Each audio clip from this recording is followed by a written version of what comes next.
Hey dreamers, welcome to Dan Jones' Sleep Stories. It's time to wrap yourself up in a safe, cozy blanket of dreams as you close your eyes and relax asleep into slumberland while listening to this calming tale where you sleep fast, sleep well, and sleep all night. If you like this bedtime story or have thoughts for future sleep stories, please leave a comment and subscribe to the channel. You can also support the channel on Patreon, where you'll find audio voice-only versions of my sleep stories. Thank you for your continued support. And before the story begins, imagine that you're being told this sleep story to the relaxing backdrop of rain outside. Just take a moment to allow yourself to get comfortable and close your eyes. And as you drift deeply and soundly asleep, I don't know whether you'll drift deeper asleep to the sound of my voice or to the spaces between my words. And with your eyes closed, you can begin to have a sense of relaxing your mind and body as I count down from 20 to 1. Becoming deeper absorbed in the experience with each number. From 20, beginning to focus on the top of your head, noticing what your head is resting on, how it's supported gently in place, the comfort in and around your head as it rests there. 19. Having a sense of the muscles around your scalp and the back of your head softening and relaxing deeper and deeper, drawing in peace and comfort with each breath that you take, before moving your awareness around your face. 18. Focusing on what it's like for that relaxation to spread around your face, your ears and your cheeks. Having the muscles in these areas soften and relax. 17. Relaxing the muscles around your eyes and across your forehead, while the muscles around the side of your head and over the top of your head begin to relax deeper and deeper. 16. Noticing how you can pay attention to fading tension, or perhaps find that tension dissolves without paying it any attention at all. 15. And you can continue to allow that relaxation to spread down around your mouth, relaxing your lips and your jaw, relaxing the muscles around the side of your neck, around to the back of your neck and around your throat. 14. And as your jaw relaxes and hangs slightly loose, limp and comfortable, that relaxation can continue to move down to your shoulders and your upper back. 13. And I don't know whether that relaxation happens fastest around your shoulders, or in the upper back, or perhaps down the tops or the front of your shoulders. As that relaxation progresses around your back and your chest, softening and relaxing those muscles fully, deeply and comfortably. 12. And as those muscles soften and relax while you rest there, that relaxation can begin to spread down the arms to the hands, all the way down to the fingertips. 11. And I don't know which arm will relax fully fastest, whether it'll be the left arm or the right arm,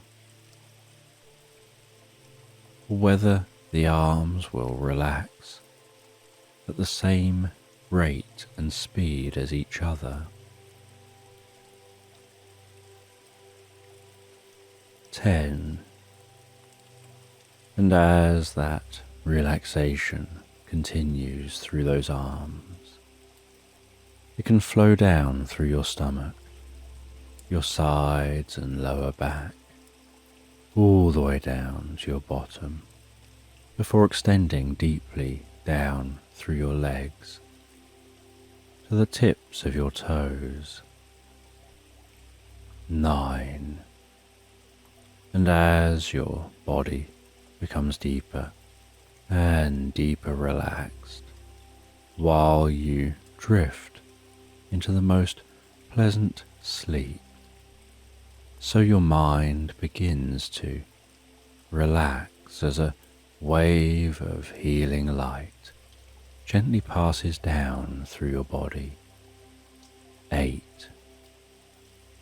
You begin to have a sense of that healing light touching your forehead, enveloping your face and head with healing deep relaxation, absorbing comfortably and gently into you with each in-breath that you take.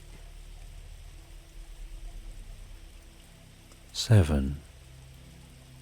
Filling you with peace and calm, spreading that healing, restorative, recuperative light down through your body, calming your mind. 6. Breathing in healing, calm relaxation.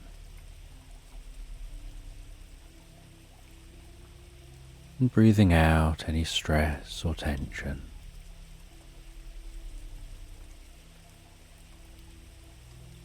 5.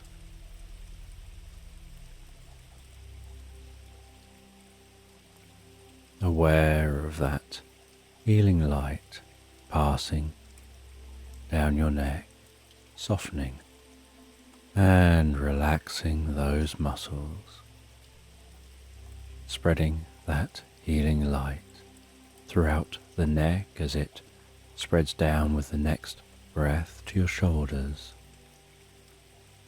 around the back of your neck and down into your arms. 4.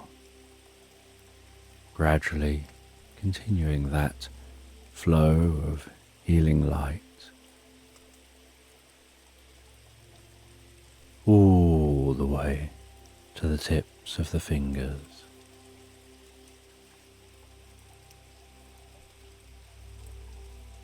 3.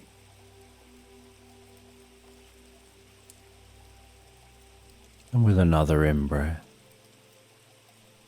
the healing light can spread down through the body, softening and relaxing muscles, healing deep within the body, filling the body with pleasure and deep relaxation. 2. As the light journeys down around your stomach, your lower back and sides, into your buttocks and all the way down to the soles of your feet, perhaps noticing your whole mind and body filling with a deep sense of peace and calm.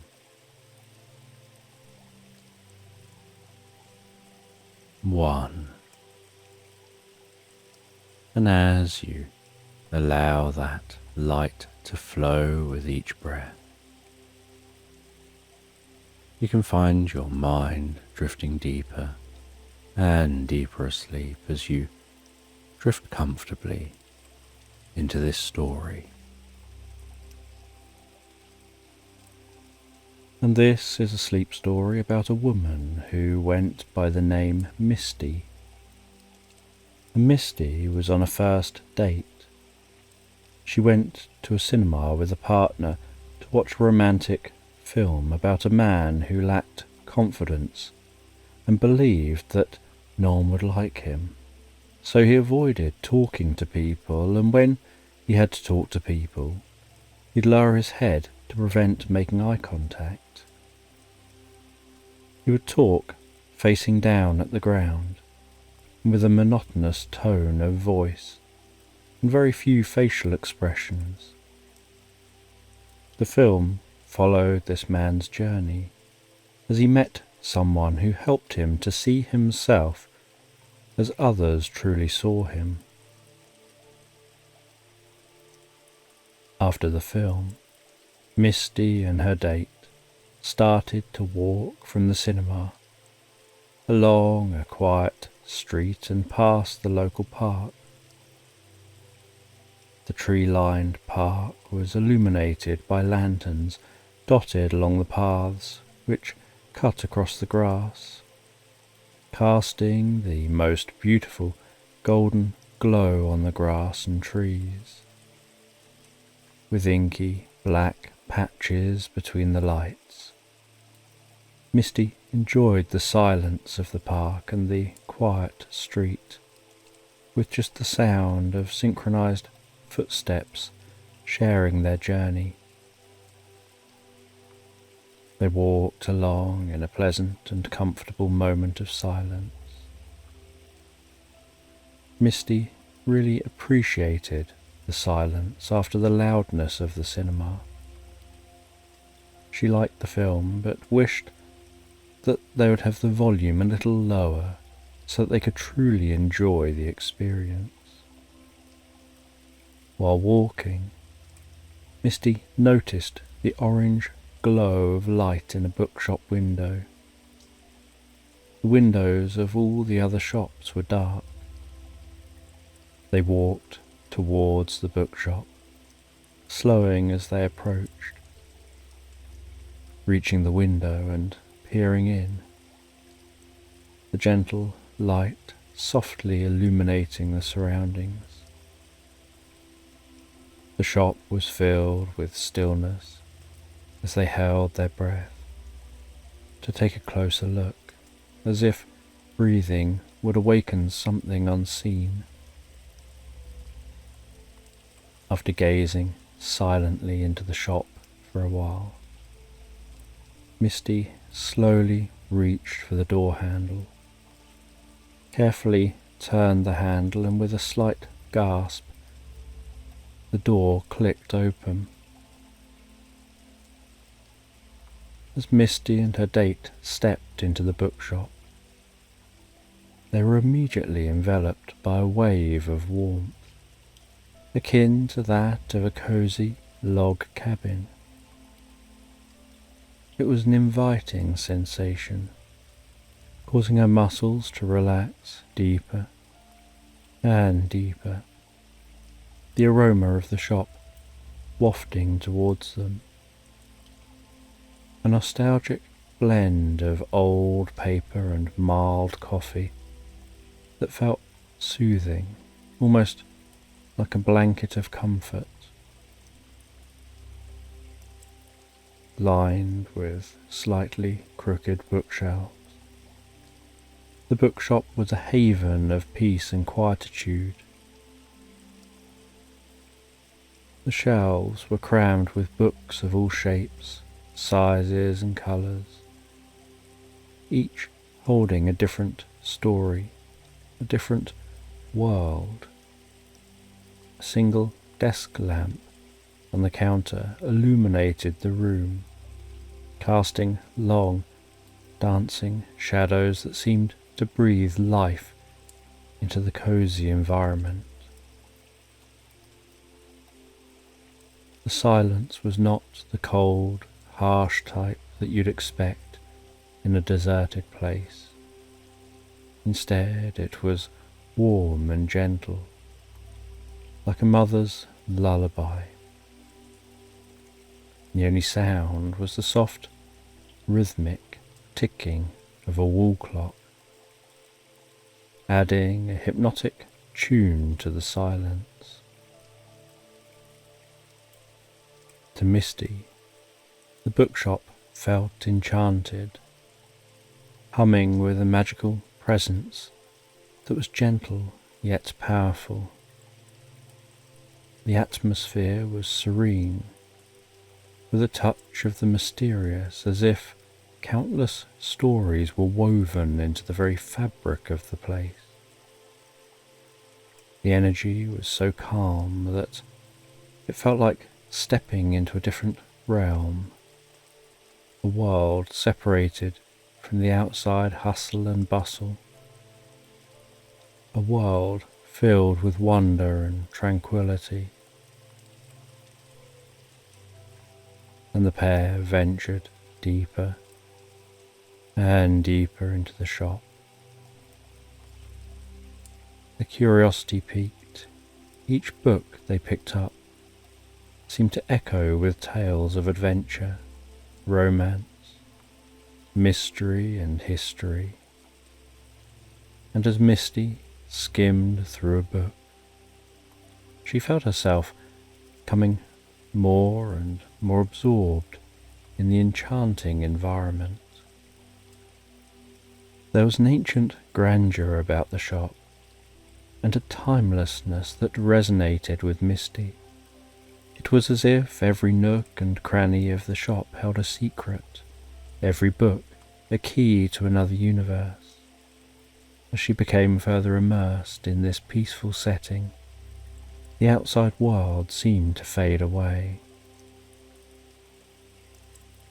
And as Misty ventured deeper into the bookshop, the soft light from the desk lamp threw dappled patterns onto the worn wooden floor. It illuminated the book-laden shelves, casting an array of shadows that danced along with the rhythmic ticking of the wall clock. And just as her eyes started to adjust to the gentle light, she noticed a faint shimmering figure behind the counter. It was a spectral shape that seemed almost like an optical illusion, yet she couldn't deny its presence. It had the semblance of a person, like a dream within a dream, only slightly more tangible. The spectral figure seemed to be a librarian of sorts, its shape more of an echo of a person than a real presence.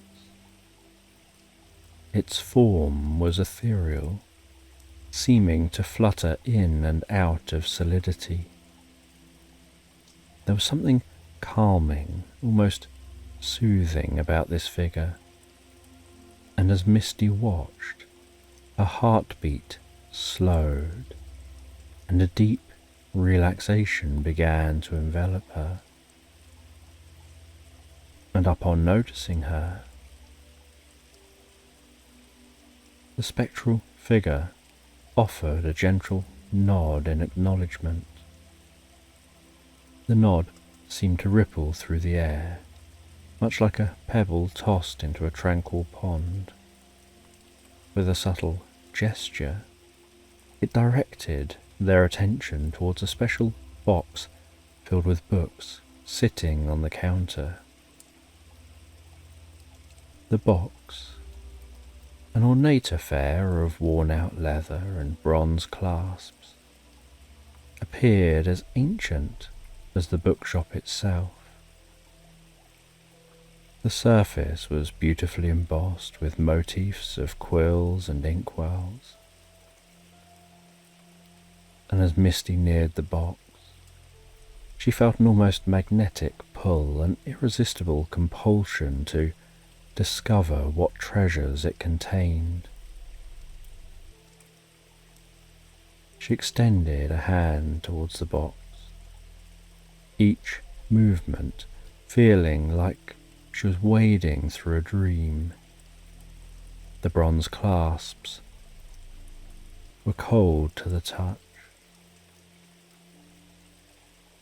As she opened the box, a warmth seemed to radiate from within, cocooning her in its comforting embrace.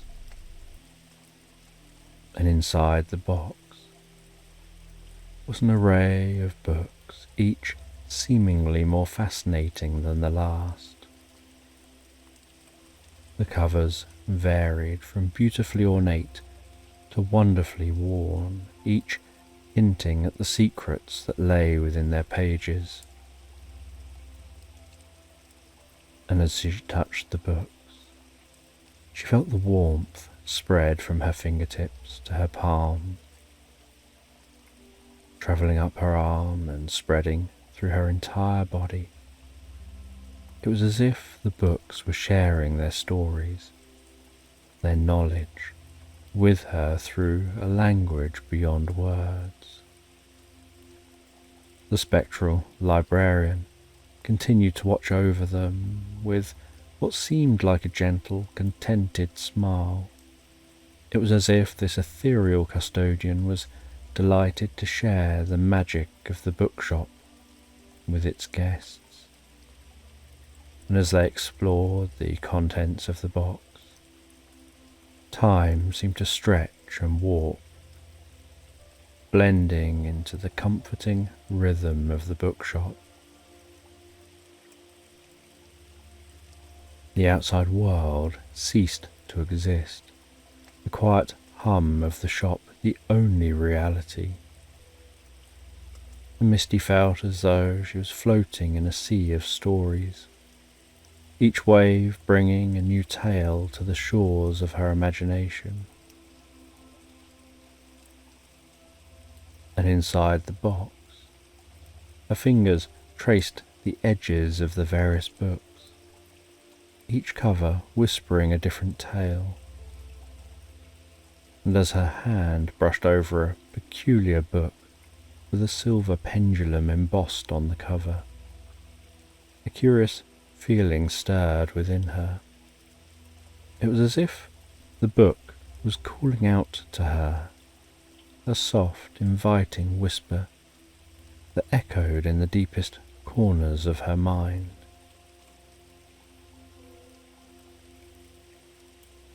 She picked up the book,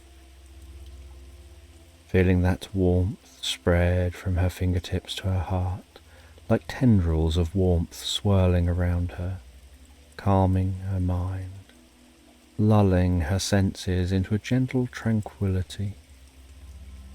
It was the strangest, most pleasant sensation, invigorating and soothing, as if the book held a story that her soul was longing to hear. She opened the book with a sense of reverence.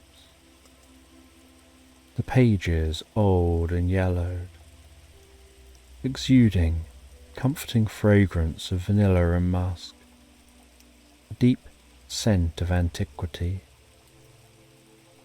The pendulum on the cover seemed to dance gently as she flicked through the pages, each page turn adding a new rhythm to the symphony of sounds within the bookshop.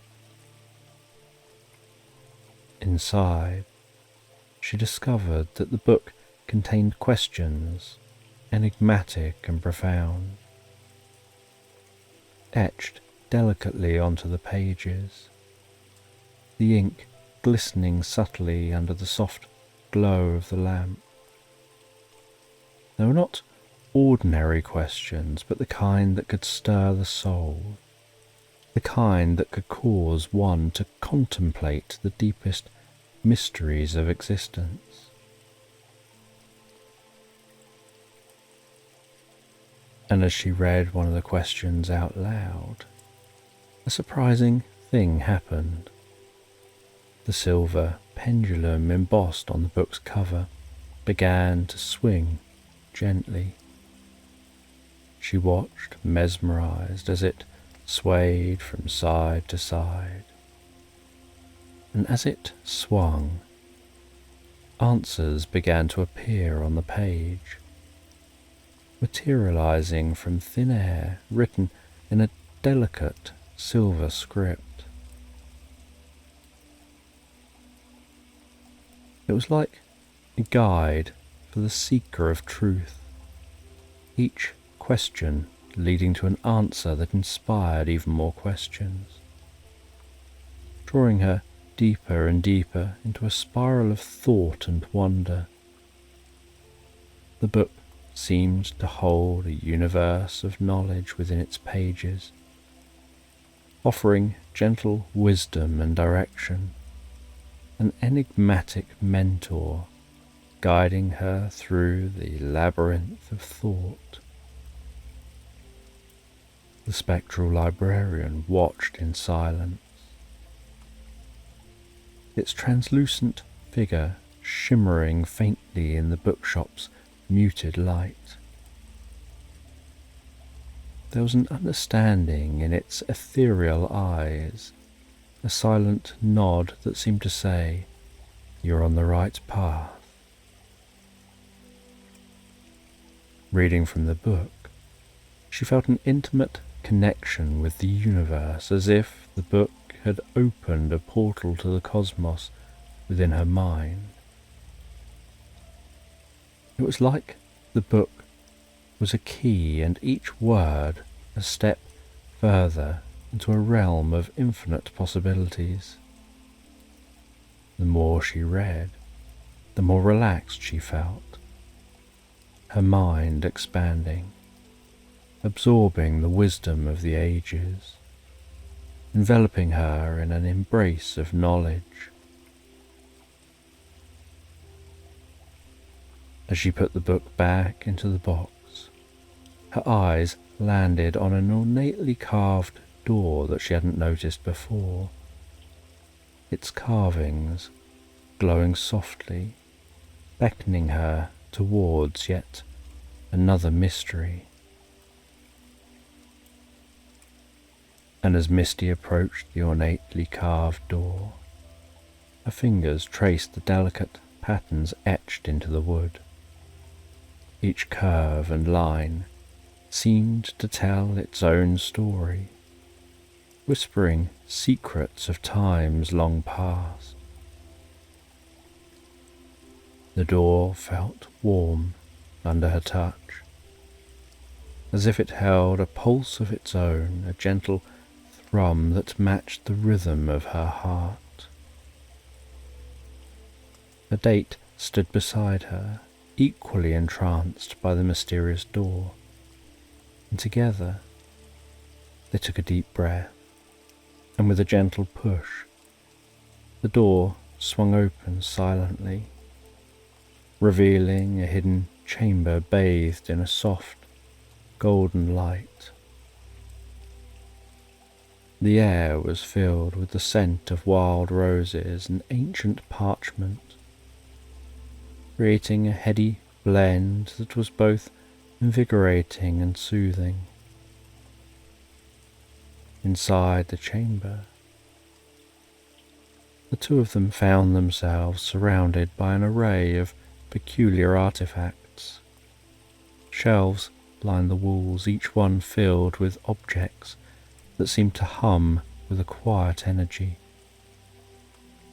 There were delicate glass bottles filled with shimmering liquids, intricately carved wooden boxes, and strange mechanical devices that ticked and whirred softly.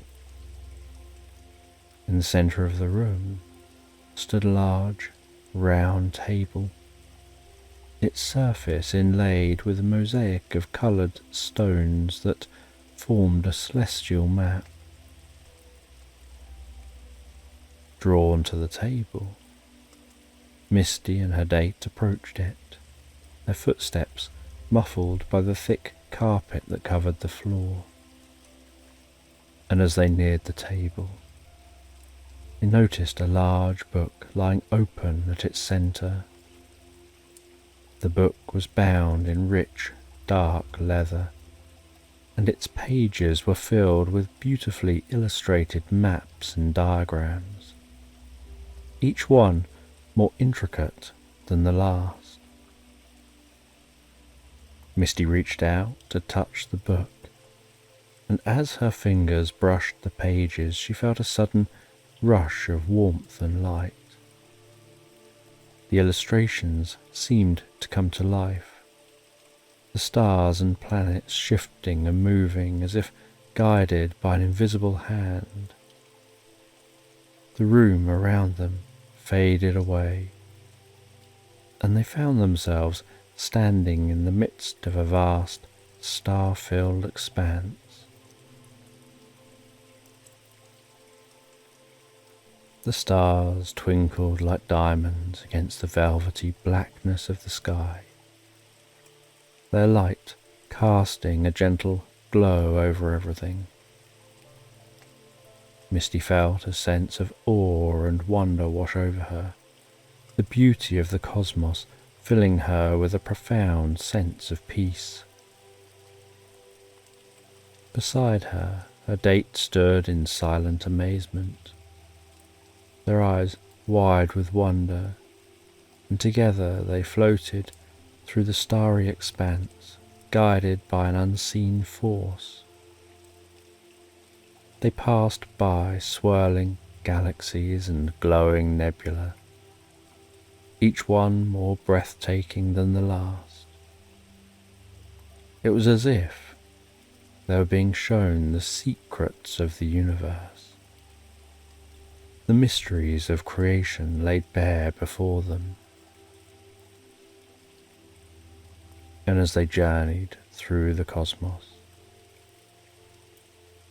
they felt a deep connection to the stars and the space around them. It was as if they were part of something much larger, an integral piece of the vast cosmic puzzle. The feeling was both humbling and exhilarating, filling them with a sense of purpose and belonging.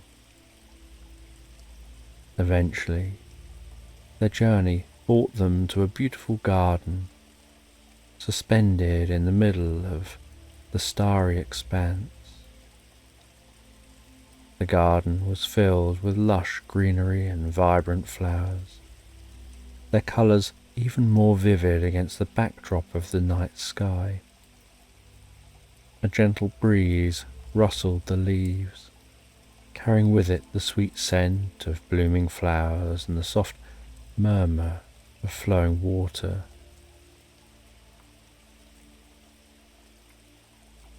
In the centre of the garden stood a tall, elegant figure, its form glowing with a soft ethereal light. The figure radiated a sense of calm and wisdom, and as it approached, Misty and her date felt a deep sense of peace wash over them. "Welcome," the figure said, its voice a soothing melody that seemed to resonate within their very souls. "You've come far and have much yet to discover. This garden is a place of learning and transformation, a sanctuary for those who seek wisdom and understanding." The figure gestured towards a pair of stone benches that sat beneath a towering tree, its branches heavy with delicate silver blossoms. Misty and her date sat down, the cool stones soothing against their skin. The figure joined them, its presence comforting and serene. For many, this place is a dream, the figure continued, but for those who are truly open to its magic, it's a gateway to infinite possibilities. Here, you can explore the depths of your own mind, uncover hidden truths and find answers to the questions that lie deep within your soul. Misty listened intently, her heart filled with a sense of anticipation and curiosity. She could feel the magic of the garden seeping into her very being, opening her mind to new ideas and perspectives. Close your eyes, the figure instructed gently, and allow the garden to speak to you, to guide you on your journey. Misty closed her eyes, taking a deep breath and letting the sounds and scents of the garden envelop her. She felt herself sinking deeper and deeper into a state of relaxation, her mind becoming a blank canvas ready to be filled with the wisdom of the ages. And as she drifted deeper into this meditative state, she began to see images forming in her mind. At first, they were fleeting and indistinct, but gradually they became clearer and more defined.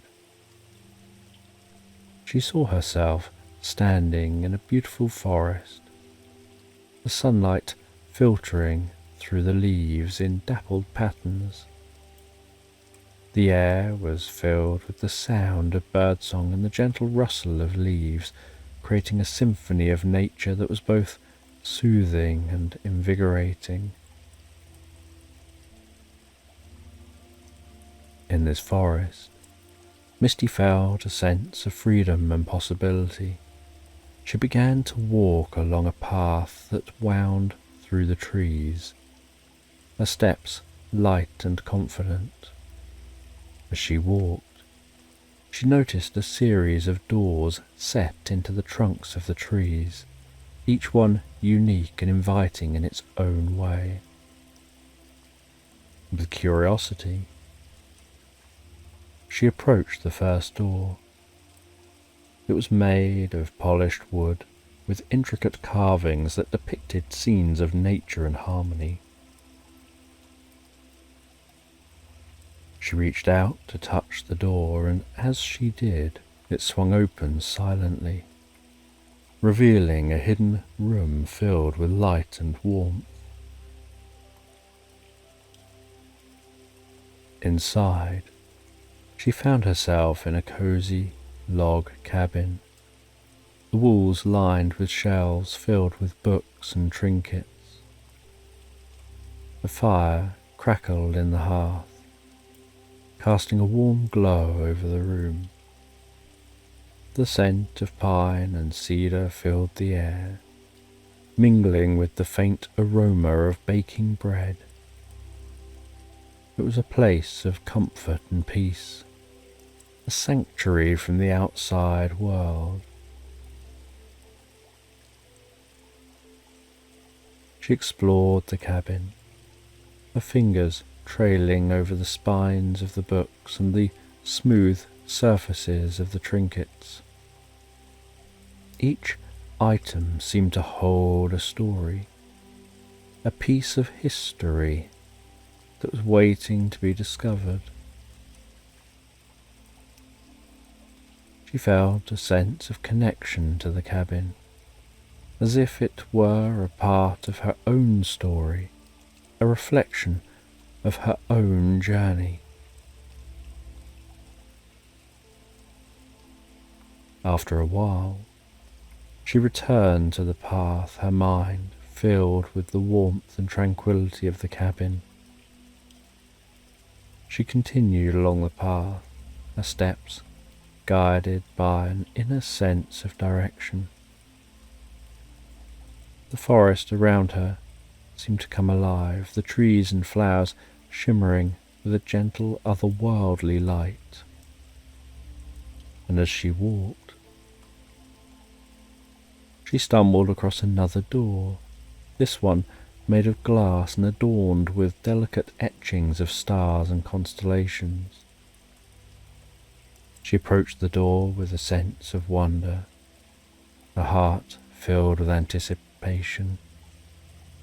The door swung open at her touch, revealing a room that seemed to be made entirely of light. She found herself standing in a galaxy, the stars and planets swirling around her in a mesmerizing dance. She felt a sense of awe and wonder, the beauty of the cosmos filling her with a deep sense of calm. She floated through the galaxy, her mind expanding with each passing moment, absorbing the knowledge and the wisdom of the stars.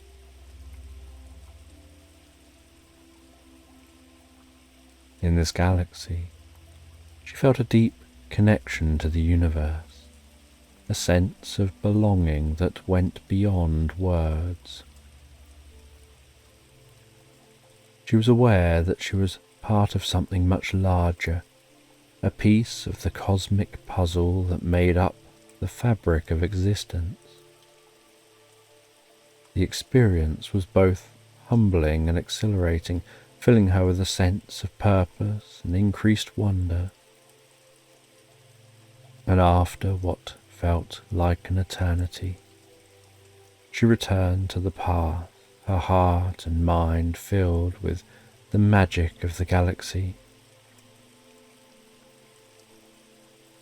She continued along the path, each step taking her deeper and deeper into the forest and closer to her own truth.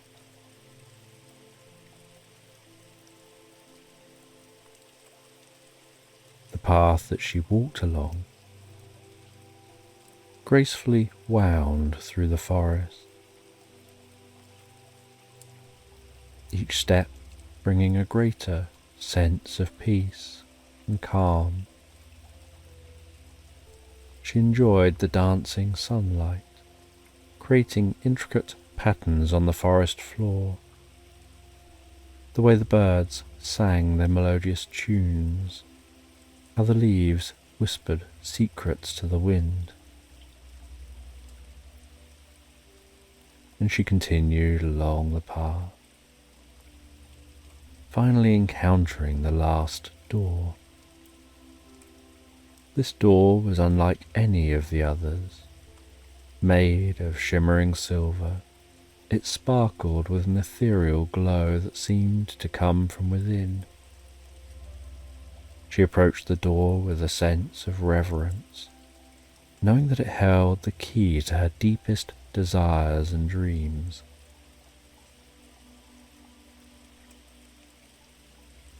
And with a gentle touch, the door swung open, revealing a room bathed in a soft golden light. Inside, she found herself in the beautiful garden once more, filled with vibrant flowers and lush greenery.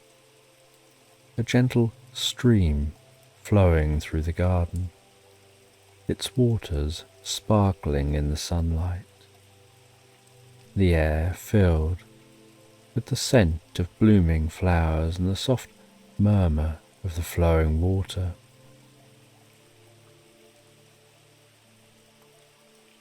And in the centre of the garden stood the tall, elegant figure, still glowing with a soft, ethereal light. The figure radiated a sense of calm and peace, and as it approached, Misty felt a deep sense of peace wash over her. Welcome back the figure said, its voice a soothing melody that seemed to resonate within her very soul. You've come far on your journey, and now it's time to reflect on what you've discovered.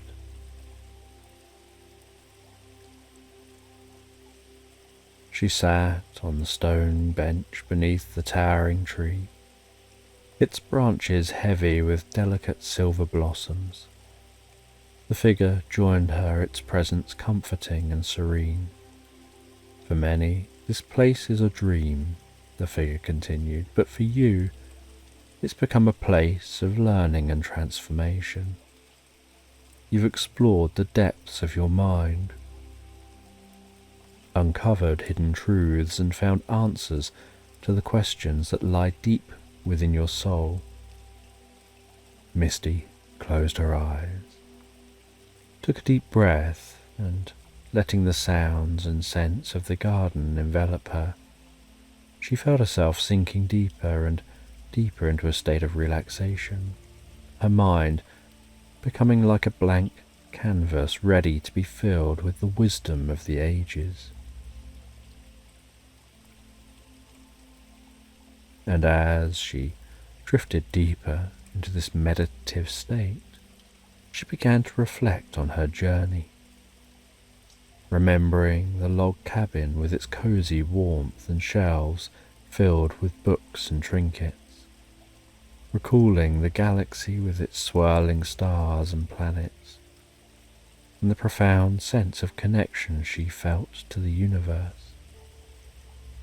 She thought of the beautiful garden, its vibrant flowers and gentle stream, and the deep peace that it brought her.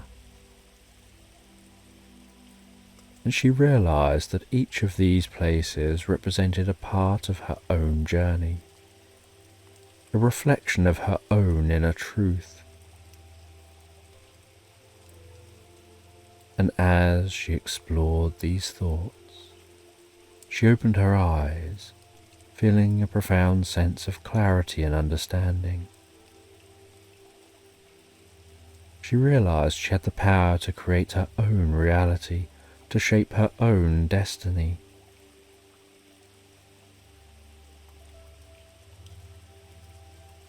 But with everything she'd learned, it was all guiding her towards a future filled with infinite possibilities. The figure stood there, its glowing form casting a gentle light over the garden. Remember, it said softly, this place is always within you. Whenever you need to find peace and clarity, you can return here to this garden of magic and wonder. She nodded, her heart filled with gratitude and a sense of purpose. She knew that she'd carry the magic of the garden with her, a source of strength and inspiration. And as the figure faded into the soft golden light of the garden, she took one last look at the flowers, the way they seemed to shimmer with an inner beauty, the stream and the way it flowed so gently with soothing, relaxing rhythm, aware of the air filled with that scent of blooming flowers, and the sound of that murmuring, flowing water.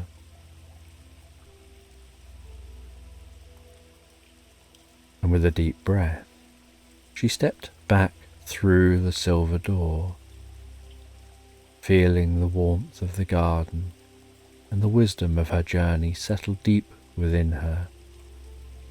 She knew that she was ready to face the world with a new sense of purpose and clarity. As she walked back through the enchanted bookshop, feeling a sense of wonder and enchantment linger within her heart.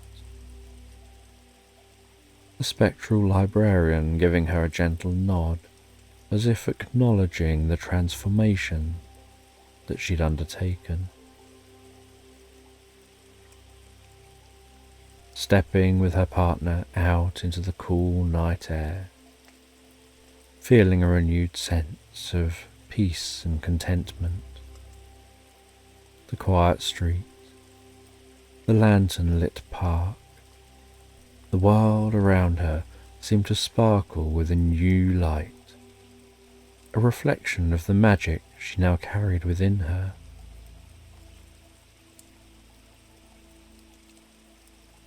Her date commented that it was truly amazing, and Misty smiled, saying yes, it was, stating that she feels it's going to be the beginning of many more adventures to come.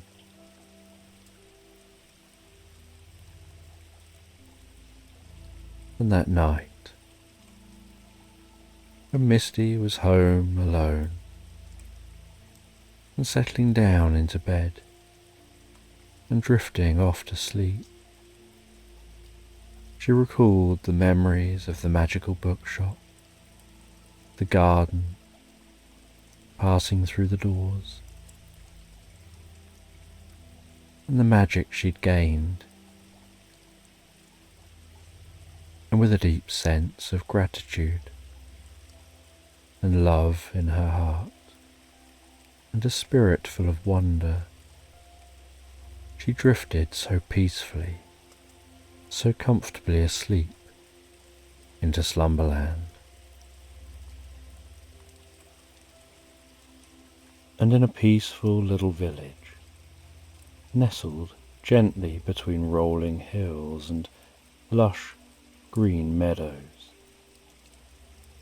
there was a hidden treasure waiting to be discovered.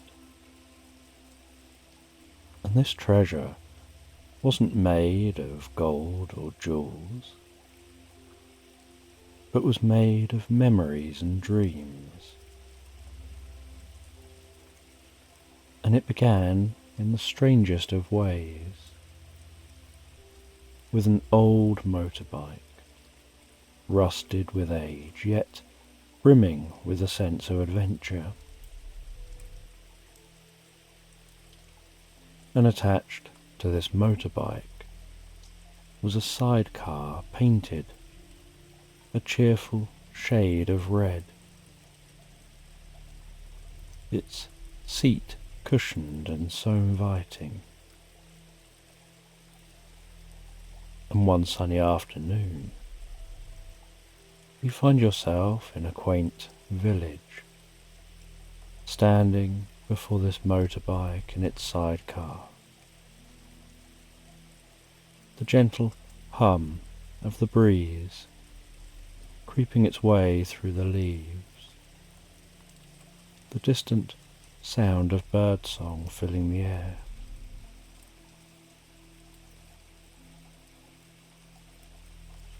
You climb on that motorbike. You sit your cat in the sidecar on that most comfortable soft cushion. You gently strap the cat in with its seat belt and begin to set off on the motorbike, its engine so gently purring to life. And you begin to follow the winding path, the road taking you through fields of wildflowers, vibrant colours of those flowers swaying with the rhythm of the wind. You enjoy the warmth of the sun on your face, the cool breeze tickling your cheeks. You can see the fur of your cat flapping and moving in the breeze, the cat seeming to enjoy the journey with you. The gentle scent of blooming flowers tickling your nostrils and filling your senses, as the world around you seems to slow down, each moment seeming to stretch out, inviting you to savour the beauty of the journey. And as you continue to ride deeper and deeper into the countryside, you spy an old wooden sign pointing towards a forest, and the sign reads "Majestic Caves Ahead." And so you begin to journey towards the forest, curious about those caves, the trees arching overhead,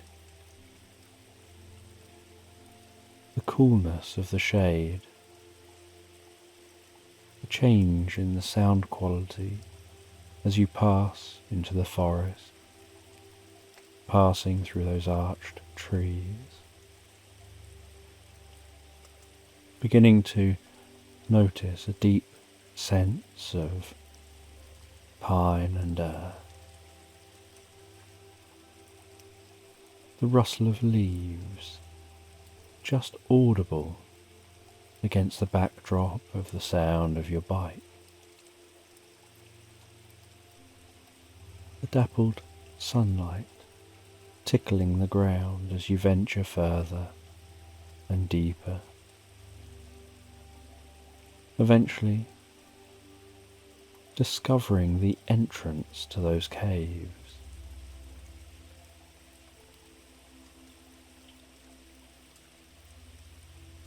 And you park up the bike near the caves. You lift your cat out of the sidecar, unbuckling its seat belt, placing it in a pouch on your stomach, its paws resting gently as it looks and enjoys the journey with you. As you head into the caves, and the further from the entrance you get, the darker the caves turn, and yet you notice in the darkness a distant glowing. And as you continue walking, each echoey footstep reverberating around the cave walls, you notice the glowing and magical looking mushrooms erupting from the walls of the cave.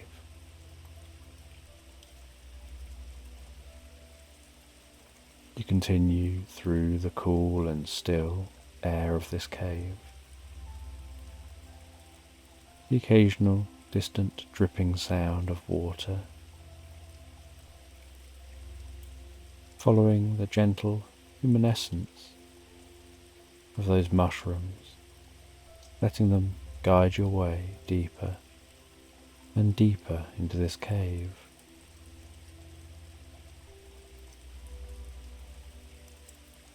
And inside this cave, you're surprised to discover a hidden world of wonder. The walls glistening with crystals reflecting the mushroom's glow, creating a kaleidoscope of colours dancing around you. And as you explore,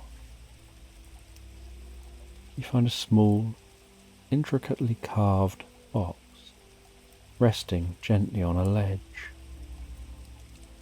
and you open that box to discover a pinhole camera, its brass frame polished and shiny, and with a sense of curiosity you look into the camera and are surprised to see a portal shimmering with a soft iridescent light.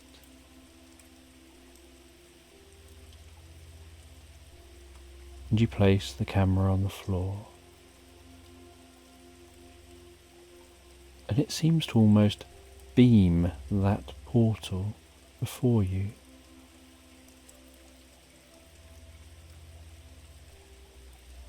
And with a deep breath, you step through the portal and discover yourself in a vast library filled with the most fantastical looking books.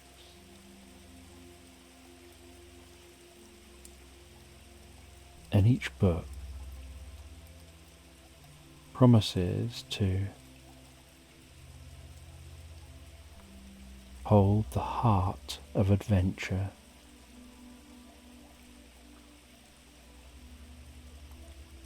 And you explore this library, and you find a book which deeply intrigues you.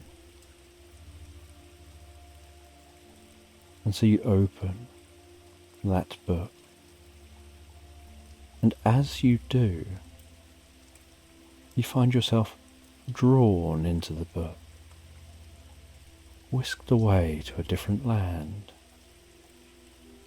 where yourself and your cat are exploring lush forests, enchanted castles, and serene meadows. And as you stand there, you can see that you're holding the book with this fantastical land surrounding you.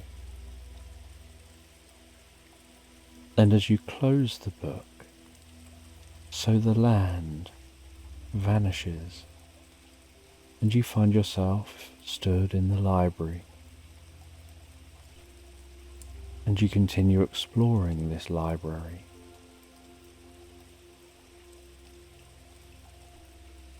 You find a grand window,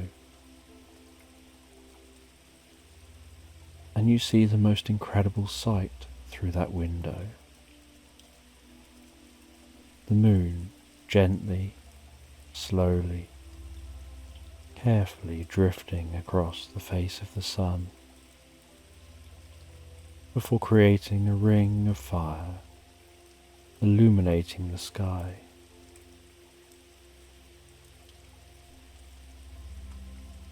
You feel a deep sense of awe and tranquility.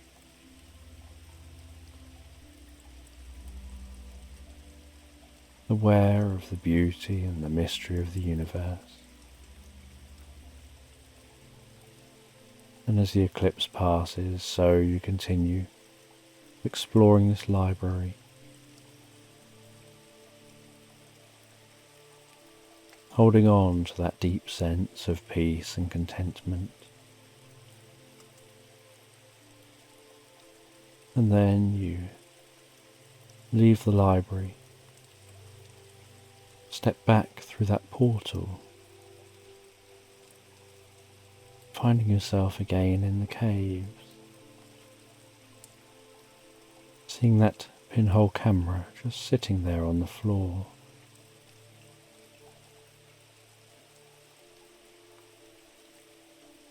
You pick up the camera, take that camera with you, head back to your motorbike,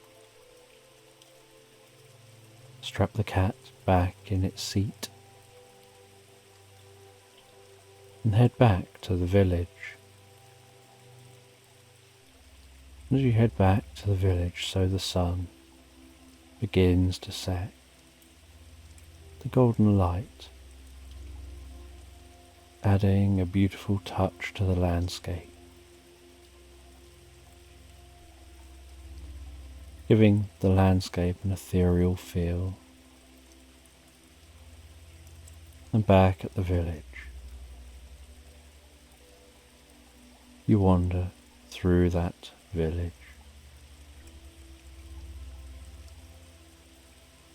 You head into a small, inviting bookshop.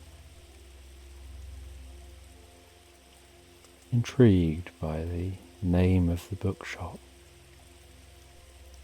you head inside Once inside, you can smell the scent of the old book, of the ancient wood,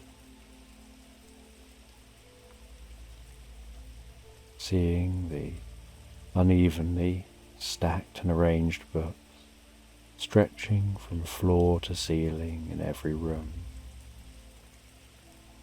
Books of all types. And the shopkeeper, an elderly woman with twinkling eyes and the most beautiful, warm smile, greets you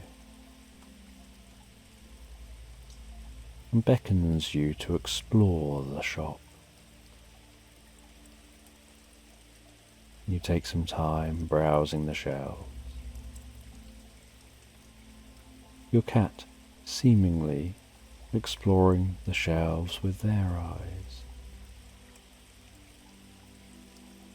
You pull out one of the books. You open that book, and it seems to fall open on a page that's shimmering with a soft golden light. And this book you were drawn to seemed to be telling the tale of a hidden realm within the cave you just visited. A realm where time stands still and dreams come to life.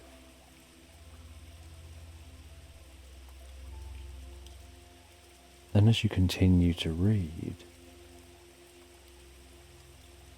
you feel yourself becoming more absorbed in the story again, the words seeming to paint a vivid image in your mind. So vivid you can almost hear the echo of your footsteps. You can almost sense that glow of the mushrooms. And you learn something deep and meaningful from this book. And after looking through that book, the shopkeeper hands you a small journal and tells you that this journal is for your adventures.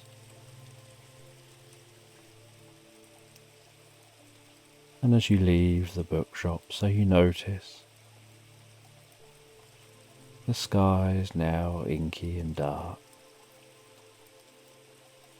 and the village is bathed in the gentle glow of the moon. And you head back to an inn you've been staying at. And you settle down into your room at the inn. You begin to write in the journal about your day's experiences, while your cat curls up on the end of the bed, purring gently, writing with one hand, gently petting the cat with the other, finding the words flow so effortlessly, so easily as you write.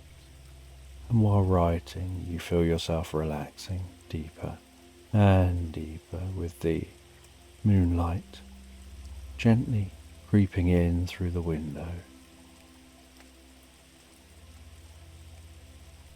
The breeze through the window gently swaying the net curtains.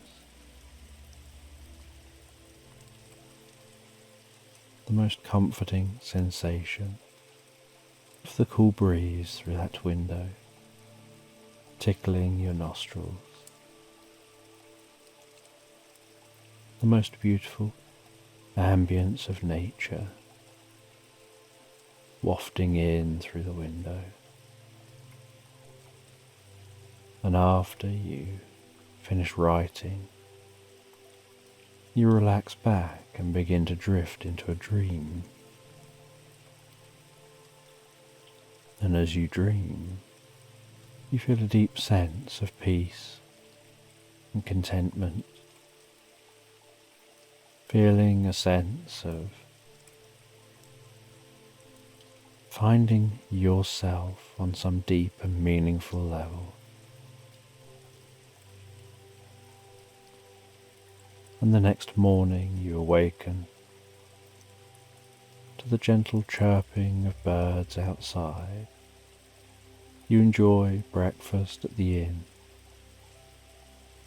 before heading out through the village, finding a hidden garden tucked away behind a wooden fence, the gate slightly ajar, and as you pass through the gate, you discover that sanctuary of lush greenery and vibrant flowers, like a tranquil oasis with winding paths and secluded nooks inviting you to explore. And in the centre of the garden is a grand oak tree, its branches stretching out in all directions, offering a natural canopy, a natural umbrella from the sun. And beneath the tree is a stone bench, and this bench looks deeply worn, like it's been there and sat on for hundreds of years. And sitting on that bench, you notice a young girl. She has a book resting in her lap.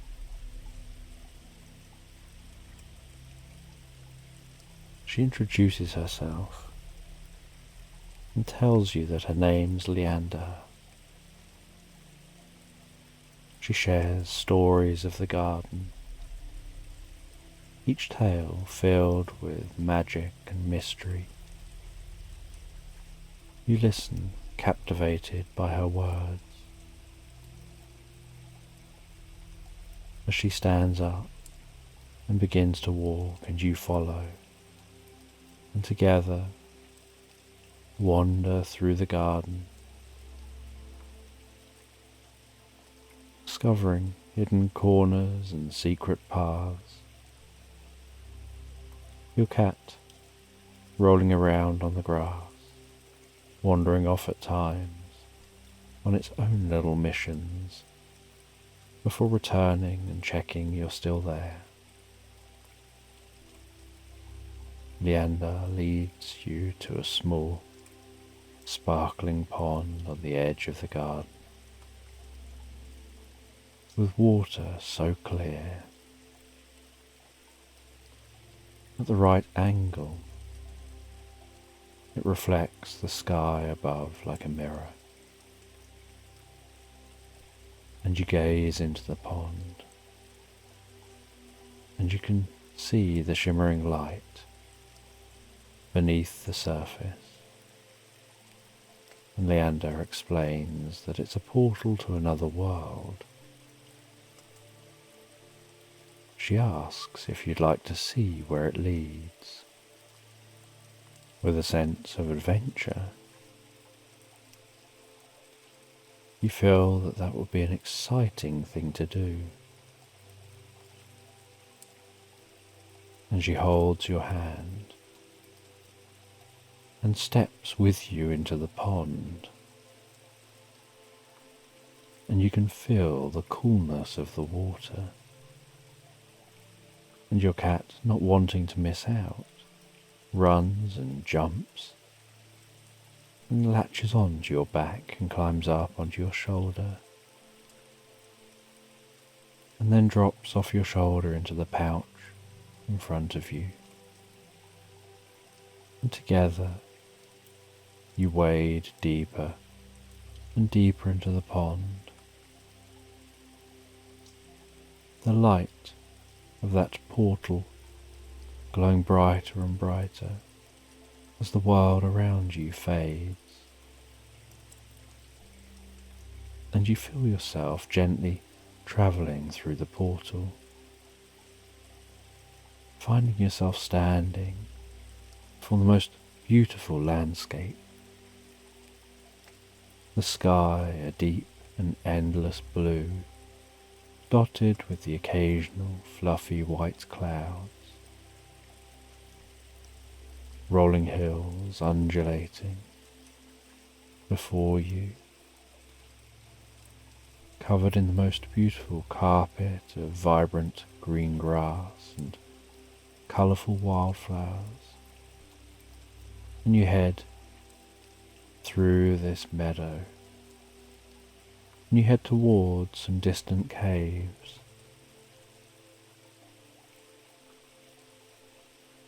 And once reaching the caves,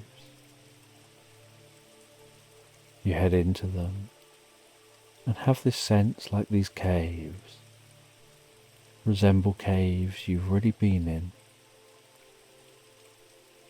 Like maybe there's a connection between them.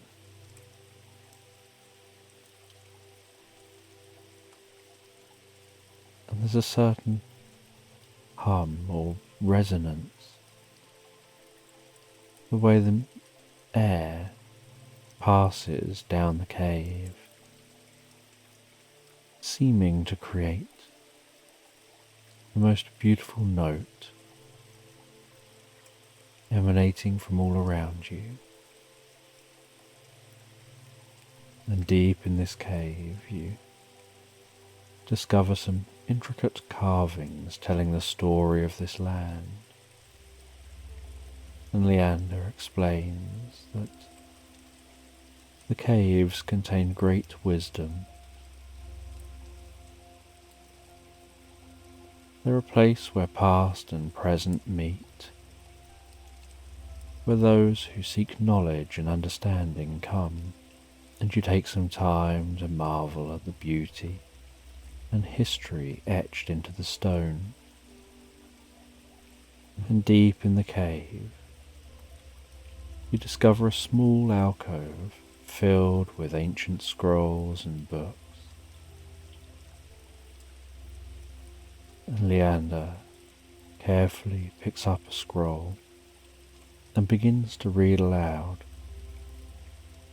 in a language you don't recognize.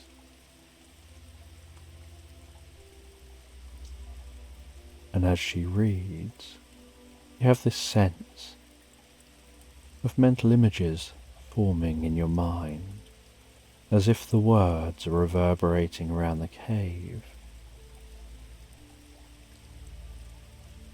And somehow making your mind see what the words are about, even though you don't understand the words themselves. And you start having these images and ideas in your mind of this land being ruled by benevolent beings who used to harness the power of the earth and sky to bring peace and prosperity to all. And although you don't understand the words, you start to feel a deep sense of connection to these stories, to this land, as if somehow the magic of the cave is wrapping around you, enveloping you.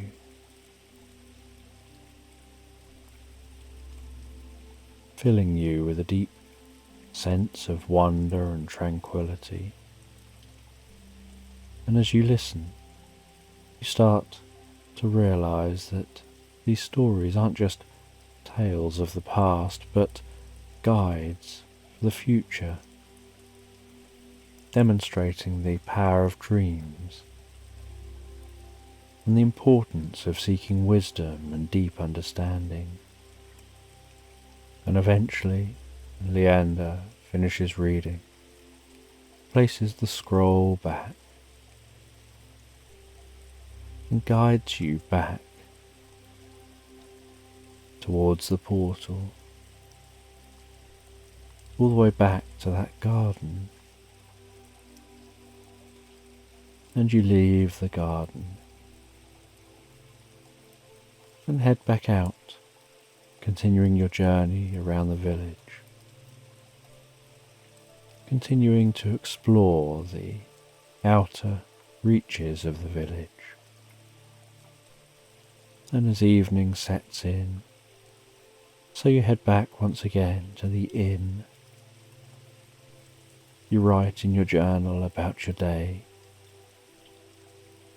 the cat resting gently on the bed, before your eyes get heavier and heavier,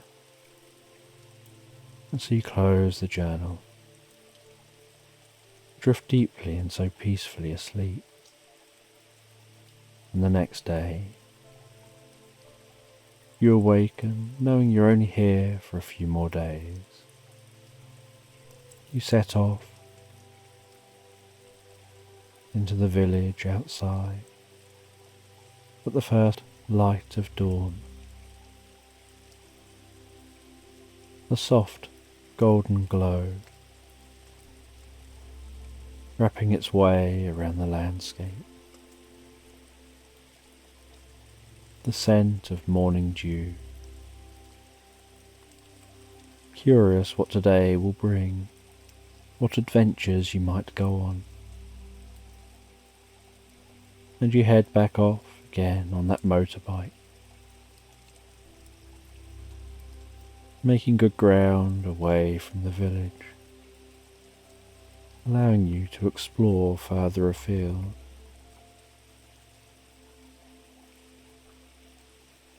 And you find yourself way off from the village, heading into the landscape, arriving at some forest, heading deep into the forest, and discovering some ancient ruins. And you park up the bike, and you go and explore those ruins.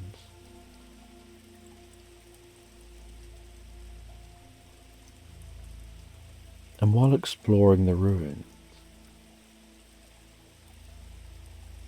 you hear a sound coming from in the forest around you, and a man walks out of the forest in your direction.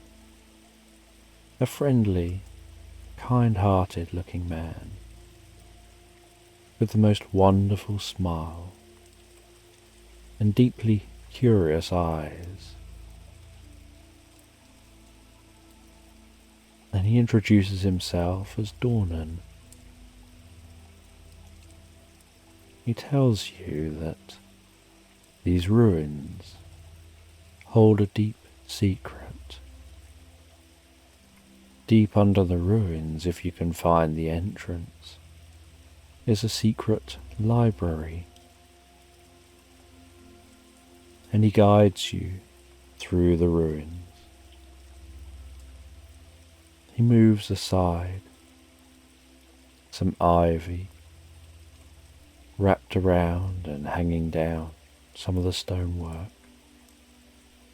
He crouches down and squeezes through a small gap and beckons you to follow.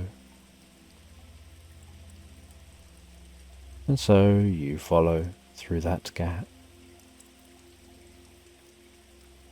and he lights a flame, touches that flame to something on the wall,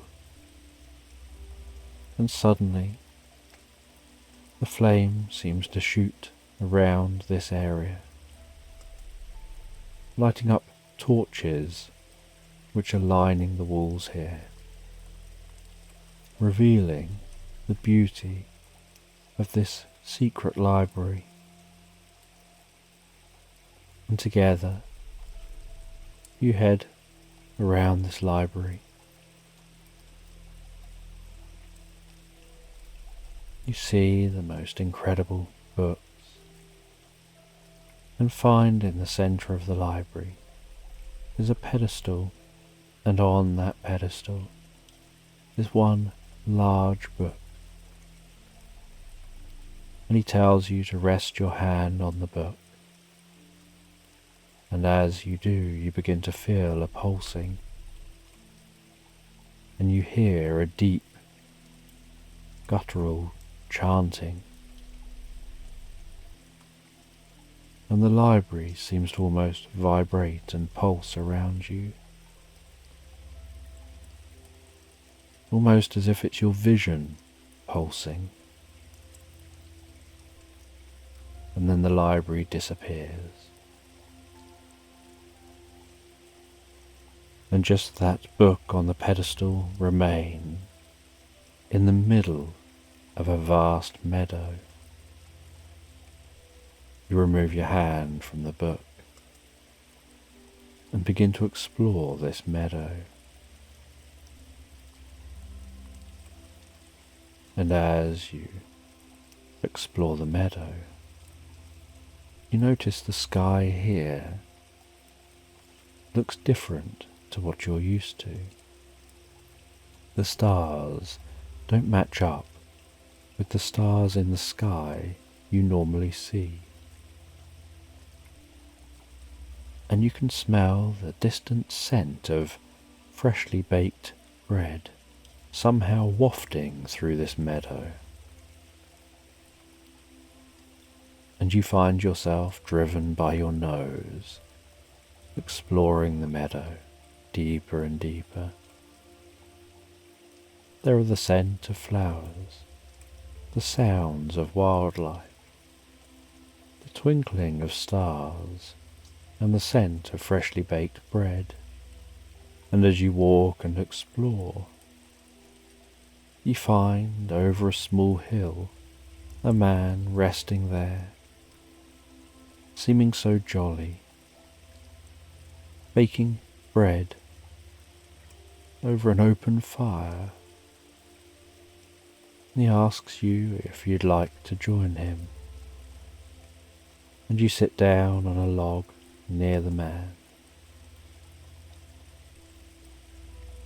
He hands you some torn off bread and then covers it in some butter and tells you this is the most luxurious bread and butter you've probably ever tasted.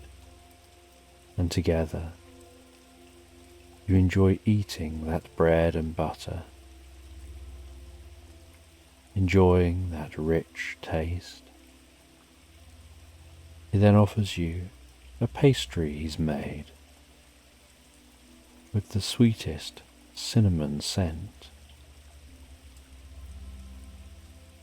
You enjoy this pastry and almost feel a sense that you don't want to leave here. But after a while, you know you have to head back. And so you head back through the meadow and find your way back to that pedestal. You rest your hand on the book. You hear the chanting. You notice the world around you vibrating before fading away and the library returning. And you find yourself stood there with Dornan just watching you. And Dornan asks if you're okay, says that you seem to zone out for just a moment, but that just a moment, from his perspective, was a long period of time of enjoying eating some bread and butter from your perspective. He guides you over to a book called The Solar Eclipse. He shows you the intricate patterns of shimmering light etched onto the cover. He tells you this book is magical and carefully opens the cover. And as he does, the room around you begins to fade as you feel yourself pulled into this story. and as the room fades, so you find yourself in a field watching the sun pass across the sky, gradually beginning to set. Most beautiful colours undulating and tickling the earth below. And you can see that there's an elderly man with an ornate bronze telescope and a group of people enthusiastically crowded around them.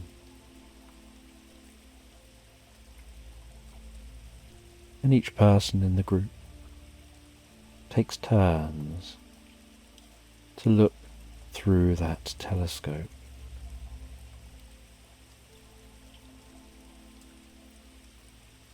And as you approach with Dornan, the man notices you and tells you you've arrived just in time for a solar eclipse. The telescope is set up especially for being able to see solar eclipses safely. They ask if you'd like to see the solar eclipse in a way you've perhaps never seen one before. You share your excitement at this opportunity, and as you look through the telescope, so you see how incredible it looks up close, the shadow of the moon slowly eating away at the sun.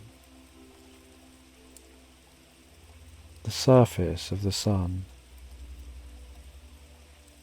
violently undulating and pulsing.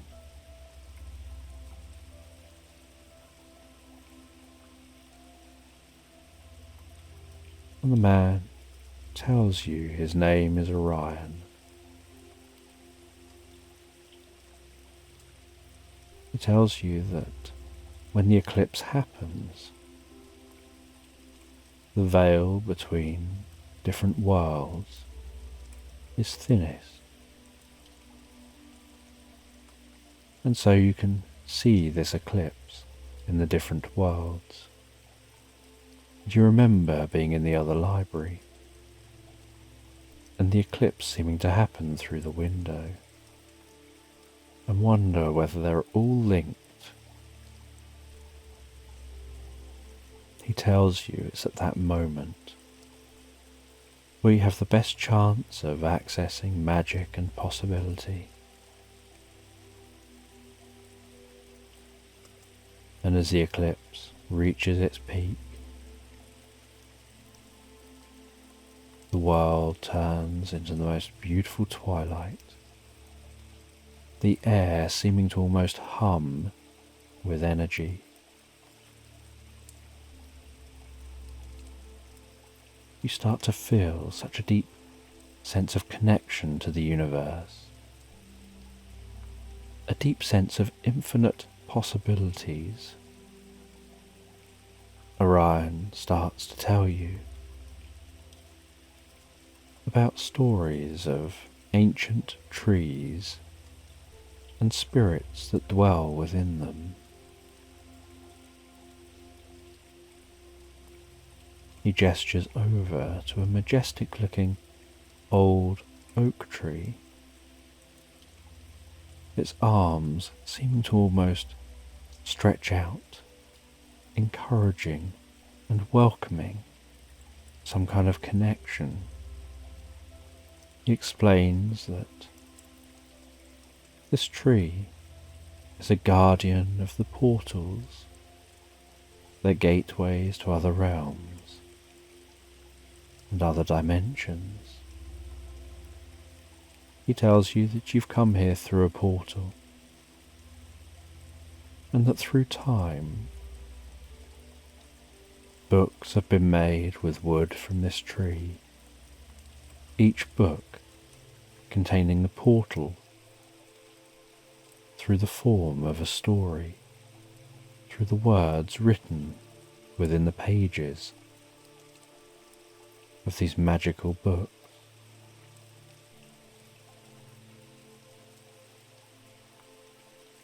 He says that you can approach the tree, run your fingers gently around the bark of the tree,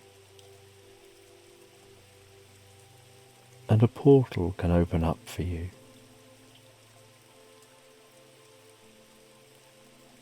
Because the tree itself can generate portals. And so you head over to the tree, gently run your fingers over the bark of the tree, and you find a portal opening before you. You walk through that portal to a land of deep violets, glowing mushrooms, large crystalline structures, presenting a deep sense of wonder and mystery. Your cat perched up in front of you, looking on with deep curiosity. And you find glowing runes. And you pick up some of those runes, seeing the symbols contained on them, sharing a sense of peace and tranquility. The land around you seeming to almost hum with magic.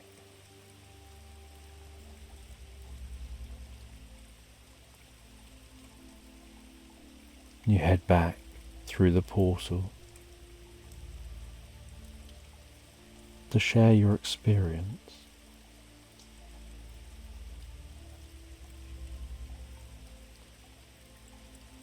And Orion says that every time you pass through a portal, if there are no instructions, it could lead anywhere.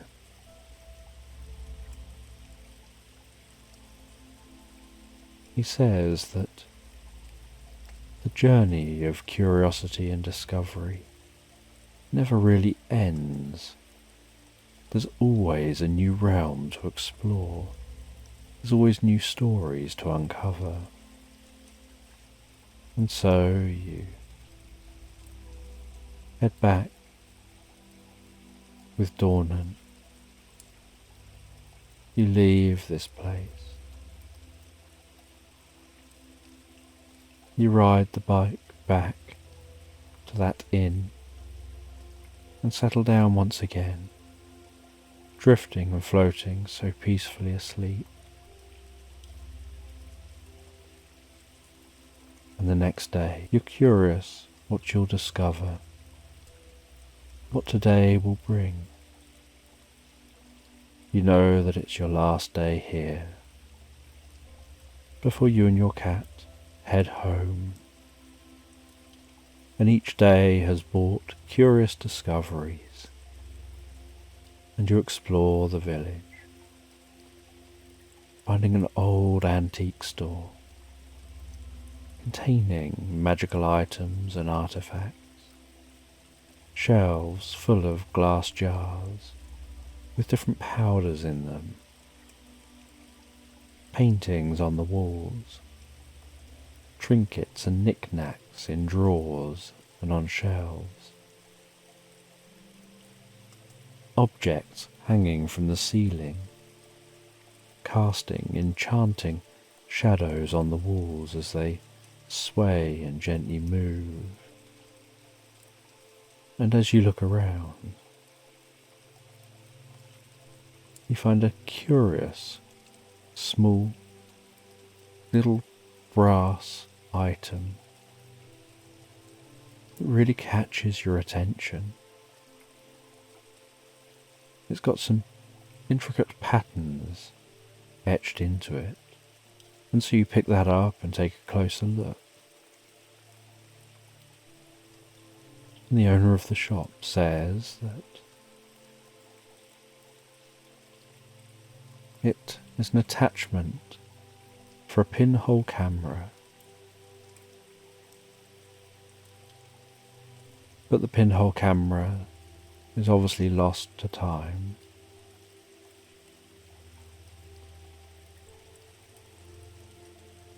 And you wonder with curiosity as you take the camera you picked up a few days earlier out of your bag,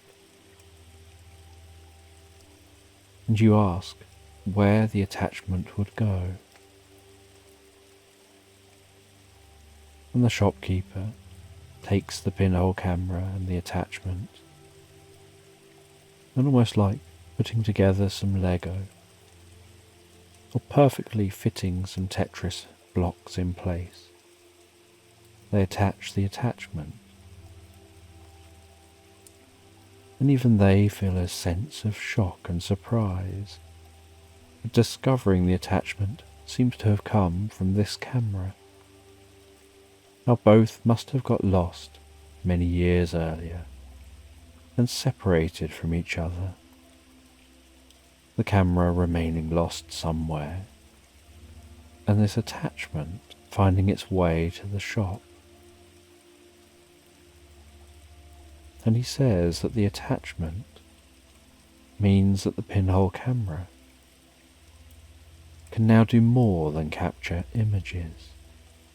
If you place a crystal within the camera, a specific type of crystal, it will capture moments and memories, almost holographically contained within the crystal. And then these crystals can be used to project a portal to different times and places. And with curiosity, you say you want to try this out, and they guide you to a quiet spot outside the shop. You carefully point the camera at the village square, intending to capture the charming scene and all its morning glory. They hand you a small crystal. You place it in the camera. You reveal the pinhole of the camera.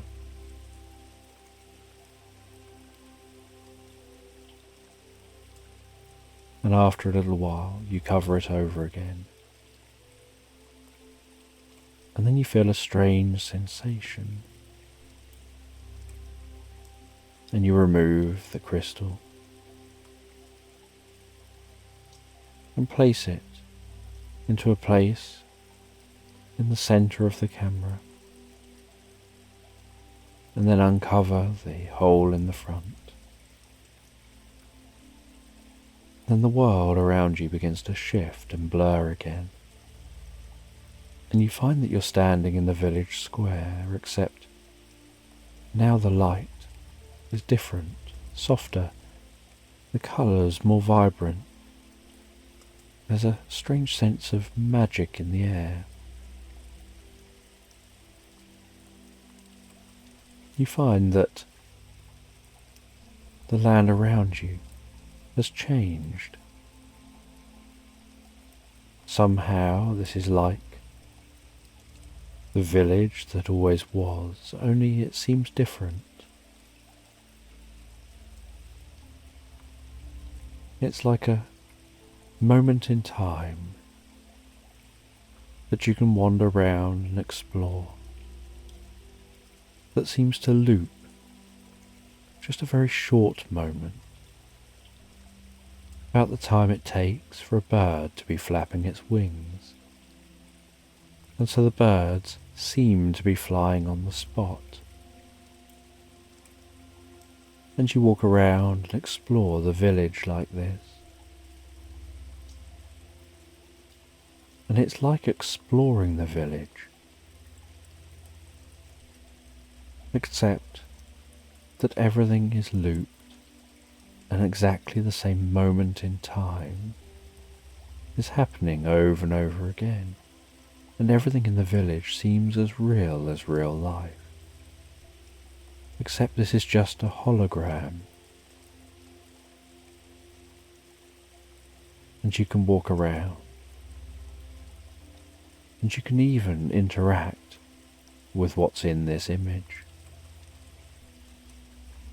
And then you head back to the camera, lift the lid, twist the crystal, and the image disappears, and you wonder what it's like for those outside of the experience.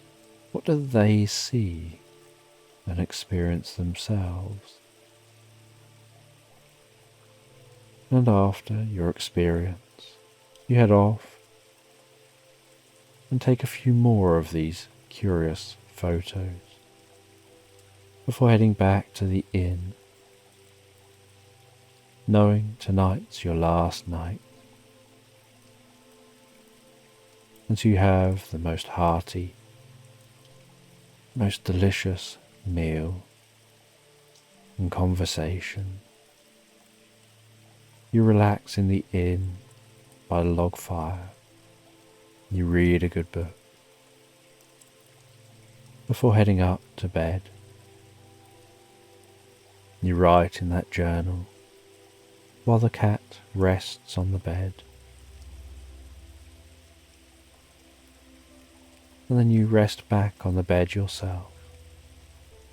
The cat climbs onto your lap, snuggles up on your stomach as you're laid back on the bed, and you gently stroke that cat as it purrs on your lap. Before drifting and floating asleep, knowing you're heading home in the morning, and you've got your journal of curiosities, of the strange experience you've had in your time here in this village. And you wonder whether it'll shape your dreams and how it will shape your future and how you approach the future. And you drift and float asleep, so deeply, so comfortably asleep, into slumberland. And in this bedtime story, you find yourself playing a game of cards against a wizard wearing a fitted purple jacket. And you're playing this game of cards in a tavern with a crackling, large, open fireplace. The sounds around you of people drinking, laughing, having a good time.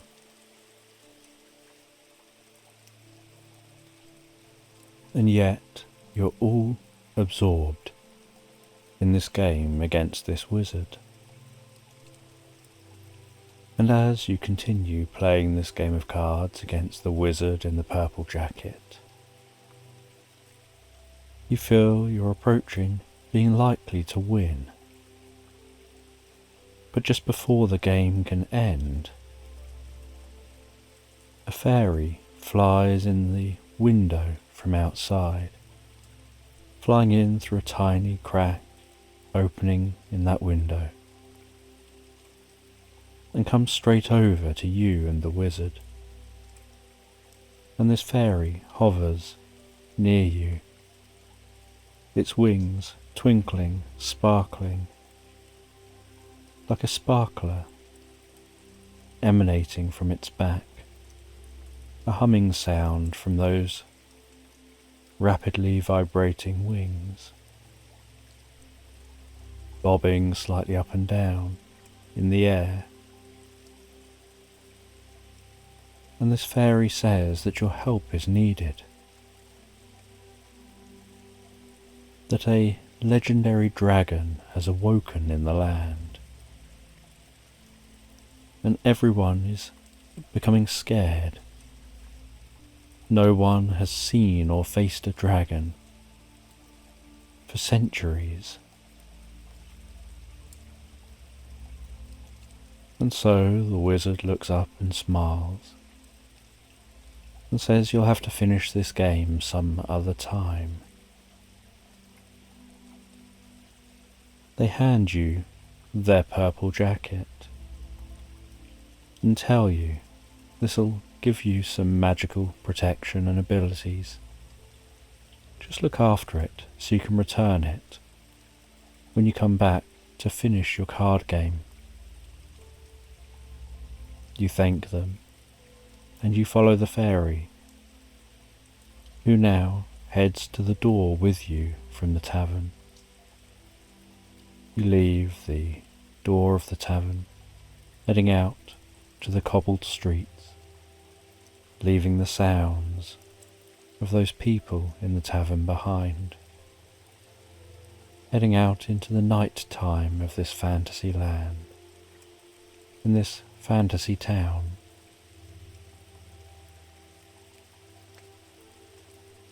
Being aware of the slightly cool air and the way you can breathe that air in and out and feel it passing through your nostrils. And the fairy is still rapidly talking to you, telling you where you need to go, the directions you must take. And she hands you a map, which starts off small as she's handing it to you and becomes larger when you take it. And then she flies off, leaving you alone with that map. And you see that on the map is a route plotted already, heading from this town, following the main road out of town, which heads around and along the edge of a river, through countryside, past the fields, into the woodland. And you know it's important that you make good stride on your journey. And so you set off straight away, walking away from the town, seeing the lights of that town behind you, leaving the sounds of the town behind you, just hearing the occasional night sound of birds and crickets, the glow of the moon in the sky, the way the illuminated clouds gently drift through the sky, occasionally passing over the moon.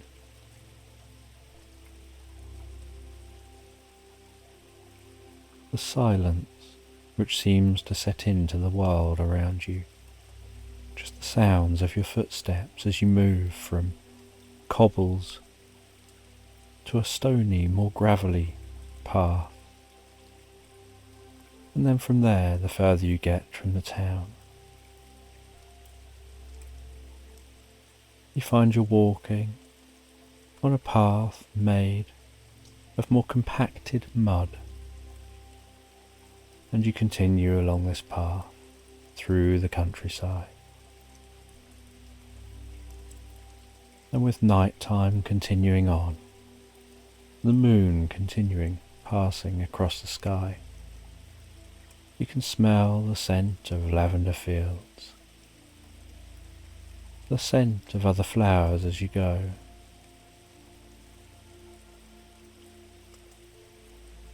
Unsure exactly what your quest will entail when you find this dragon,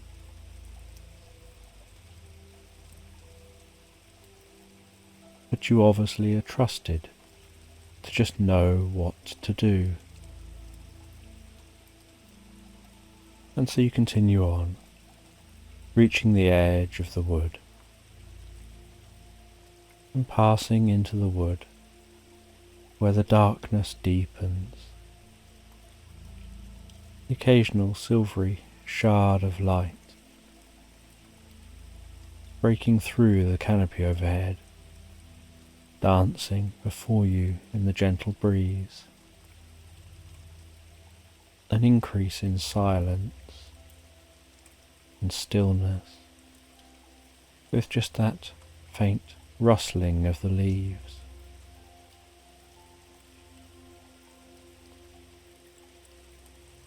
And you continue walking deeper and deeper through this woodland. And when you feel that you've walked for quite some time, and there's probably only 4 or 5 hours before the morning, you settle down briefly to have a rest. You make a small camp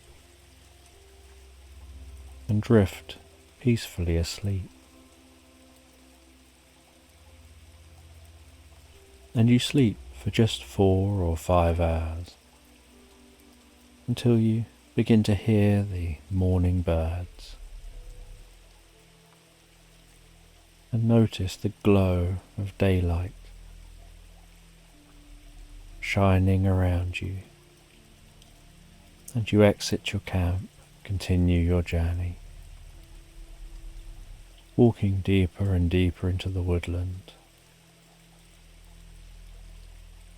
And after some time walking deeper into the woodland, you see a small cabin, and you decide to approach the cabin,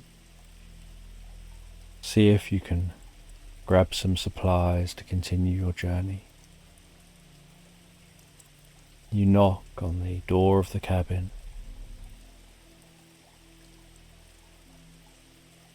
and a fox-like creature answers the door. They invite you in. They ask you if you'd like to take a seat. And you sit down and they offer you a drink. They ask you if you'd like any food. You have something to eat, something to drink. You explain your quest. You explain that you'd quite like to try and have some supplies, if they've got any, that you can take with you. And so they hand you some drink to take with you, some food they prepare to take with you. You talk with them about how you've never seen them around these parts before, and they explain that they're a multi-dimensional being. They take on many forms, and ordinarily they travel around. But they've stopped for a little while in this area.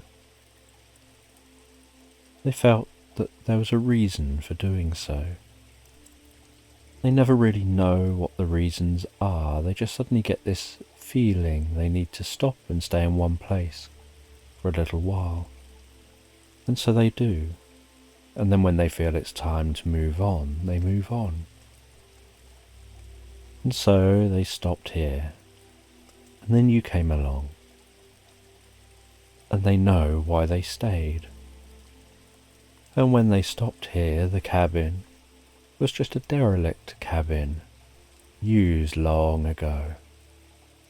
And so while here, they did the cabin up, made it all nice. Somewhere nice and pleasant to stay for a while.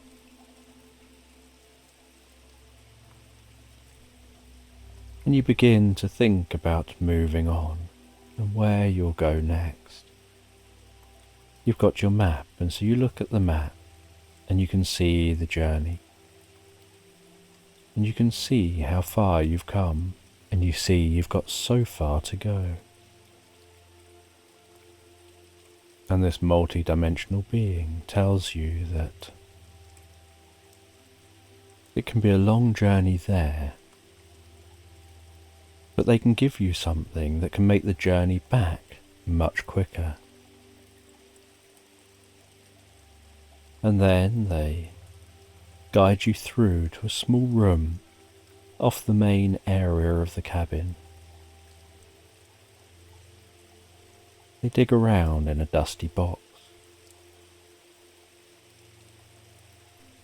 and they take out what looks like a seal, and they break it in half, and they place half down on the floor in this old little room, and they twist it, and then slap it, and then hand you the other half. And they tell you, this is like a portable portal. If you place this down, when you're ready to return, you can put it on the ground, twist it, slap it like I did then, and it will create a connection with this half placed here, almost like a wormhole between the two spots, and a portal will open, and you can step through the portal and you'll find yourself right back here in an instant. And so you'll only have to journey back from here to your town. And so you place the seal in your bag. You place the supplies you've been given into your bag. You thank them for their kindness and help before leaving the cabin and setting off, continuing your journey. And as you continue your journey, so you walk through the woods, before passing out the other side of the woods and finding yourself back into rolling hills and open countryside. You roam over those rolling hills, admiring the sky above, the way the clouds move so gently, birds circling up high. And so you continue walking through this countryside, enjoying the sense of the world around you, occasionally getting the map out, double checking you're still on track, following what's barely a path now over the rolling hills, heading far, far away from where you started. As the next night sets in, and you're still out in open countryside, and you can notice as the light dims, fireflies hovering and darting above the flowers and grasses. You set up a camp and a small campfire, and listening to the gently crackling campfire, and admiring the stars overhead, the way they twinkle and blanket the sky like a million diamonds just hanging above you. You lie back, watching the sky, feeling the cool breeze, and begin to drift and float, so peacefully, so relaxed asleep. And as you drift peacefully asleep, begin to hear the sound of a drum being beat. And as that beating drum continues, you start to see something in your mind's eye, a world forming around you, as if you're lying down in tall grass and hearing the beating drums get louder. You sit up in the tall grass and look around you, and find that you're in the middle of the ruins of what seems like a sanctuary, some ancient place, and sitting on an ancient rock in the middle of this space, surrounded by flowing water, appears to be the most peaceful person you've ever seen. And so you stand up and gently walk over towards them. And as you approach, they gently gaze up in your direction. They tell you that they're your guardian angel, that they're taking on this physical form in your dream to introduce themselves, to make you aware you've got a guardian angel who watches over you. And they tell you that you're unsure of exactly what the mission is you're on.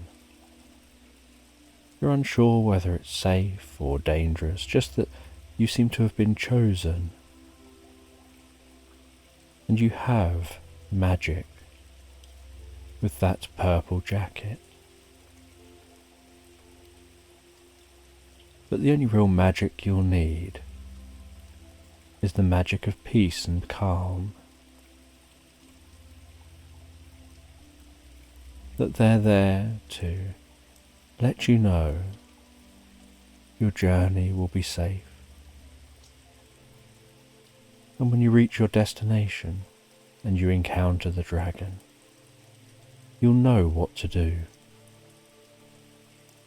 And all will be well.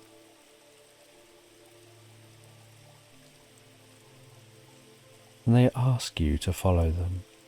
And so you follow them, walking alongside the flowing water. And as you walk, the flowing water gets wider and wider, until you arrive at a lake where the water is so wide it's gone still. And you can see the sky reflected in the water so perfectly.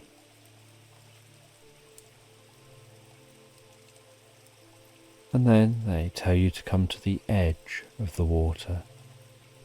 You walk to the edge. They tell you to take one step towards the water.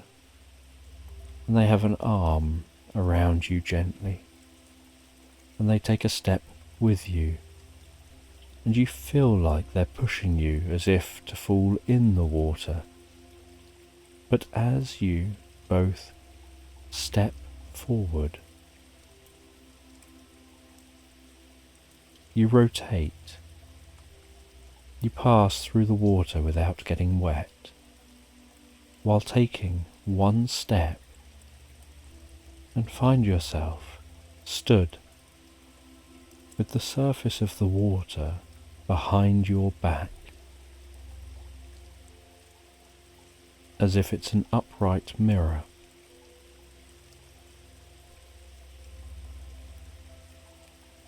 And you find yourself in a room surrounded by mirrors. And technically you're inside the lake, but you're not wet and you're not in water. And the surface of the lake is behind you.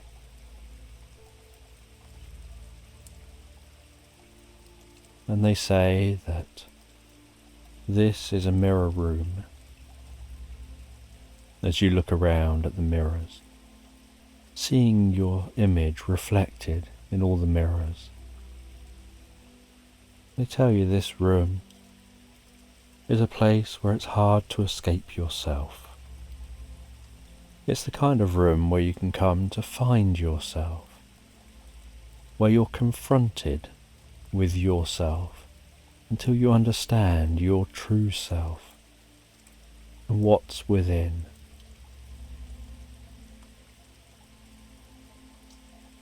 and they walk you around this mirror room. And you notice each mirror is very slightly deformed from each other mirror. Some mirrors slightly more concave, some mirrors slightly more convex. Some mirrors warped in slightly different patterns. Each mirror presenting a slightly different version of you back to you. And yet you know it's you in each reflection. And they walk you around this mirror room. They tell you, on some level, you're going to learn what all of this means. And after a while of walking round, suddenly you get a feeling like things make sense on some level. And with that feeling, they walk you back to where you started. And with a little bit of a push, they guide you back through the mirror. And you pass through the mirror, seemingly swinging round and stepping on the bank with the water behind you on the ground just as it should be, and you dry standing on the bank with the guardian angel. And they tell you need to be aware of what you learned in that mirror room. It'll help you on your journey. And with that, they guide you off, and you head off away from them, finding that as you walk away and the drums begin to play, so you begin to drift deeper and deeper asleep. And after a while of sleeping, you awaken to the morning, to the sounds of the morning, the warmth of the morning in this meadow, and you continue your journey, filled with a sense of peace and hope and curiosity about what you'll discover and what this dragon's like. And you continue walking with just yourself for company, enjoying your own company.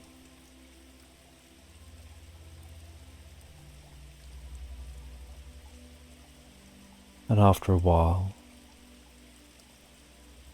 the landscape begins to change again. The gently undulating hills now give way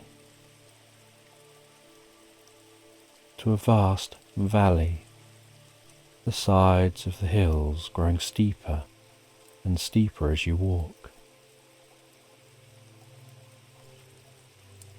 And so you continue into this valley, the sounds taking on a slightly echoey sound. And you walk through the valley, looking at the map from time to time to see where you are and how far you've got to go.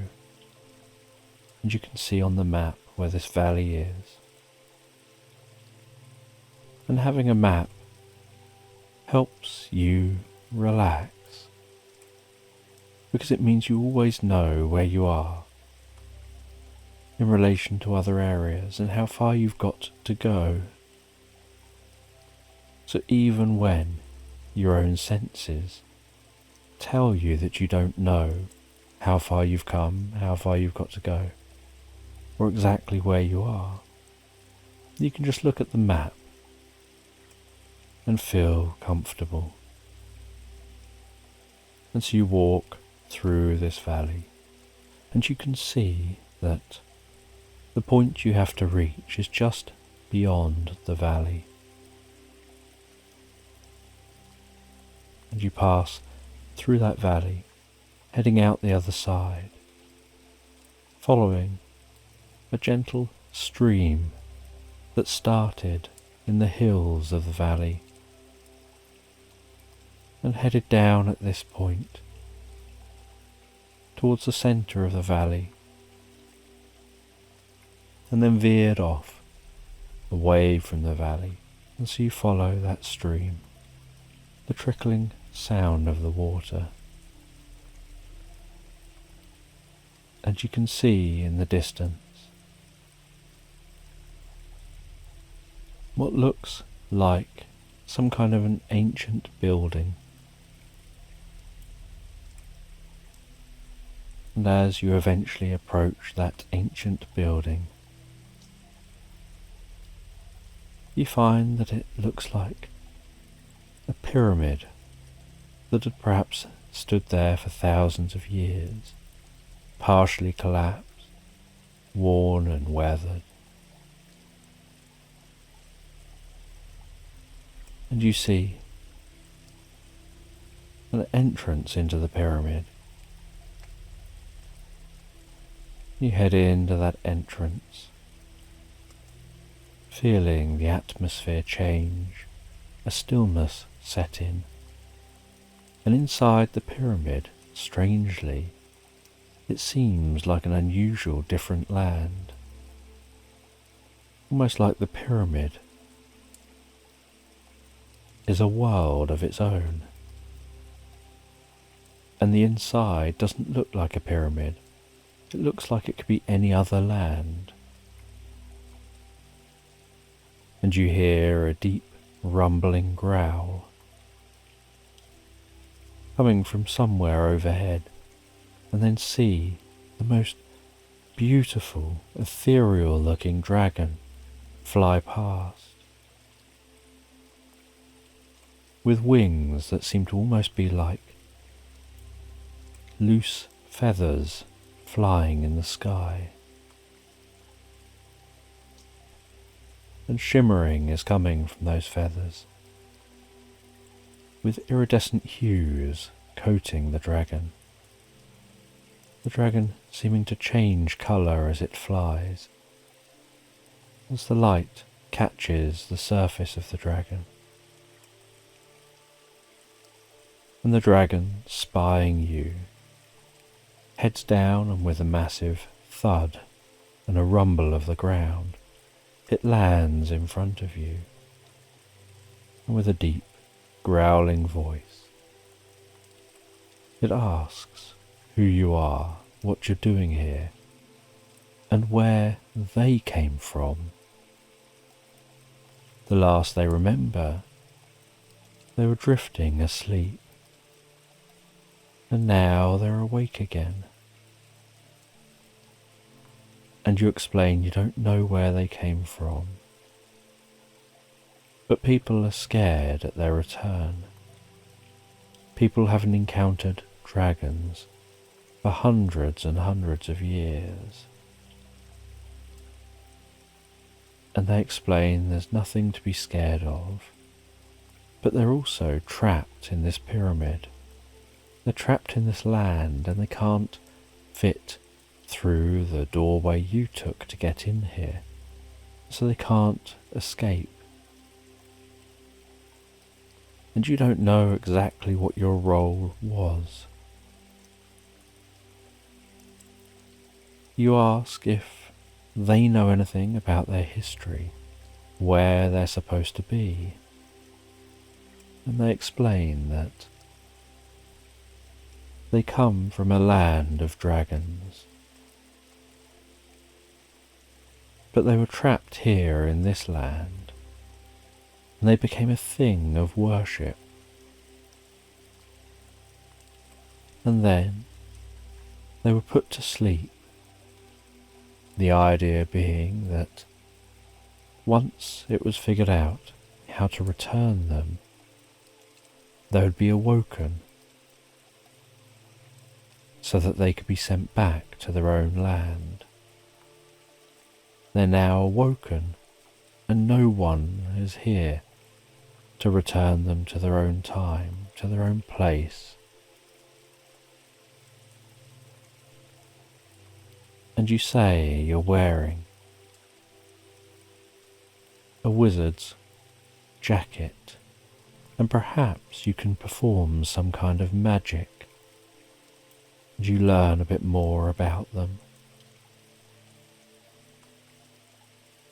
And you're curious, because if they were supposed to sleep until they could be returned,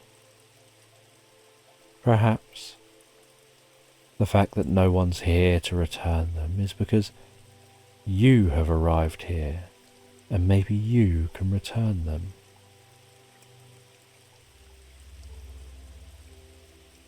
And you look around in this pyramid, which still just looks like a normal land, except that they definitely feel trapped in this exact location. And you see a potter's wheel that's rickety and weathered and old. And you have this feeling like perhaps you're supposed to use that.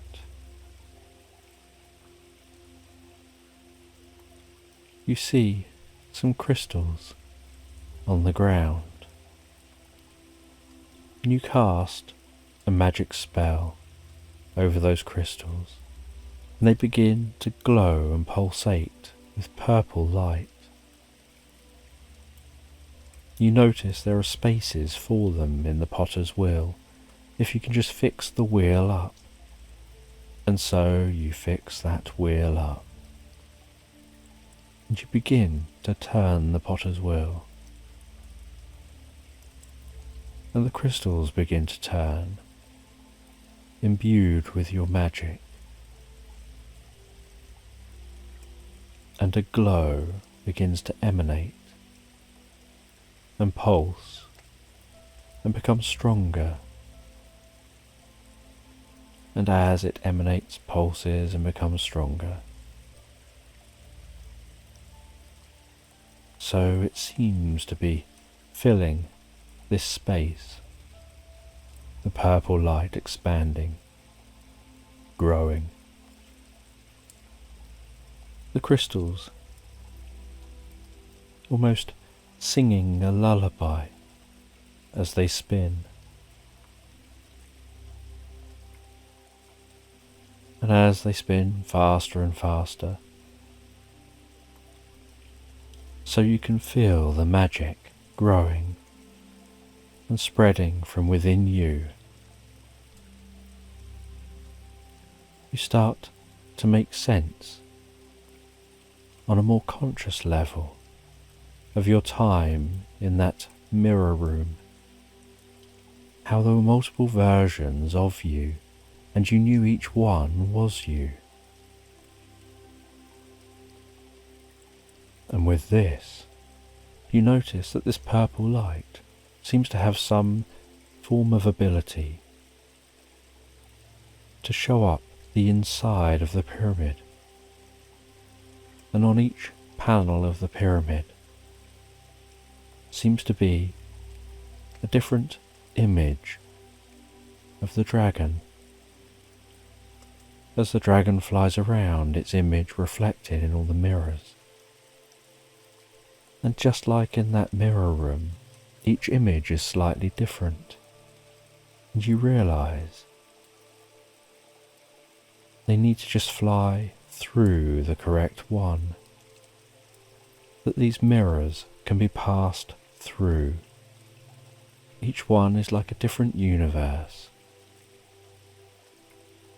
And they instinctively recognize which one to pass through, in the same way that you were helped in that mirror room to pass into the room and back from the room via one very specific mirror. And the dragon flies towards one of the mirrors as you continue spinning that potter's wheel, faster and faster, and you watch as the dragon passes through a mirror, and just as it's passed fully through, the mirrors shatter. The potter's wheel stops generating purple light. The crystals suddenly splinter, and silence sets into the pyramid, and a darkness sets in, and it's almost like the inside of the pyramid. It's like the inside of a pyramid, long forgotten. As if it had come alive just while the dragon was here. And now it's as it would be for an unoccupied pyramid that hasn't been occupied for hundreds, if not thousands of years. And you leave the pyramid. You think about your journey home. You take out that seal from your bag, place it on the floor, twist it, slap it, and an electric blue portal opens up before you, like an orb in space. You step through that portal, and you find yourself in that room, in that cabin. You walk out of the room and notice the cabin is derelict. It looks like no one's lived there for years. The portal closes behind you. You walk through the derelict cabin. You begin finding your journey home from that cabin, curious why it's derelict, when someone was there not that long ago. And as you walk back towards the village, back towards the town you came from, you encounter that fairy, and you've still got the map, and you hand them back the map, and they greet you and clearly know you and recognize you, and they thank you for what you've achieved, and you say that you've had a few strange experiences.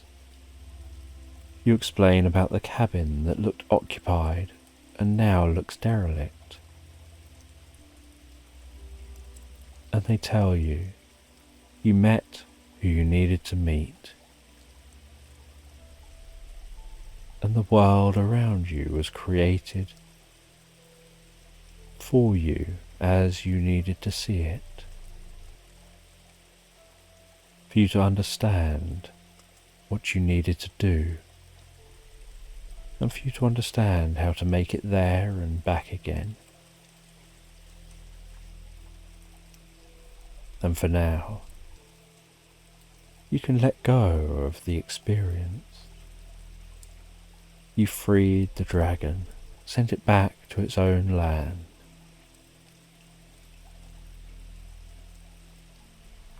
And you head back through the town back to the tavern, where you see that wizard sat at that table near the fireplace. They greet you and ask for their jacket back. You return their jacket.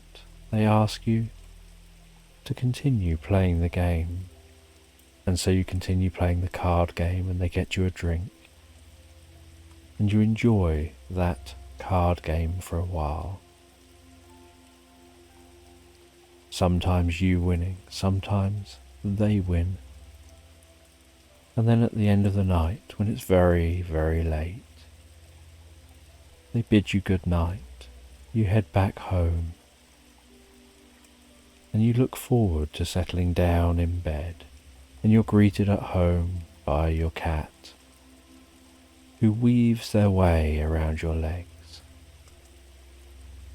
And they come to bed with you.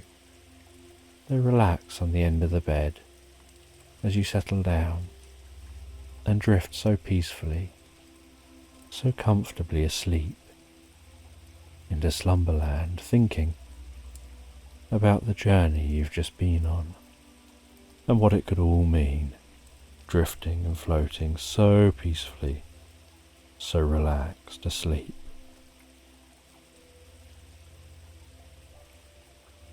And this is a bedtime story about a queen who lives in a palace high up in a mountain. And she often feels that she leads quite an isolated existence. Being the queen, she's often expected to just remain in that palace. People will come occasionally and visit. She'll hold functions and balls,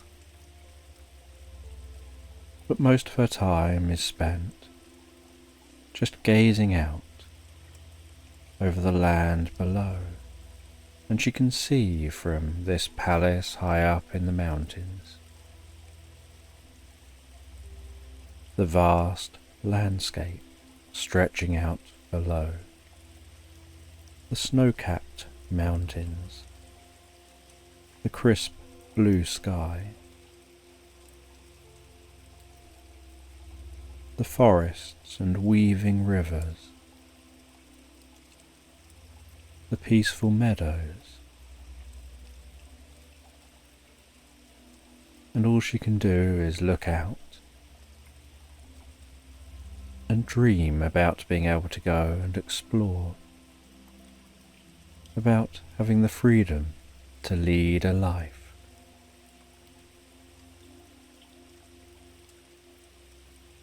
And one day, she wakes during the night when she hears a sound coming from somewhere else in the palace. She leaves her bedroom, walks quietly down the large corridor on the softest of rugs,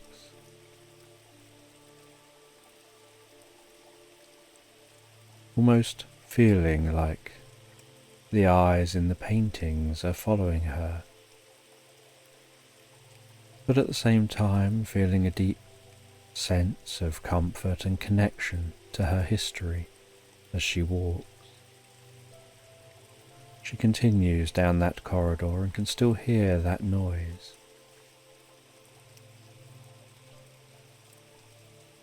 Until eventually she arrives at the heavy wooden door to one of the studies. She carefully and slowly inches open that door, and inside the study she sees a fairy flying around, flying from ornament to ornament. She can hear its wings with their high-pitched buzz, just a blur behind the fairy's back. She asks who this fairy is and what they're doing in her palace. And the fairy says that they've been observing the Queen for many years, that the Queen's parents had tasked them with that role, to look after her, keep an eye on her, and so that is what they've been doing. But over recent years, they've felt that the Queen was seeking something, was often lost in thought, and they had no way of being able to find out what was going on for the Queen without revealing themselves. And they were wondering now whether to do so, and they were searching this study to try to find any books that might contain ancient knowledge that would reveal whether there's any circumstances where they're allowed to reveal themselves to the person they've been tasked to watch over. And the Queen comments that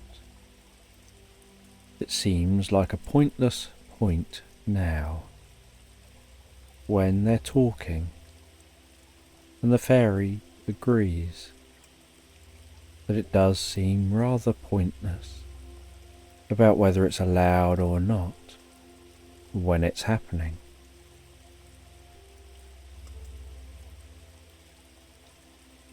And so the Queen heads deeper into the study. She lights the fire in the fireplace, pours herself a drink. It's just the early hours of the morning. The sun hasn't even risen yet. She sits herself down in the most comfortable of armchairs near the fireplace. As the fire begins to crackle to life, gestures for the fairy to stand or sit down somewhere rather than buzzing around, and then talks to the fairy and shares her thoughts and worries, her concerns, the things she feels she's missing out on, the life she would like to have. And the fairy says that she can use magic to help her to be able to go out unrecognized. And she can then explore and find herself, find out who she truly is. And find out what it's like to not be a queen. And the Queen remarks that this is all very well and good, but what about those in the palace? They would obviously miss her and recognize she's missing. And the fairy says that with her magic, she can always take the Queen's place for a time. She can make herself look like the Queen. The Queen can share with her some of the tasks she's supposed to do over the next few days. She already knows the Queen's mannerisms. She's kept a close eye on the Queen. And so the Queen has a gulp of the drink and says, "Let's make it so." And the fairy pulls out a tiny magic wand with fairy dust sprinkling from the end with each movement. And as the fairy dust liberally flies off in all directions, the fairy begins to chant an incantation, doing specific gestures, hand movements, specific patterns.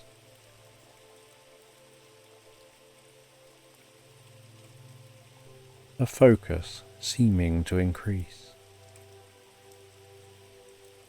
The room filling with more sparkling fairy dust.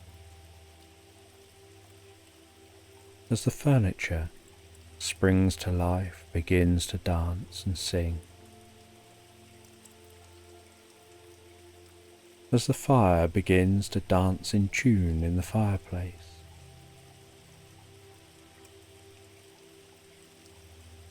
As the fairy continues her incantation.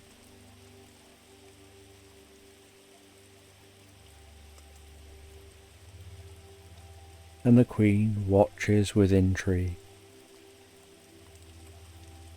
and notices the cold drink seems to be beginning to bubble and turn hot.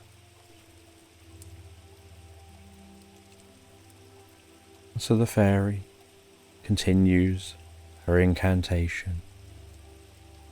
The Queen puts down the drink as the glass warms up.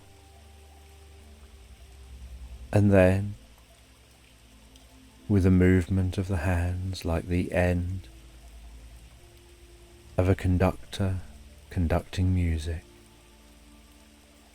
with stillness striking the room, furniture becoming still, the fire seeming to become still in the fireplace, the fairy dust settling to the ground and vanishing, silence setting over the room.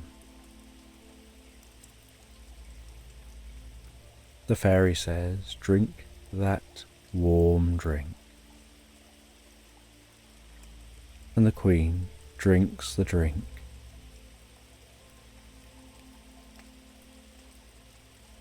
And as she drinks the last drop, the swirl of light starting from around her feet spirals up around her legs, around her midriff, around her chest, her arms, her head, getting brighter and brighter. She feels a tingling throughout her whole body. And then, as the light fades, she feels no different. She asks what has changed, and the fairy gestures to the window, and the Queen heads over to the window, opens the thick curtains, and can see her reflection in the window against the darkness outside. She notices that she has long blonde hair, freckles on her face, blue eyes, almost the exact opposite of her normal look, of brown hair, brown eyes, and clear skin. She notices the changes to her cheekbones, to the structure of her face. Notices she's wearing a pretty sunflower dress. And she looks very different to how she ordinarily looks. And the fairy says that even your voice has changed. To yourself you sound as you do, but to everyone else you sound very different.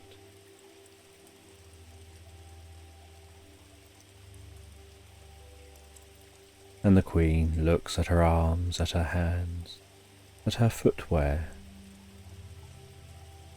And the fairy says, you will have just one day through until midnight, and so a little over 24 hours. Before this wears off, and in a flash of light you'll turn back to looking like the queen that you are. And so the fairy says that you should go now before anyone wakes up.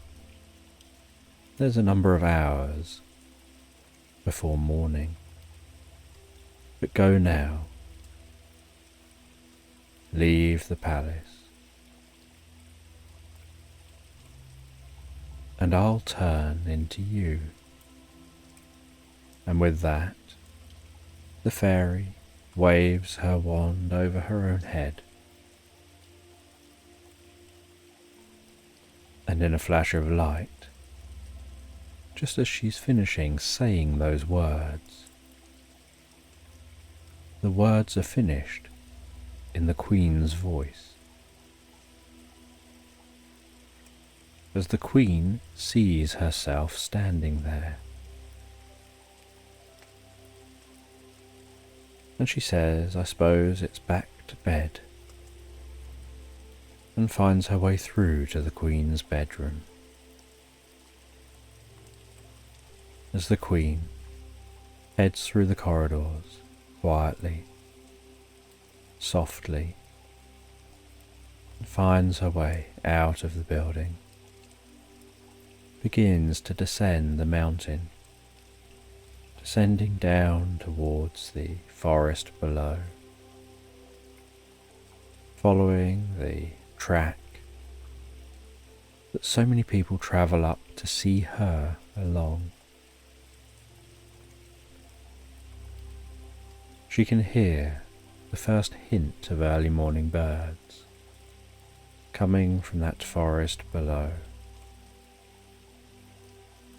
She can feel the fresh, cool air. She breathes that in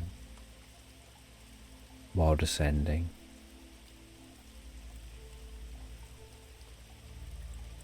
And she feels a sense of excitement and curiosity about this experience that she'll have.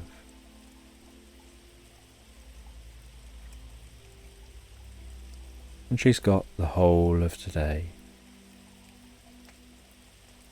overnight and through to midnight tomorrow.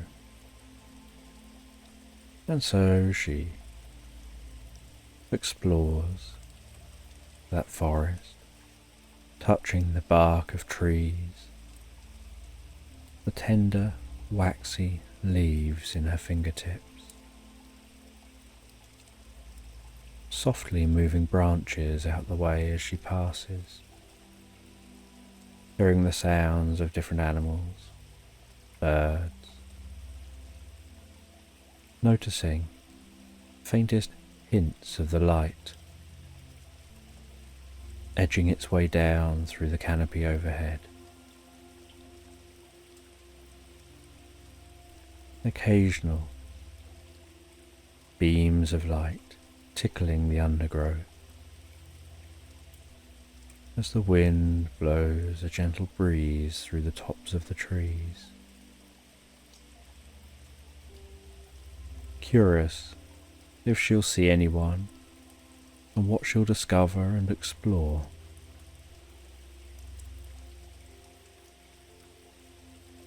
And she continues on through the forest,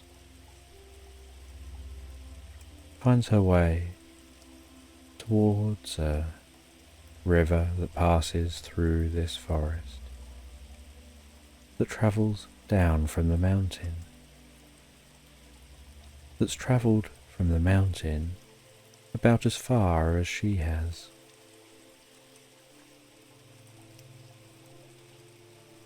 And while following that river, smelling the fresh coolness of the air alongside the water. The gentle sound of that water as it bubbles along beside her, finding it easier to pass through the forest, along the bank of the river, than pushing through the trees, and knowing that as long as she can find this river, she can definitely, easily find her way back up to the mountain. And while continuing, she hears a noise and quietly walks towards that noise,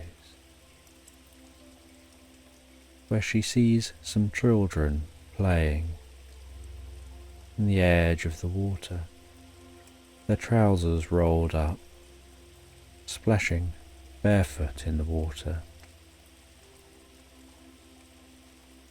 laughing so carefree.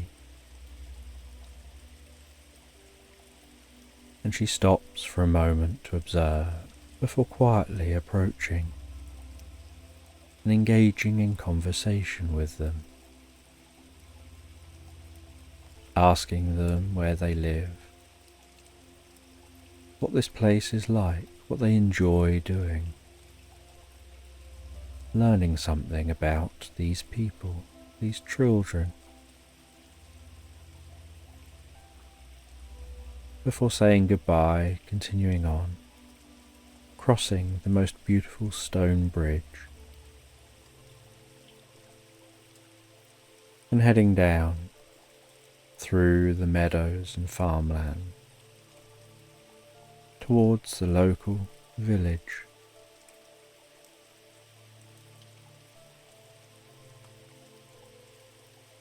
And as the morning continues and the walking continues, she sees a farmer walking along with a horse that's ploughing a field. She says good morning to the farmer, engages with the farmer and learns about their role as a farmer. They talk about having to wake up early, having to work long hours, the pleasure they get and the achievement they get from the role they take. And she continues on, hearing the sound of the church bell ringing for the morning, heading into the village, heading towards the church, admiring the simple stained glass windows and the basic stone structure of that church.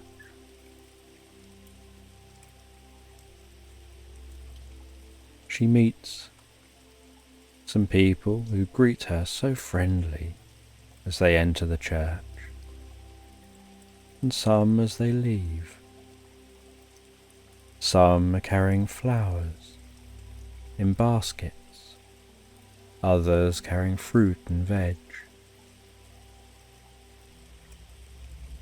She talks to a number of the people,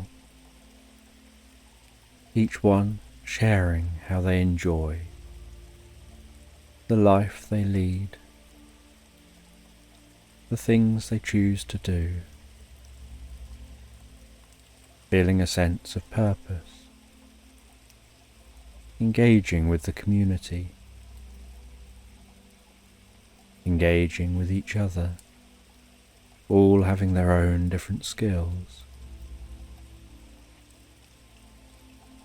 And she says goodbye to them and continues her journey, finding her way to the marketplace, feeling a little overwhelmed in the market, with so many people pushing here and there, so crowded, so much noise, so much confusion.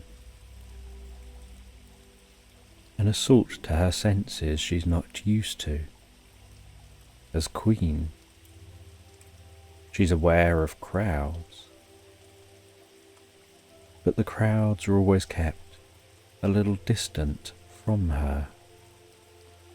Here she's weaving in and out of people, having people trying to sell her things.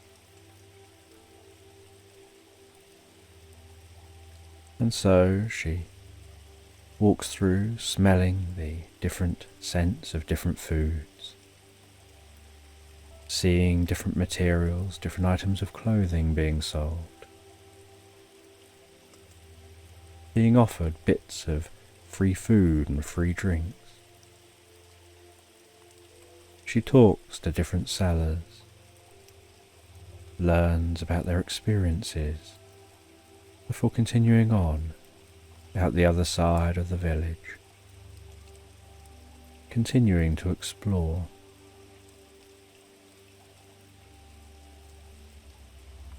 Enjoying the peace out the other side of the village, heading through meadows, following the river past a mill, its wheel turning as the water flows past, following along past lavender, the scent of that lavender, the colour and the feel of the lavender, enjoying that touch of the lavender, getting that scent on her hands, usually being unable to enjoy touching wildflowers, because what she gets is normally picked and delivered. And up in the mountains, flowers don't really grow like this.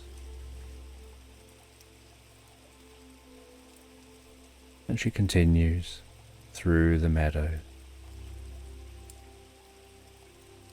until she sees in the middle of the meadow, some way away, a small cabin with a wisp of smoke rising from the chimney. She heads over to that cabin, knocks gently on the cabin door,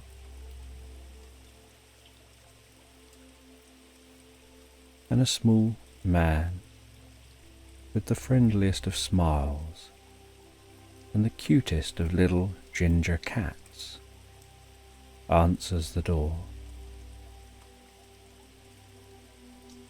She asks if she can come in for a cup of tea, explains she's exploring and just getting to meet the people around here and to learn from them. And they invite her in. She sits by the fire, the cat jumps up on her lap. She begins stroking that cat and it begins to gently purr and snuggle down onto her lap even more.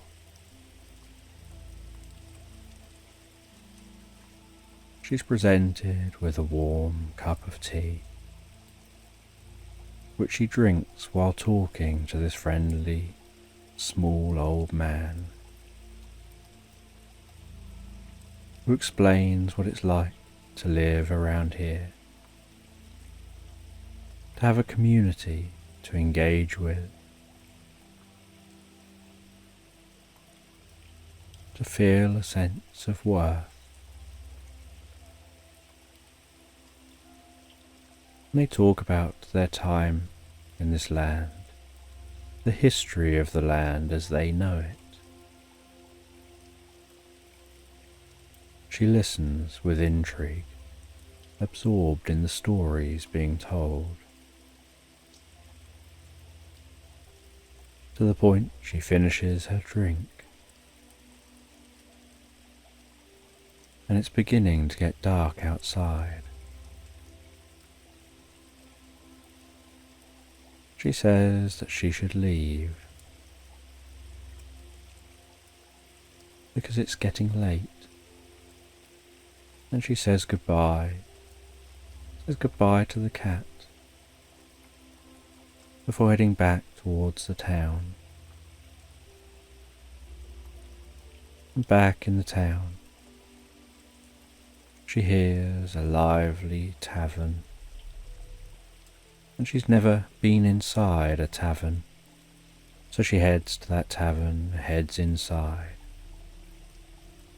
asks if they've got a room for the night, and she's given a key to a room and told where it is. She heads up to the room, freshens up, before going back down to the bar, and at the bar she chats with more locals, seeing what they're like when they're not working, when they're enjoying themselves. She chats with the bar staff. She engages in drinking with them, in playing bar games, feeling a part of this community, before finding herself getting more and more tired, and so heading to bed, and waking the next day knowing she has to make her way back to the palace before midnight. And so she takes some more time to explore this village. She starts to ask people about the Queen, about what people thought of the Queen. And they explain that she pretty much seems to let them lead their own lives. She's a very good queen, but they never really see her. She doesn't interfere with their lives. And some of them say they feel sorry for her, that she probably is lonely up there all by herself. The queen of this land, yet not really a part of this land.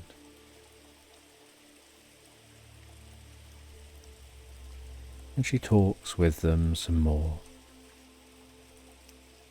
about how things could change, what they would like to see, before developing some ideas. As the day continues on towards evening, and so she starts making her journey away from that village, following the river, heading back through the forest, finding her way all the way back to the palace high up in the mountain. And when she arrives back at the palace, she knows that she doesn't want to be seen not looking as the Queen. So she waits for a while, sitting in the garden, and it's dark, and the moon's out, and the stars are twinkling overhead, and as her eyes adjust to the dark, she can see the faint sign of the aurora, like curtains waving gently in a breeze.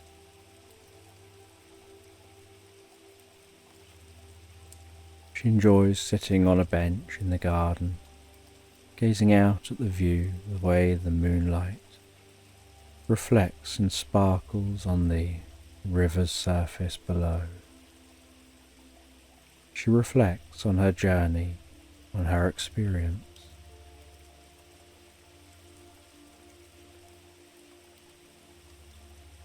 And as midnight strikes. With a flash of light from her feet up to her head, she turns back into herself. She sneaks back into the palace, finds her way back through to the study where she meets with the fairy, who is back as the fairy. She talks with the fairy about her experience, about what she learned about herself, about others, about happiness, and changes she would like to make, that she knows those around her might feel uncomfortable with those changes being made, not wanting her to take such risks, but she decides she wants to feel more part of a community. She doesn't just want balls with wealthy other aristocrats from other places, but she wants to open her home to the local people, to engage with the local people, to travel herself for supplies into town, to head to the market, to enjoy walks in nature,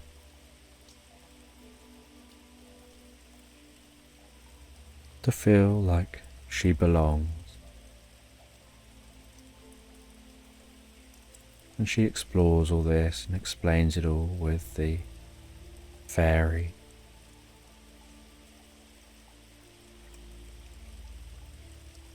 And the fairy says it sounds like she's no longer needed to be here right now, but if she's ever needed again, she'll just know it and she'll be there. And the queen thanks the fairy, as the fairy seems to just vanish. And the queen leaves the study, heads to bed, and wonders if she missed anything in the day and a half that she was gone, or whether everything ticked on as usual. And she looks forward to the changes she'll be making as she relaxes back in bed and drifts and floats so calmly, so peacefully, asleep into slumberland. I'm just going to tell this story about a woman who is resting at home one day, and she notices out of the window, while it's raining, as she's listening to the gentle pitter-patter of the raindrops on the window, that the sky has an unusual hue to it. There are areas of sunlight and areas of cloud, and while gazing out of the window, admiring the curious atmosphere, admiring the textures of the clouds, and the contrast between the dark sky and the sunlight, she notices the most incredible, vivid rainbow forming in the sky. And she watches for a while and realizes the rainbow doesn't seem to be fading. Minutes turn into hours, and that rainbow still seems to just be hanging there in the sky. And so she gets wrapped up and dressed up, ready to go out in the rain. She heads out into the rain, raising the hood on her raincoat. The sound of that rain reverberating around her ears as it strikes the coat and the hood of the coat. The sensation of each raindrop hitting the coat.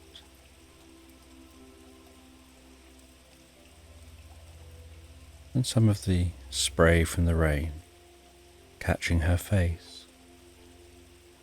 And the weather is the most comfortable temperature. As she's wrapped up, it's not too warm and not too cool. And nobody else seems to be out, perhaps all tucking away out of the rain. And she walks in the direction of the rainbow. And she's going in search of the legendary pot of gold that she hopes to find, where the rainbow touches the ground. And she doesn't know whether the pot of gold is at the left side of the rainbow or the right side of the rainbow. But she feels that the right side is probably correct because it's right. And that's where she decides to check. And so she heads in the direction of the right side of the rainbow, keeping an eye on that giant, vivid arch of colour stretching overhead. Curious at how that rainbow is lasting so long as she walks.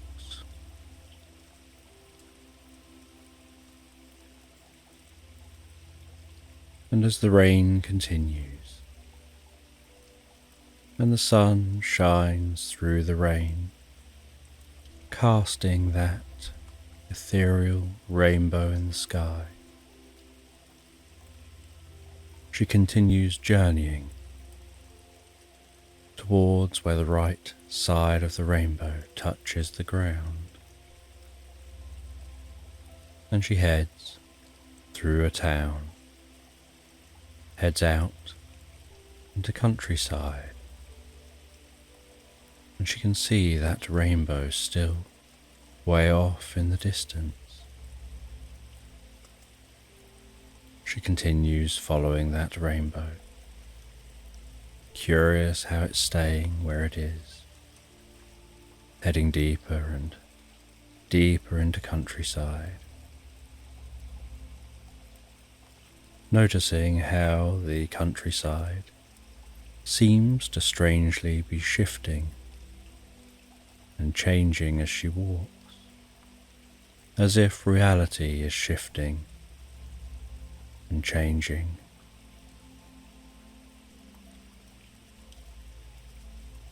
And yet, the one constant is that rainbow.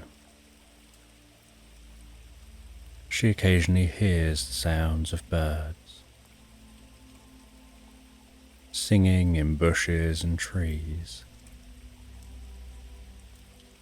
but is surprised at the stillness of the environment with just the sound of the rain, only occasionally being punctuated by other sounds.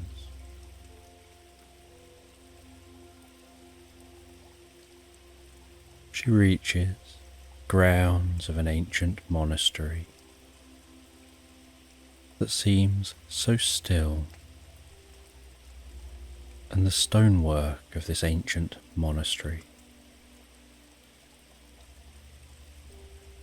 casts the most incredible contrast to the nature the greens of the grasses and the trees around. She cuts through that monastery, curious what it was like in the past, long before it became ruins. She heads out the other side of the monastery, continuing to head towards that rainbow, which has now hung in the sky for many hours. It's almost as if time is caught in a loop,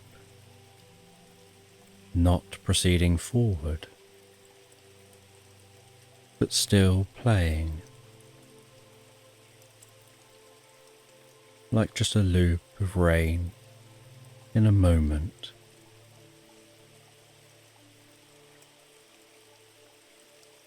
And she continues on through the countryside.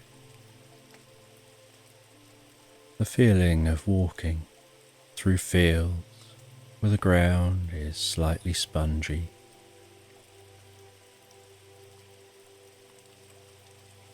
The smell of the air in the countryside, cleaned by the rain. A certain freshness to that air. As the landscape continues to subtly change as she walks, in a way that's barely noticeable, and just retrospectively she realizes how different the landscape is becoming. She finds herself walking into long grass, taller than she is, with wide shards of grass, almost rattling in the breeze. As she walks through that grass, keeping an eye on the sky, on that rainbow as she walks.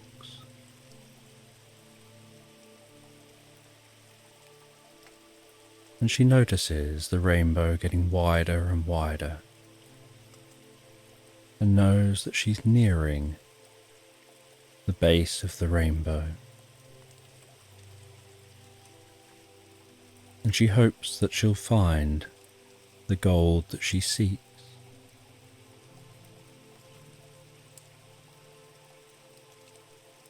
And eventually she reaches the foot of the rainbow. She can see it arching high overhead. Its colours so vivid against the darkness of the rain clouds.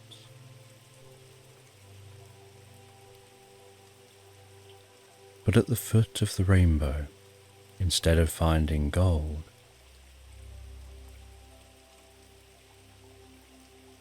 she notices that there's what looks almost like a blue portal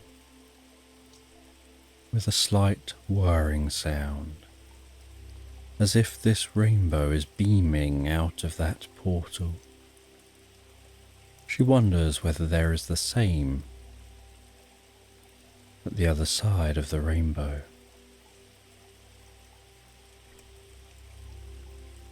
And this portal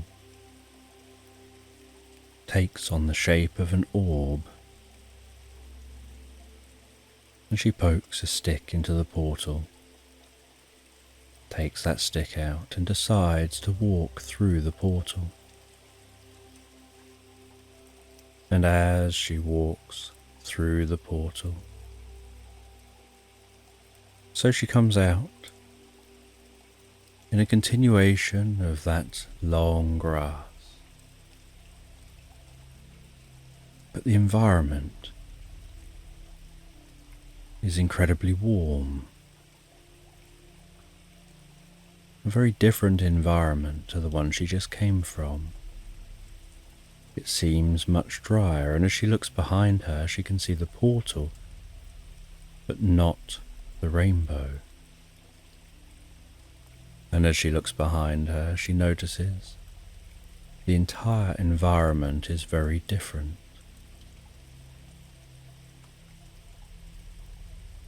And she continues walking through this long grass,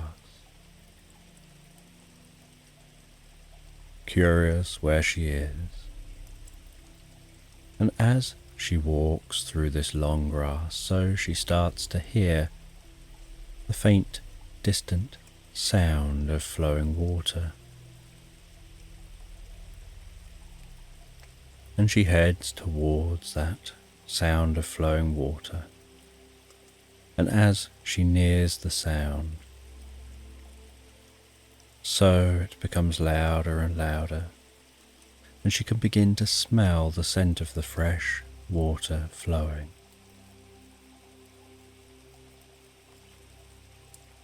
And as she gets closer and closer to the water,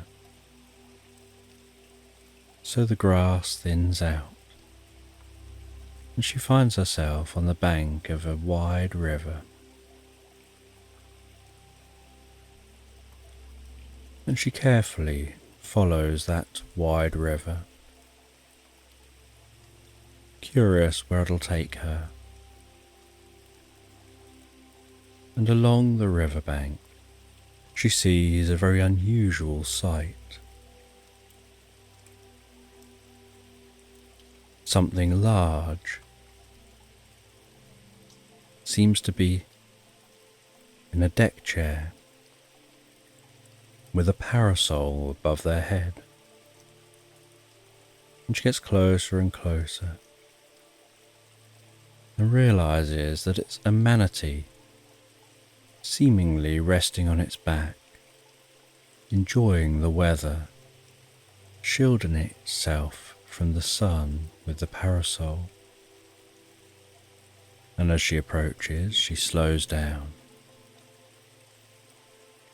and engages in conversation with this manatee. And while talking with the manatee, she can hear the water trickling alongside, the sound of the rustling grass, the sight of the occasional butterfly flitting in and out of that grass.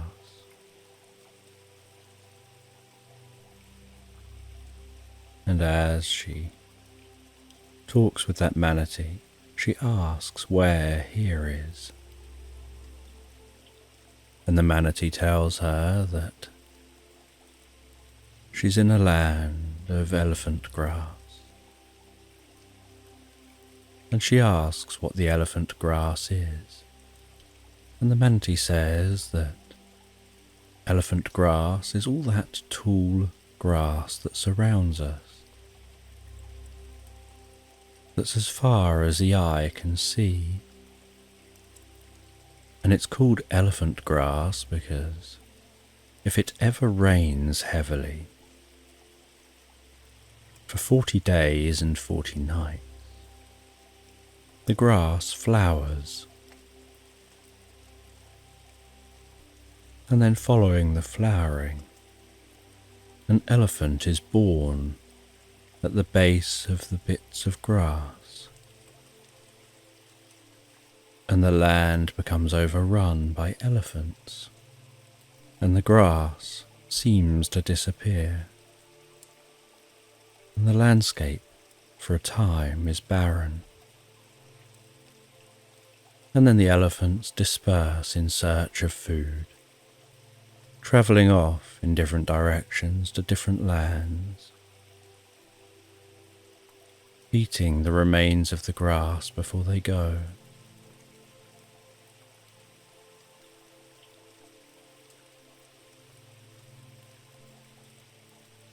And this manatee explains that sometimes it's been known to go wrong,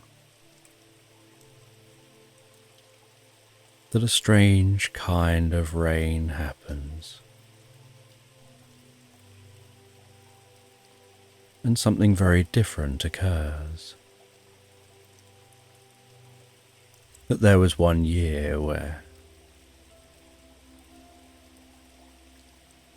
it was raining incredibly heavy, but it was also very windy.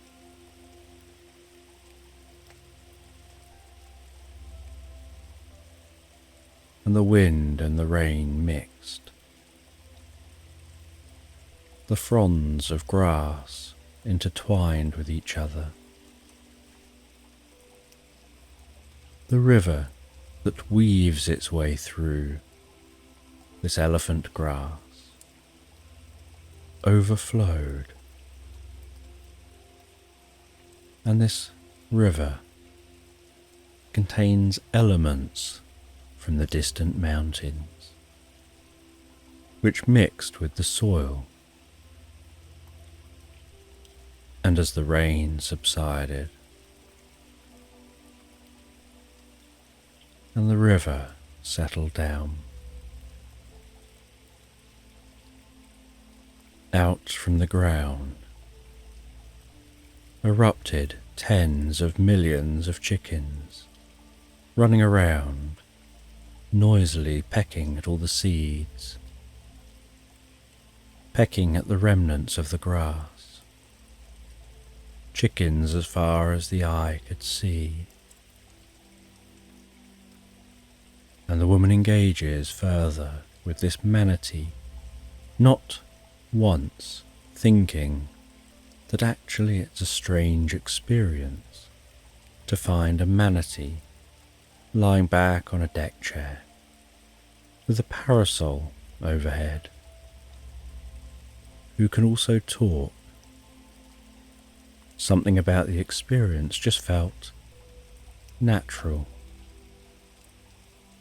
And she sets off from that manatee, having asked for directions on where she should perhaps go next. The manatee had said about the mountains, and so she thought perhaps she'll head towards those mountains, and was curious what these elements were, which washed down the river from the mountains. And so she follows the river up towards those mountains. And while walking towards those mountains, she notices a white pelican standing in the water, so patiently waiting, staring into the water.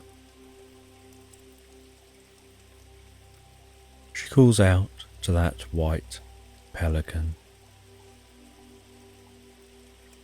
and asks them the direction, if she's going the right way to the mountains. And the pelican tells her that she is, that she can head this direction past the lost city, where eventually she'll find a garden. And in that garden, she'll find the path into the mountains. And she leaves that pelican, continues following this river.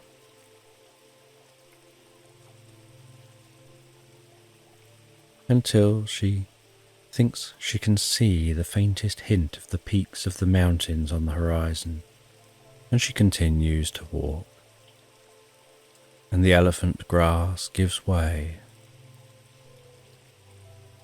first to shrubs, and then to small trees, and then to woodland. And she heads into that woodland, and while walking through the woodland, she decides to stop, to take a break, to rest for a little while. And as she rests, so a little fairy seems to fly from the water's edge, curiously investigating her, asking her about who she is, where she's from, where she's going, and she explains. And the fairy says that the journey is going to get very difficult as you begin to ascend the mountain. But hidden within the mountains are multi-dimensional beings called the Hugs. And the Hugs can't be seen, only felt.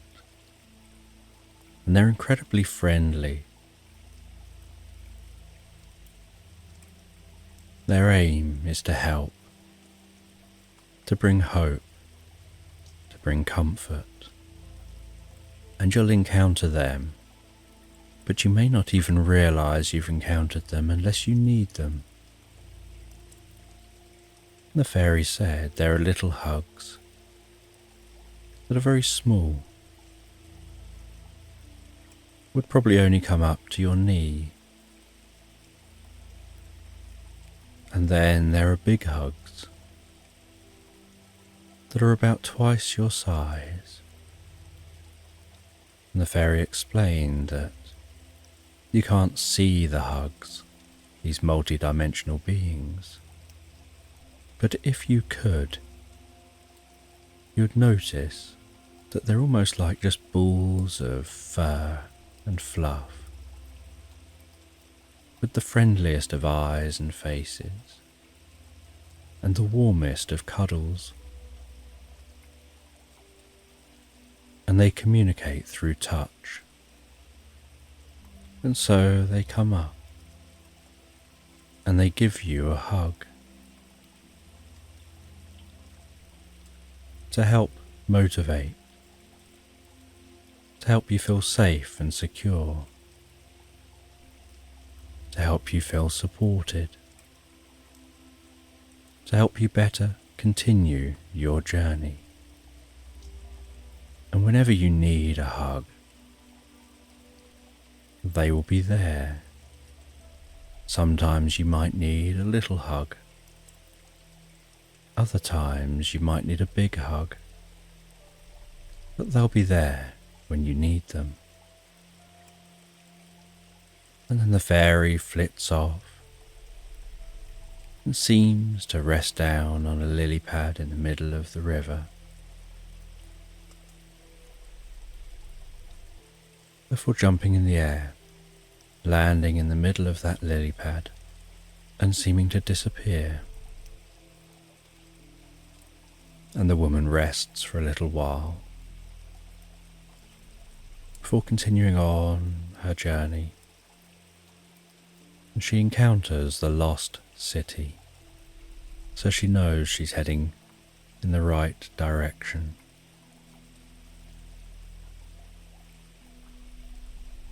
And the lost city appears to just be rocks and ruins.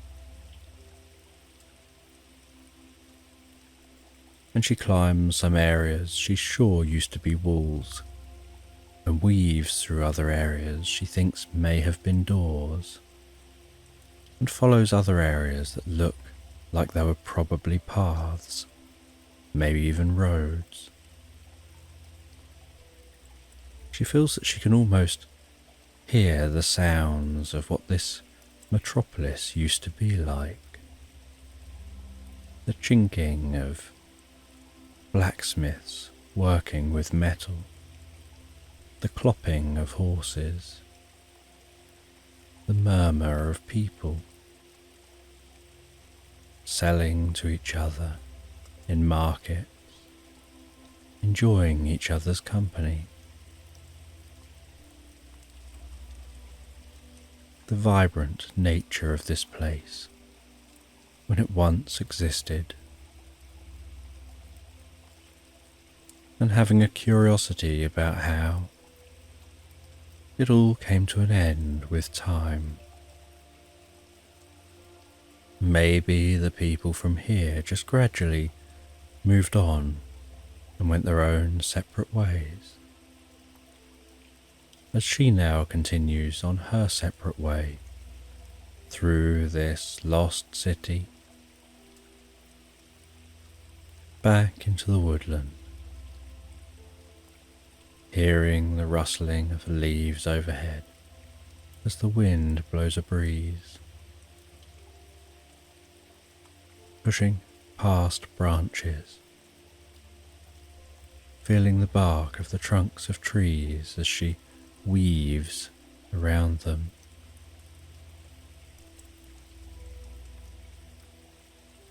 Watching the shards of light breaking through the canopy and dancing ahead.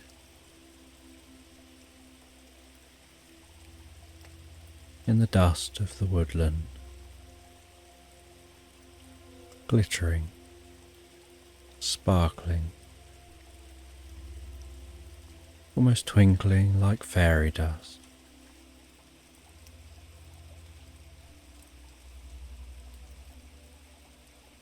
And gradually working towards a clearing the other side of the woodland, where she finds an unusual sight, a traditional well-kept garden, seemingly at the base of the mountains.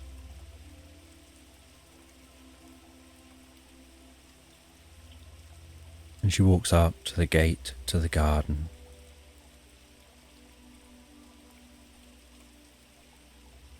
Peers over the gate to see who may or may not be in this garden, trying to work out who this garden belongs to. It's well maintained, so someone must be here at some point.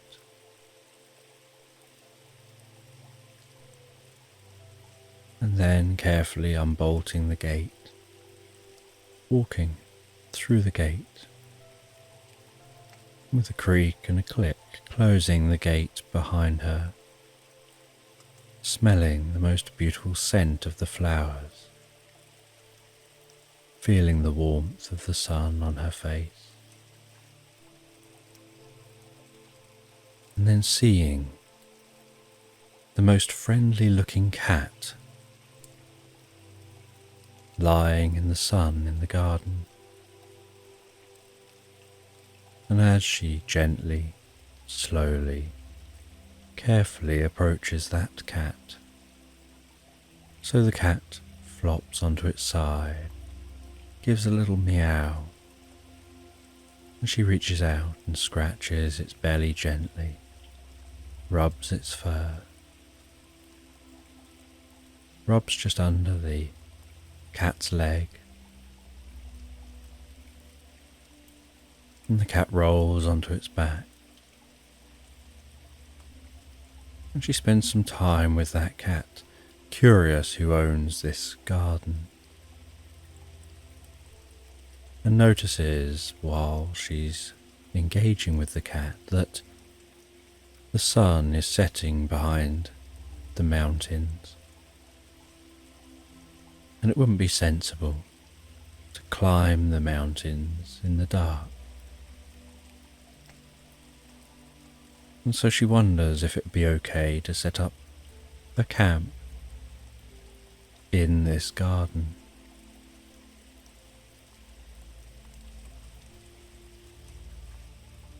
And so she makes a makeshift camp in the garden from bits she's acquired on her journey.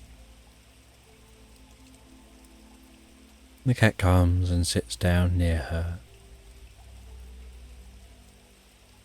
and as the garden begins to darken, as that sun continues to set,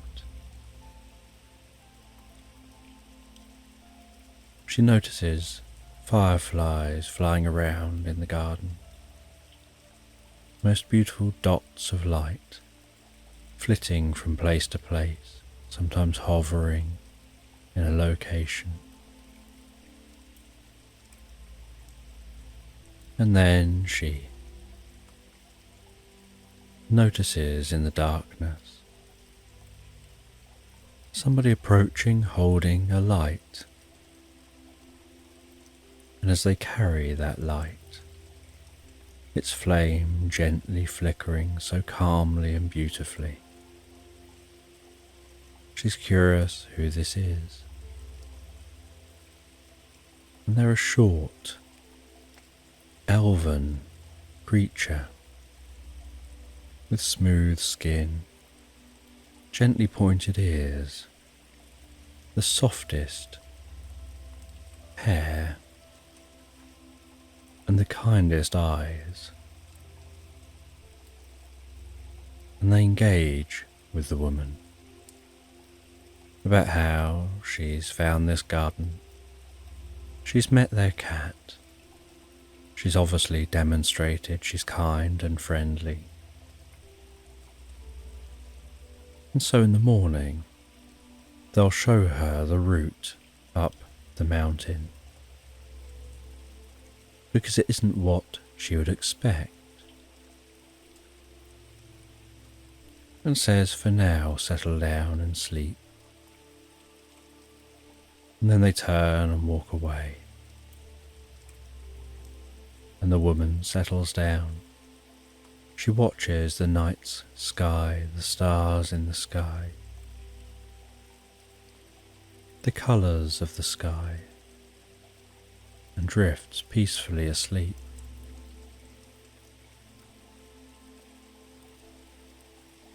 And the next morning, she wakes to the cat padding on her arm, feeling so calm and comfortable. She walks across the garden, curious about the previous evening's encounter. And that elven person appears again,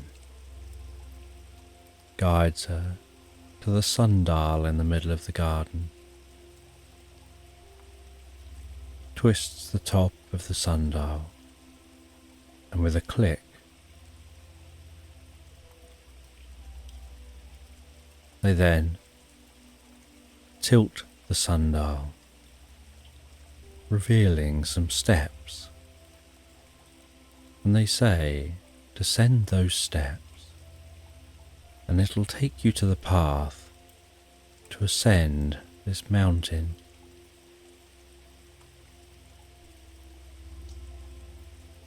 And so they descend the steps. They light a torch as they go. You can hear the occasional drip of water down here. And they walk along a tunnel under this garden, and then find some steps before them. They begin to ascend these steps, and the steps get wider and wider, and the roof above the steps gets higher and higher, until the roof is so high the light from the torch no longer reaches it.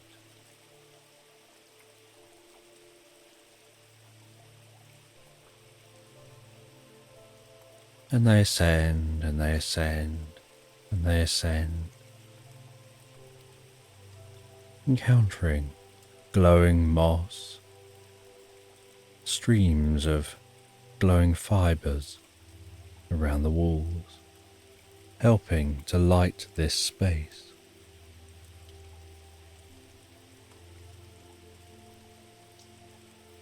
They reach a point where they begin to struggle with the constant ascent,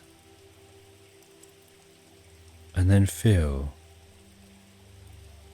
a sense of being hugged and filled with strength and motivation, kindness and support, and encouragement to keep going. They continue a while longer before stopping to take a break, and then continuing again some more. And after they feel like they've been ascending for hours, they start to think to themselves they can't go on, they can't keep pushing themselves like this. They don't know how much further they have to go. And then they feel a big hug. And they continue on after eating and having that rest, until eventually finding themselves at an oak door with ornate carvings. And they open that door and realize they're in a room looking out from the top of the mountains, carved into the mountains with windows. And in this room, they see multiple elements, different powders, seeming to be worn directly from the rocks. And carefully feeding in to the trickle of water from up here, and watching as that water trickles across a thin path in the floor of this room before beginning to trickle down the side of the mountain. Those elements merging, mixing, being like the lifeblood of the entire landscape below.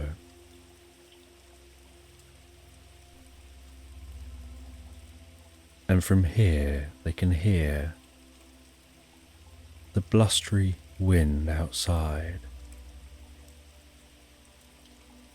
They can see way off into the distance, way off back to where they started.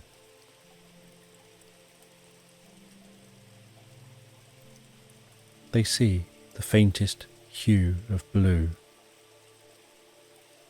of that portal way off in the distance, so vivid and vibrant.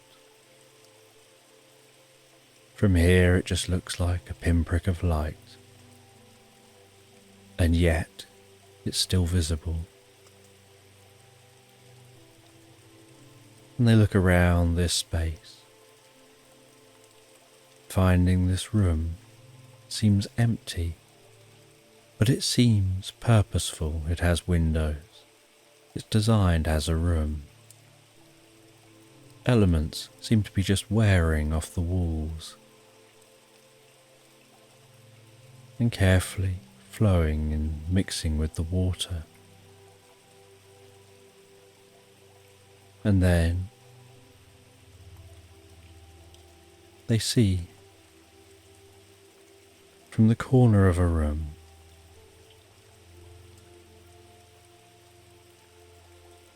a small owl hopping along the ground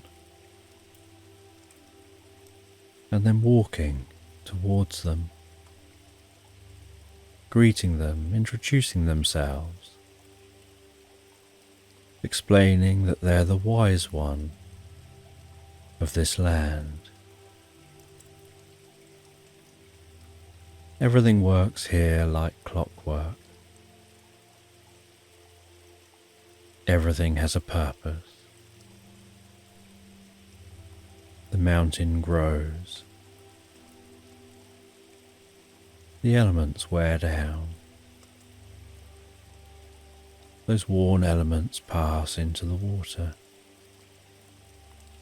The water flows down the mountain and feeds the valley below.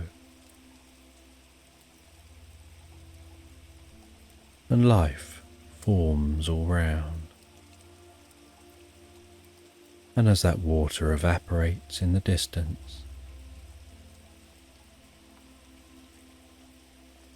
The wind blows the water towards the mountains again, where it rains down on the growing mountains, evaporates more of the elements, and the cycle continues. And as the wise one, they're responsible for making sure that this continues day after day, with no break in the cycle. There's some variation in the cycle. Sometimes some elements mix more than others. Sometimes it rains more than other times and for longer than other times. And this creates a certain level of uncertainty and change.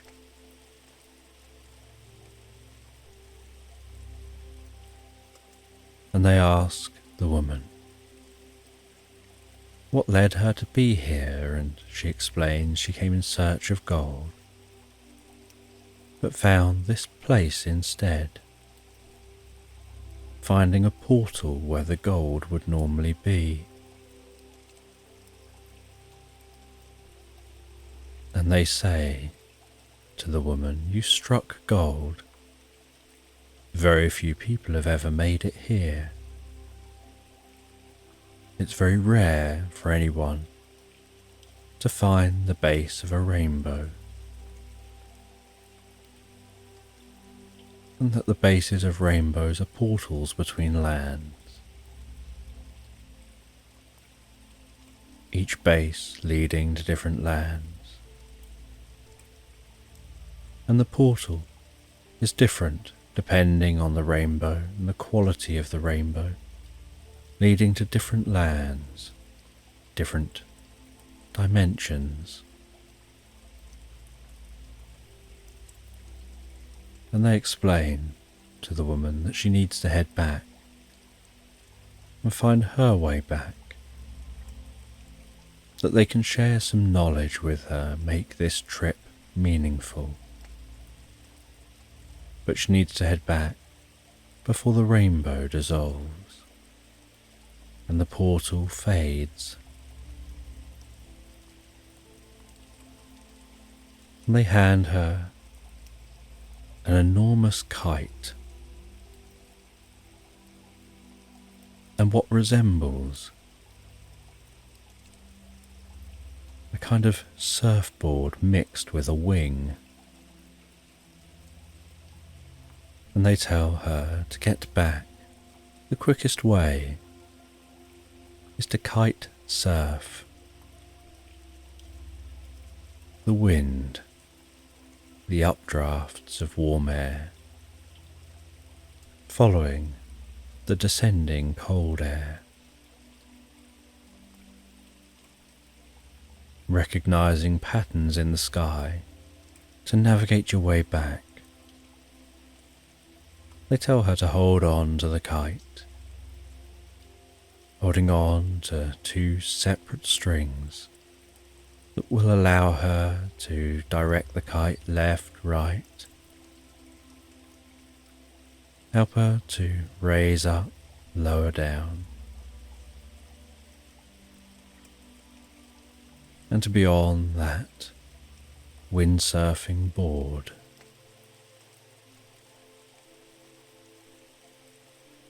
And with a sense of uncertainty, she heads out of this room onto a ledge here at the top of this mountain. She then feels a big hug giving her a hug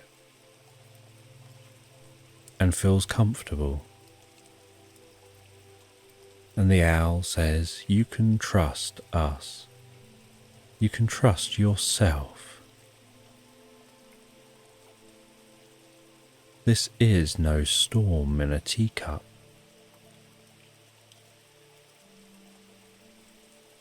You can ride this back to where you came." And she pulls on the cords,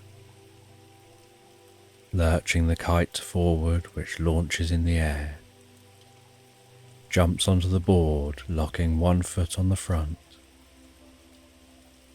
and sets off, waved off by the owl, and begins surfing the wind back to where she came, surfing above the mountain, above the garden, above the woodland, weaving and following that river back in the direction she came from. Sky surfing all the way back, noticing way down there that manatee still choosing to rest on a deck chair under a parasol, and lowering herself down and weaving, landing among the elephant grass, skidding along near to the portal that she's aiming for. And she passes through that portal, finding herself back where she started, in a more familiar land. The tall elephant grass here fading as the portal fades, where it had bled out through the portal into the land around. Seeing behind her the rainbow fading, the portals closing, the clouds clearing, the rain stopping, as she found her way back home, and as the sun increased in temperature, now there were no clouds or rain, she took off the raincoat and carried it with her. As she walked back towards her home, and as she arrived home and went to get the key out of her pocket to open the door, she finds a tiny little carved statue of an owl, inscribed on the base, saying something to remember your journey by. She opens the door and goes in to her house. She makes herself a drink and settles down for a while, reflecting on the journey she's had. And as night falls, she heads to bed, still in her mind, running over the experience, curious how the portals form, why others haven't discovered them before, why she's never heard of them before, wondering whether she'll ever get to leave this land and maybe visit other lands in the future, knowing if there's another rainbow, she's definitely going to go searching for the end of the rainbow. And she settles down and begins to drift and float so peacefully, so comfortably asleep into slumberland. And in this bedtime story, you find yourself travelling along an English canal in a narrow boat, and your boat is travelling along very slowly. You're carefully manoeuvring this boat along the canal, enjoying the leisurely journey through the waterway. The sun gently setting in the background, casting the most beautiful glow across the water and the landscape as you gaze out over the flat meadows and fields, pocketed with the occasional patch of woodland. That golden light, bringing a deep sense of peace and calm. The sound of the motor of the narrowboat chugging away gently as you hold the rudder, steering, making small changes to keep that boat on track. The slight sloshing sound of the wake as it reaches the bank of the canal.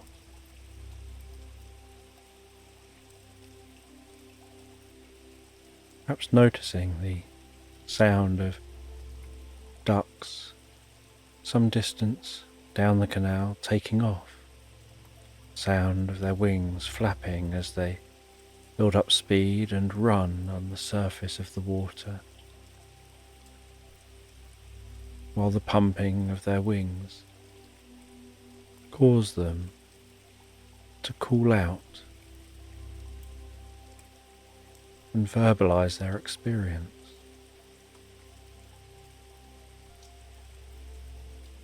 Maybe even noticing the occasional person walking a dog on the bank of the canal, perhaps seeing the excited face of the dog, its tongue hanging out, panting, its tail wagging, maybe occasionally chasing after a bull. Perhaps seeing a dog that jumps in the canal water, paddles around for a bit before swimming back to the shore, planting its feet just right, and shaking itself dry, its fine mist created, forming a soft rainbow through that mist as the low sunlight shines across the landscape. Finding this life on a narrowboat to be so relaxing, like really slowing down time, allowing your mind the time to wander and drift and dream. That golden light shimmering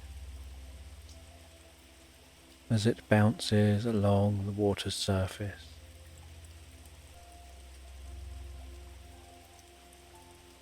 The early evening birds announcing their arrival as you continue along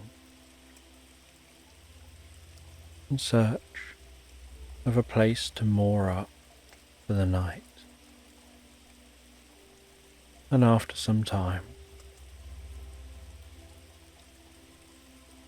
beyond the sunset,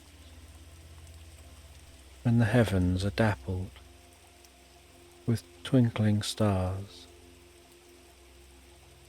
like diamonds hanging in the night sky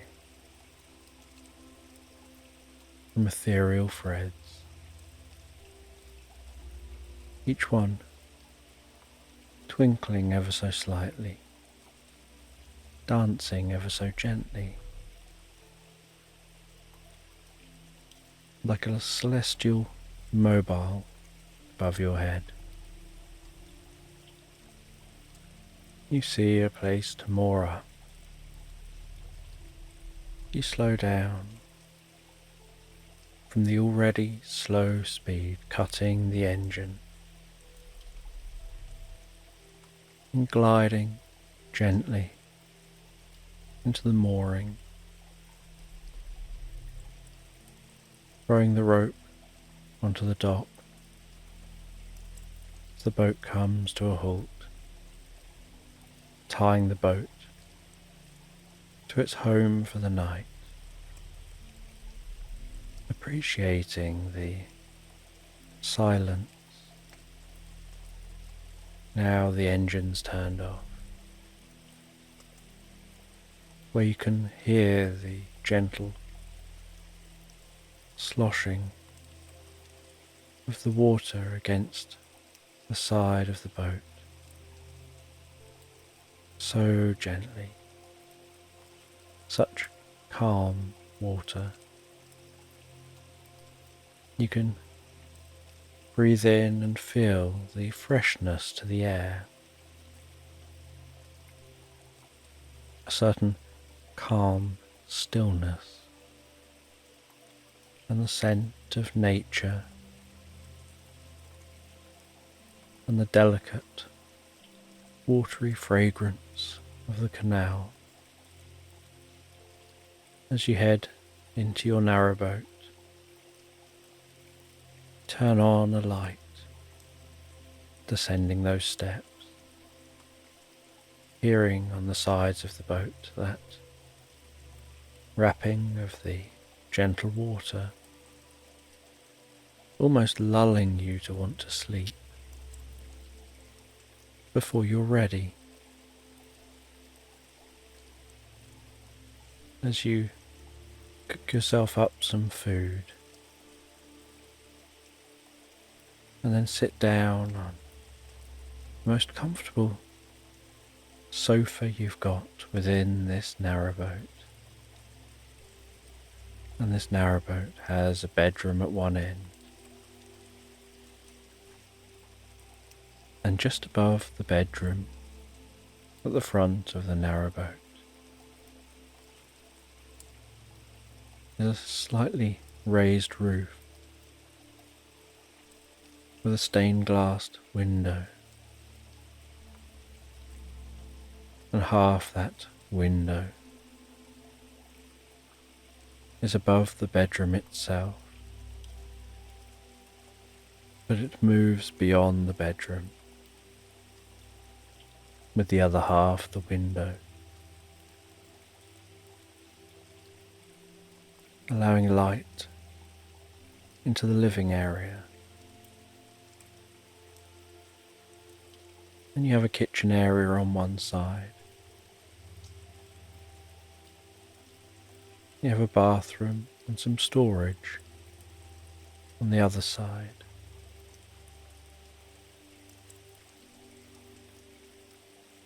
You have a wraparound sofa, only parted by the steps down into the room.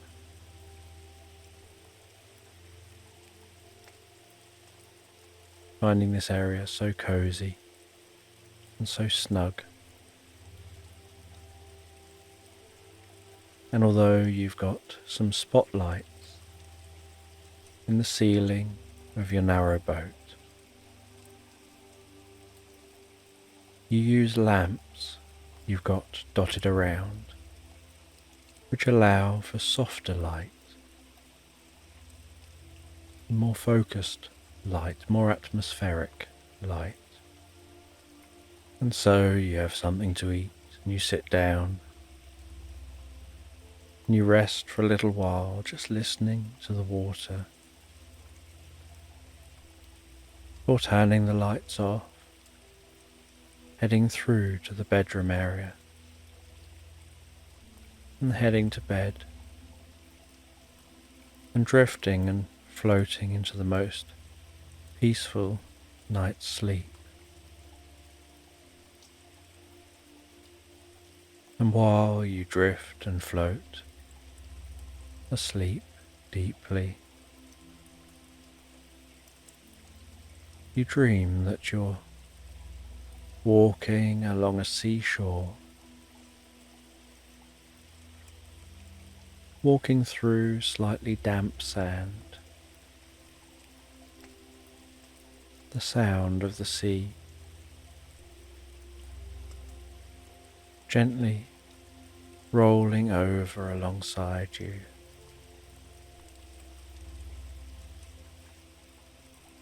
Trying to decide whether it's more like a gentle hiss or a gentle rumble. A bit like white noise of that sea rolling in. And it's a little distance from you, but you can still smell the salty air.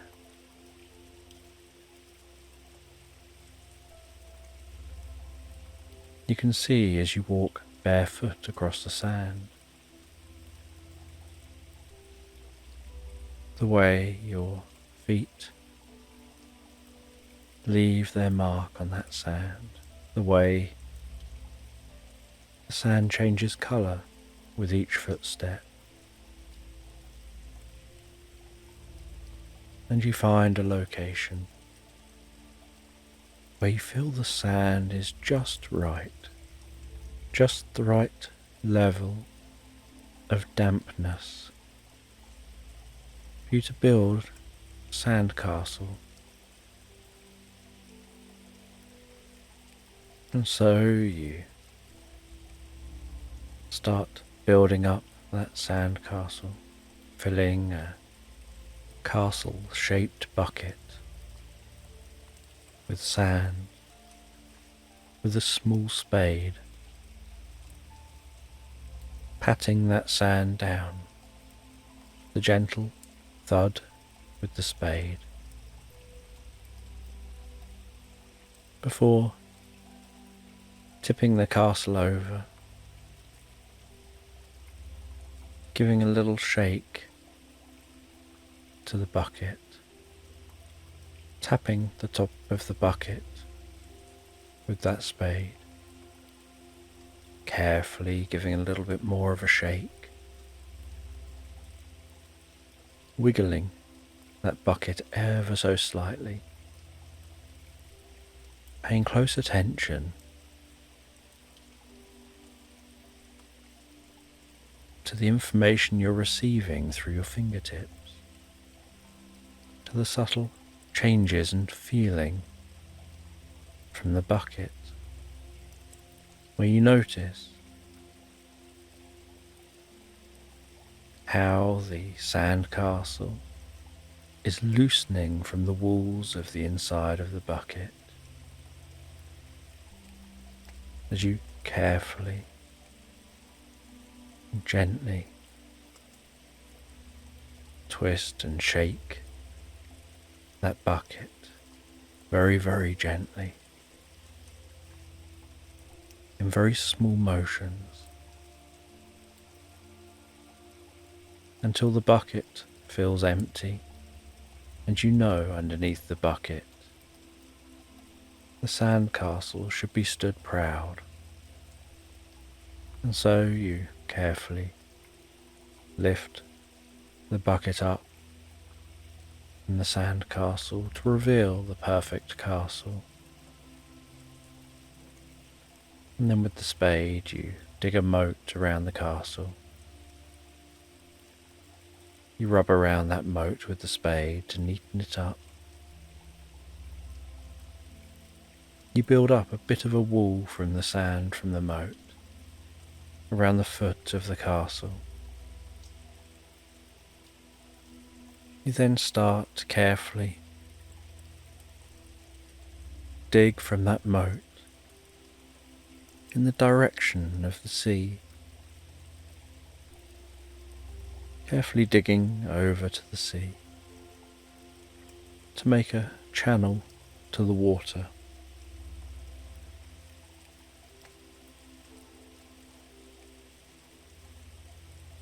You dig that channel close enough that as some of the waves gently roll in and slide along the surface of the sand, they start to flow into your channel, and you watch as that water rolls gently down that channel and starts to fill up the moat. And you watch as that moat fills.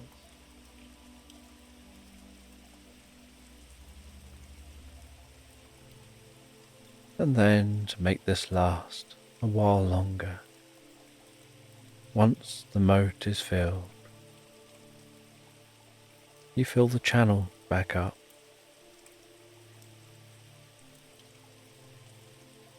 And you dig a secondary moat, an empty moat, a little bit closer to the sea,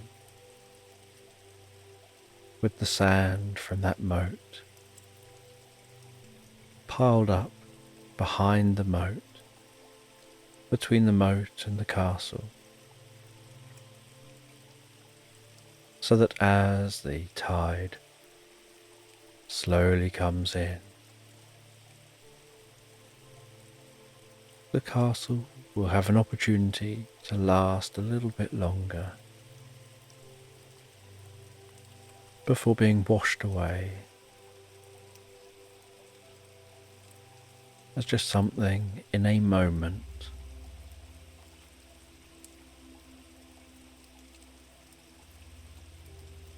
And you sit on the dry sand some way back from the seashore, gazing down towards that sand castle you've built, feeling the radiant warmth of the sun as it tickles your cheeks, breathing in the warm air, smelling the gentle scent of the salt, hearing the distant sound of the waves lapping on the shore.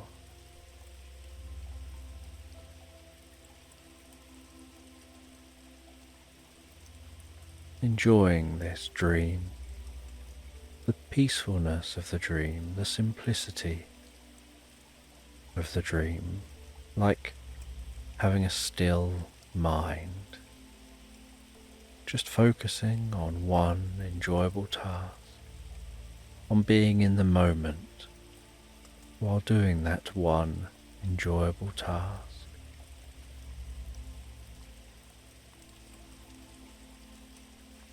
And you watch as the sea gradually comes in and starts to overpower your creations and begins the process of eroding that castle,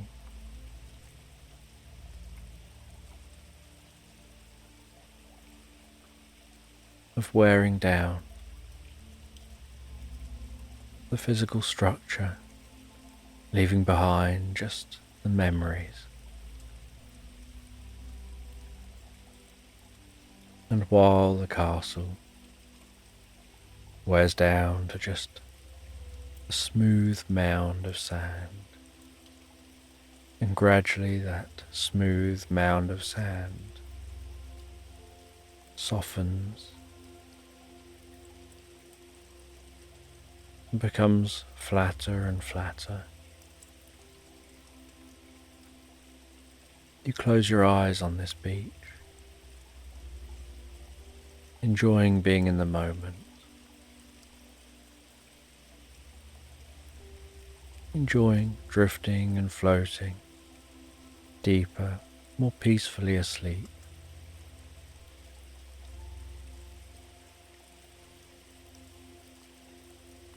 And as morning approaches,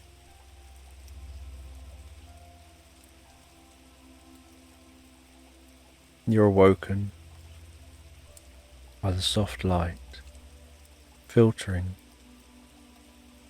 through the stained glass window, the various colours, arousing a sense of peace and calmness within you.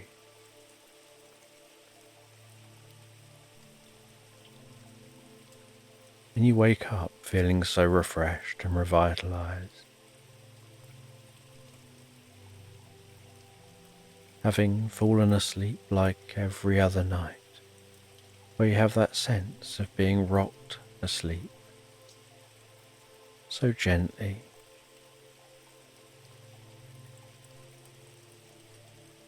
And you have yourself some breakfast before continuing your journey, unmooring, continuing to travel along the canal.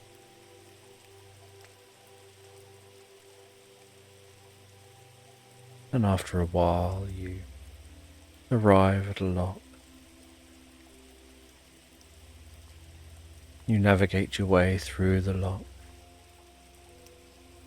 heading into the lock, closing it behind you, changing the water level, waiting patiently for that to occur before continuing on your journey and then closing the lock behind you again.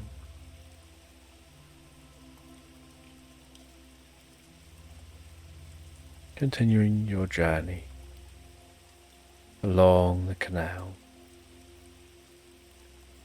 each day just being so relaxed, so peaceful, very calm and leisurely way of life. A very simple way of life.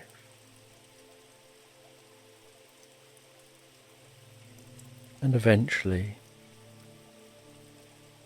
as the next evening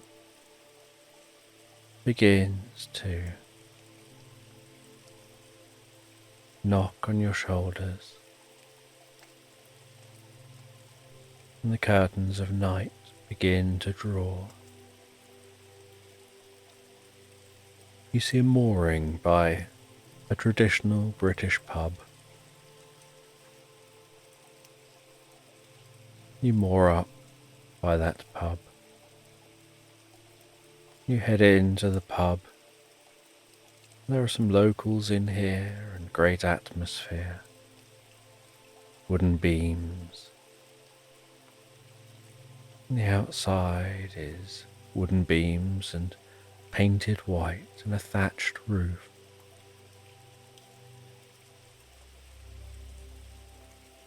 And this pub is the Crow's Nose. And the picture above the pub, the sign hanging out from the building, it's like a shield with a crow's beak on that shield and crow's wings coming off the side of the shield. And you head into this pub and you order a drink and some food. And you go and sit down out the back in the pub garden. And this pub has a front pub garden with some benches and people out the front, and a back pub garden with some benches and more space and fewer people out the back. And so you sit and enjoy your food, and you enjoy your drink. The gentle murmur of people in the background, talking, enjoying themselves. And as you sit there, so unusual looking man in a purple cloak and a pointed hat walks over to you, sits down at the table near yours, and they declare that they're a wizard. And you smile, as if just to be polite, unsure really how to respond. And they pull out a coin, and they make the coin vanish in their hand. And again, you just smile politely, thinking many people know how to do a magic trick like that. But you don't say that, you just smile politely. And then this wizard tells you that they can show you something really curious. And they wave their arms around, and nothing happens. And you smile politely again. And so they stand up, move to an open space in the garden.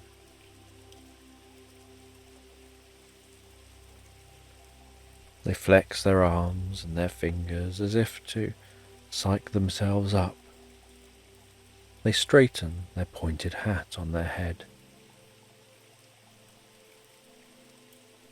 You watch with curiosity, little intrigue, unsure what they're trying to do.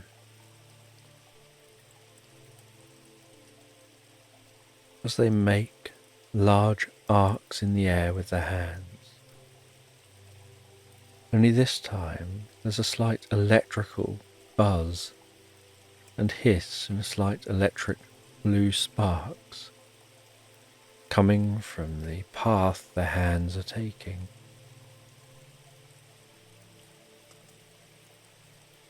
Then they move their hands faster and faster, before pulling the hands in opposite directions, as if to pull open some curtains. And as they do, the space between the sparkling ring opens out to show a different environment. And this gets more than just a polite smile. This gets you to stand up in shock out of your chair and walk over to them, looking more at the gap that goes somewhere else than at them. And they gesture to the gap. They say, I told you I was a wizard and I'll show you something interesting. And they take their hat off. They walk through this portal they seem to have created. They gesture back for you to join them. You look around and see there's no one else in the garden.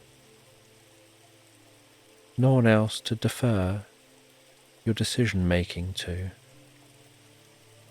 And so you shrug your shoulders.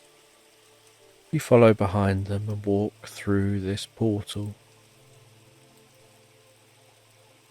You find yourself in a clearing, surrounded by woodland. And it appears like the Mad Hatter's tea party is taking place from Alice in Wonderland. And you watch on with curiosity as these characters have afternoon tea in this strange clearing in this woodland.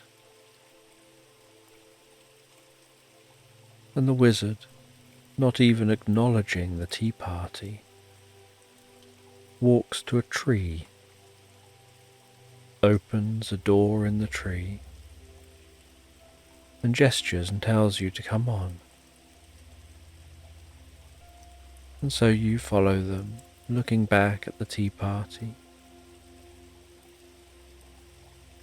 You find yourself entering the tree, discovering you're heading down a spiral staircase, and the wizard is counting themselves down the spirals, down the steps, 20, 19, 18, 17, 16, 15, 14, 13, 12, 11, 10, 9, 8, 7, 6, 5, 4, 3, 2, 1. You hear them stepping off the bottom step. As you, a few steps behind them, follow on. You hear them opening a large metal door. They walk through the door and you arrive at the door and walk through following them. And find yourself in a large dungeon under the tree. And you walk through this dungeon, each footstep echoing off the walls. And you head all the way to the far side of the dungeon, where the wizard taps on a few specific points that you would never remember. And with this, the back wall of the dungeon falls away to reveal what looks like the inside of a stone building with a staircase rising up. And you follow this wizard up this staircase. And after quite a climb, you notice hanging down at this point is a pendulum of a clock, and you continue to ascend. And near the top, you can hear the loud ticking of the clock, and eventually you arrive at a room at the top and find that you're surrounded by the inside of clock faces, looking at the reverse image of each of those clock faces and the hands on the faces, surrounded by the mechanisms, all the cogs of the clocks, all attached to the pendulum to keep time. And the wizard tells you that they're actually an advanced being, but advanced technology often appears like magic to significantly less advanced civilizations. And everything you're seeing is a representation to make this make sense to your mind, to what your neurology can understand. And that this clock tower and its faces and its cogs and its keeping time is just a physical manifestation of a quantum realm where you can travel through time and here this location is between time. It's a point out of time where in every direction time runs in different ways and different spatial locations. And beneath each clock face is a door. and they gesture for you to walk towards one of the doors. And so together, you walk towards that door. They gesture for you to go ahead, and so you walk through the door and the other side of the door. It's as if you're looking over space from a point of nothingness, as if the clock tower is floating in space, independently of anything else.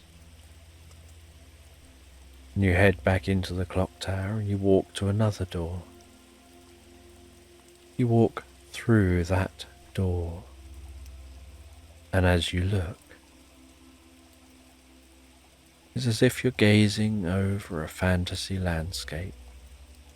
You see dragons flying in the air. You see tall, almost impossibly built castles and towns. And you walk back in through the door and you go to the third door. As you walk out of the third door, it's as if you're floating over a massive thunderstorm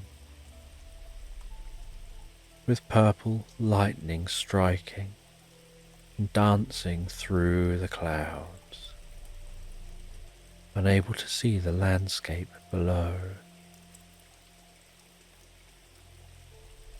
And you walk back into the clock tower and you go to the fourth door. And as you walk through that fourth door,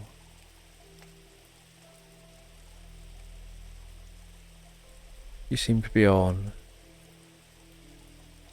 the strangest looking planet,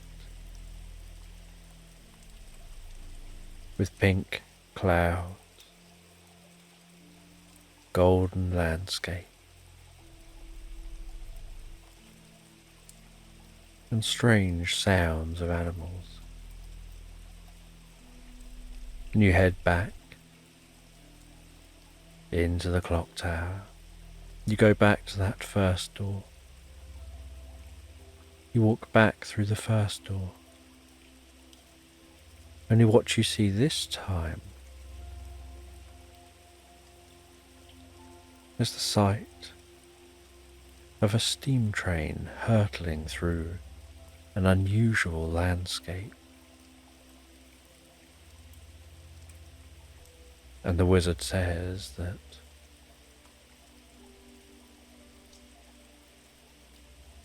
because the clocks are ticking and time is always changing, what is through one door when you walk through it once isn't what's through that door when you return to it.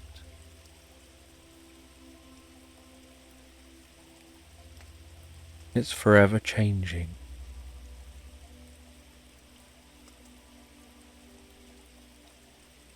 And a reality collapses into reality at the point of you walking through the door. But once you leave that reality, it's as if that reality now passes.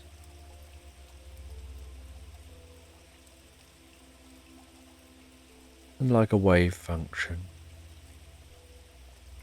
any other number of realities are through the door, settling just on one when you walk through it.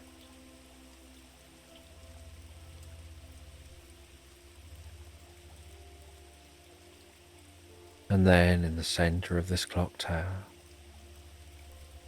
the wizard forms an orb before them, weaving their hands around this ball of light.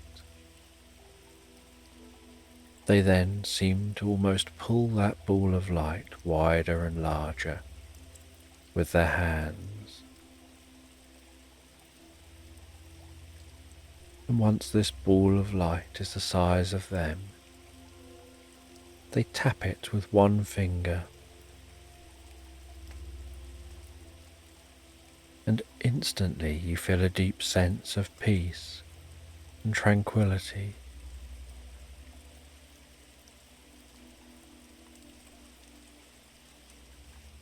And they explain that that ball is a quantum flux of all realities, past, present and future. And their civilization has reached a point of being able to create these quantum flux balls like this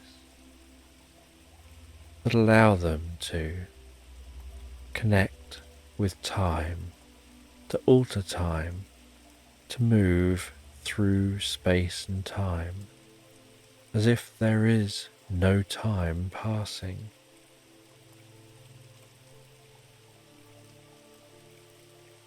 And after they show you this experience, you decide that it's time to return back to that pub garden. And you take the slow way back, descending the steps, heading through the dungeon, finding your way all the way back and out the portal as they follow you. Before creating another portal, stepping through it, closing it behind them, leaving you alone in silence in this pub garden, where you know no one would believe you if you said what your experience was. They'd probably think that you're making it all up. Maybe you've had too much to drink, even though you know that's not the truth. And you wonder why this wizard appeared before you, why they chose to show you the things that they did, why they chose you. Because you believe there must be a reason.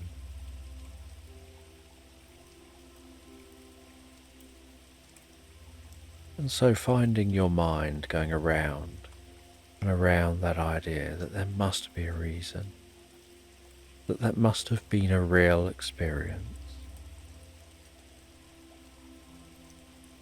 You finish up in the pub as it's getting late. You leave the pub and head back to your narrowboat. You settle down once again on your narrowboat and drift and float so comfortably, so peacefully asleep into slumberland, exploring your experiences in your dreams, trying to work out what it all means as you drift deeper and more relaxed, asleep.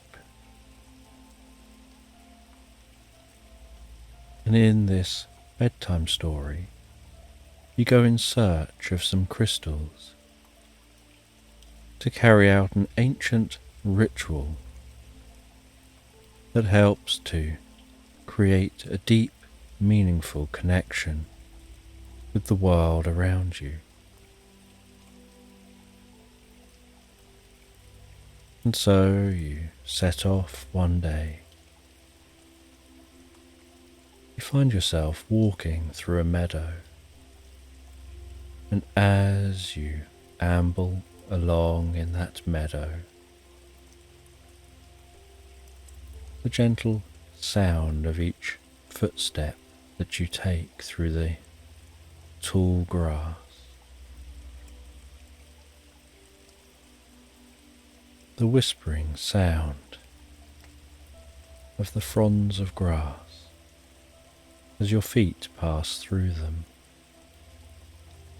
slight rustling as the wind blows a breeze, the way the grass seems to undulate and move in unison, almost like waves through the meadow. And the gentle scent of spring flowers, and the sight of bees and butterflies going about their daily business from plant to plant.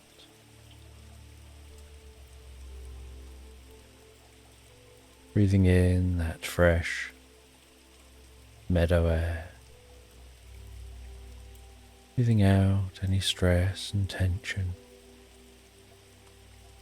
as you continue ambling through this meadow, seeing in the distance tree line of the most beautiful woodland,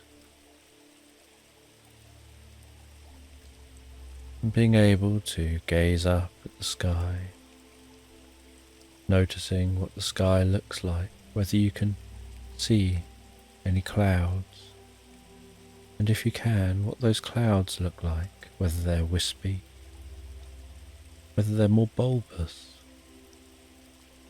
whether they're like cotton wool drifting through the air, and whether you can notice any birds high up in the sky. And as you continue walking through the meadow on your journey to find those crystals, to be able to carry out that ancient ritual, you begin to get closer and closer to the woodland. And while walking closer to the woodland, so you begin to hear the distant sound of a stream, and you notice that sound of the stream increase gently in volume as you approach. Then you start to smell that scent of fresh water, hearing the bubbling babble of that stream. Stopping at the stream for a little while,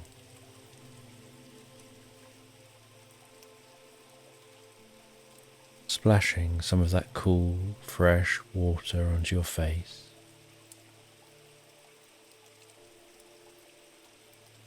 feeling that water as it flows through your hands, your fingertips.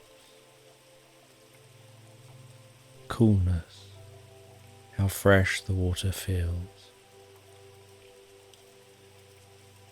The sight of some small fish seeming to almost swim on the spot, and yet, whenever your shadow moves over those fish, they suddenly dart in different directions away from the shadow. And as your shadow moves again, so they move back into formation. And after stopping at the edge of the stream for a little while, you continue walking, now following this stream towards the woodland.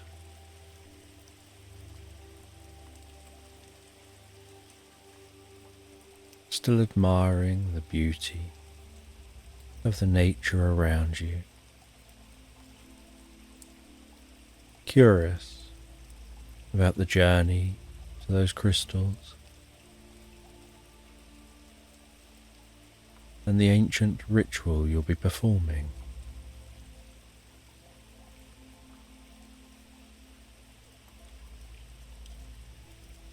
And after What feels like no time at all, yet in reality has been most of the day. You arrive at the tree line to the woodland, and the sun is beginning to gently set over the horizon, tucking itself up in bed for the night.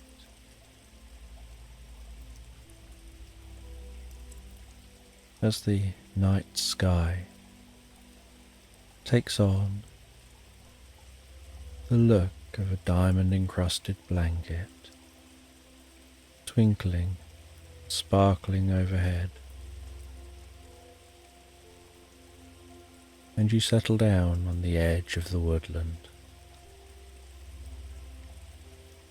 Hearing the evening rustle of the trees,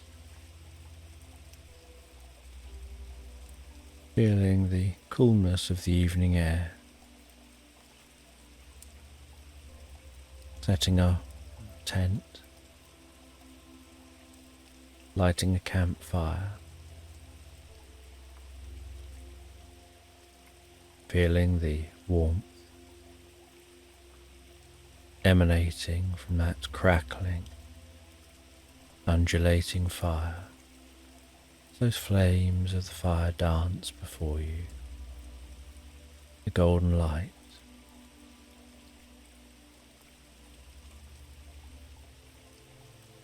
caressing the meadow at the base of the fire.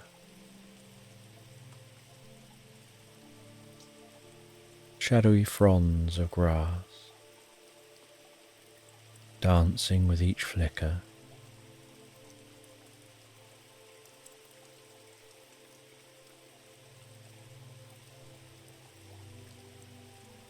Feeling the warmth of that fire on your cheeks, making yourself something to eat and drink, hearing the nighttime sounds of crickets and cicadas,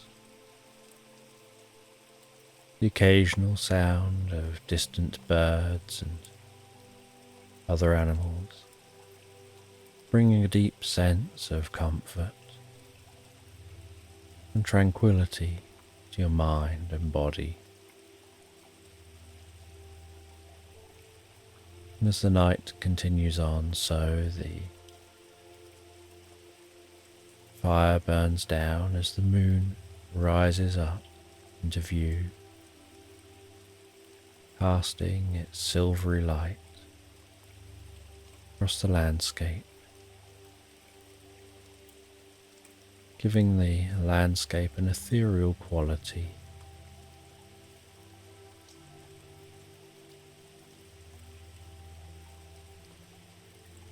As the fire continues burning down to embers, just the most gentle, warm glow,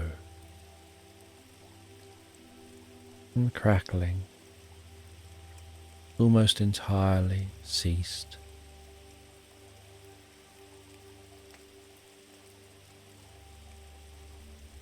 And with that,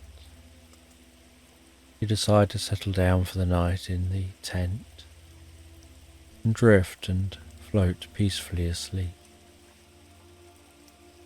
And while you drift and float peacefully asleep, you drift into the most pleasant reverie, lying there so comfortably in that tent, initially aware of the sound of the sides of the tent moving gently in the breeze,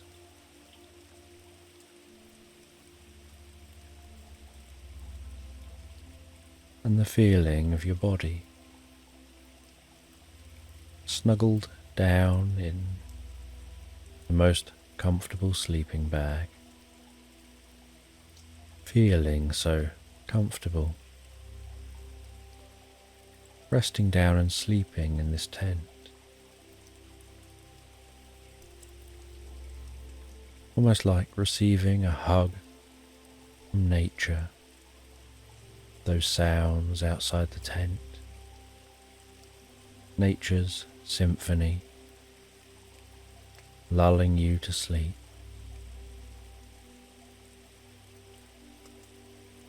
Your calming and slowing breathing,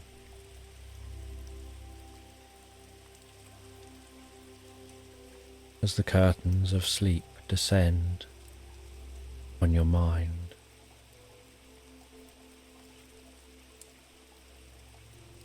The occasional flicker and flash, a little bit like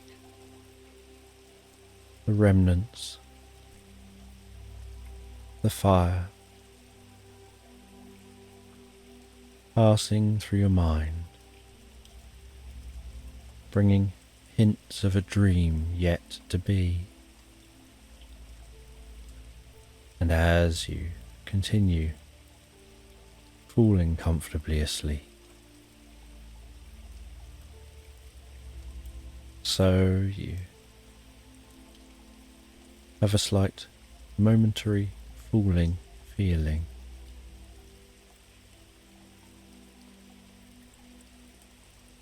Like you're dropping asleep comfortably.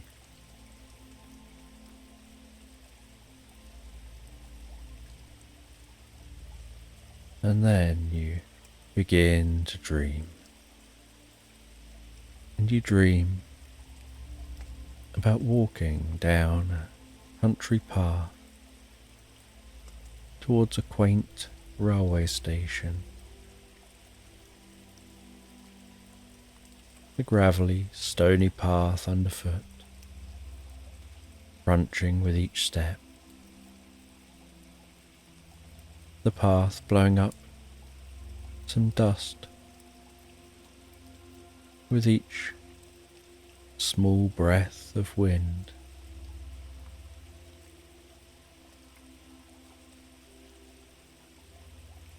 Hearing starlings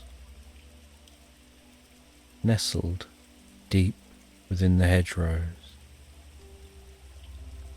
unseen yet heard singing so beautifully. And mysteriously, every time you gaze towards the sounds, they stop singing, and although you can't see them, you know that from inside the hedges they must be able to see you.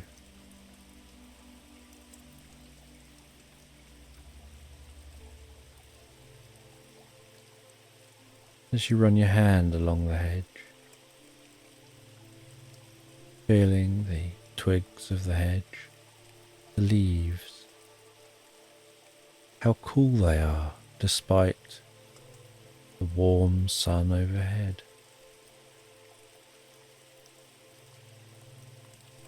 The faintest wispy clouds in the sky. And then towards the end of this path, it comes out on what almost looks like a rickety, old, weathered and worn station that seems like it stood still in time for decades. And you head up onto the station, and you can smell the wood of the station. As the only person stood on the platform, the silence while waiting for the train, gazing up the track and down the track. And you see the train approaching. That faint, low clickety-clack, clickety-clack, clickety-clack of the train on the track, way off in the distance.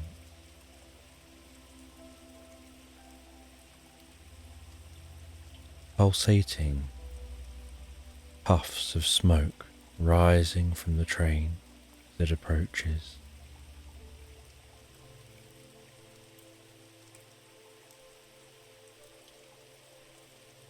The sound of the engine of the train becoming audible,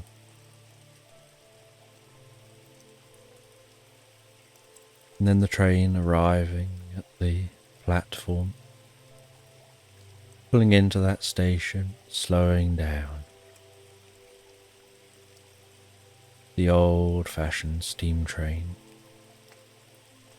with the most beautiful rustic carriages, and you walk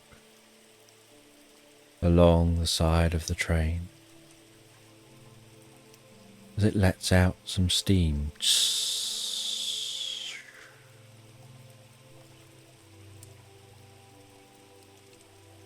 And then you hear a slight clicking coming from the train as it idles. You walk to one of the carriages.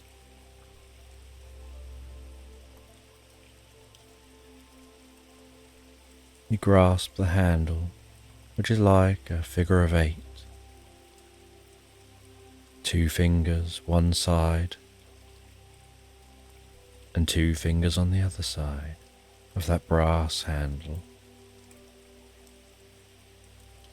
You twist the handle, swing that door gently open,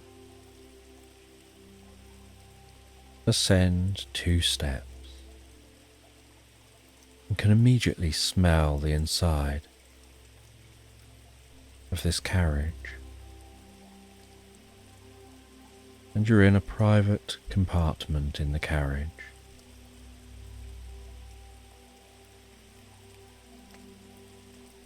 You close the door behind you with a clunk clunk as it closes.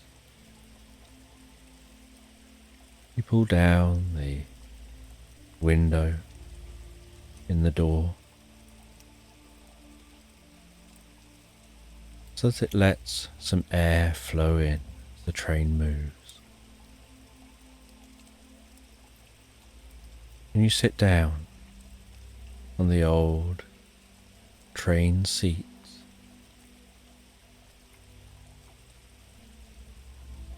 And in this carriage there's curtains hanging up over the windows by the door. The door has a pull-down window that half opens. The seats are 2 long cushions facing each other with a comfortable backrest, enough room for 6 passengers, and some overhead space above the seats. And then opposite the entrance is a wall made of wood with a door which can slide open, that opens out into a corridor,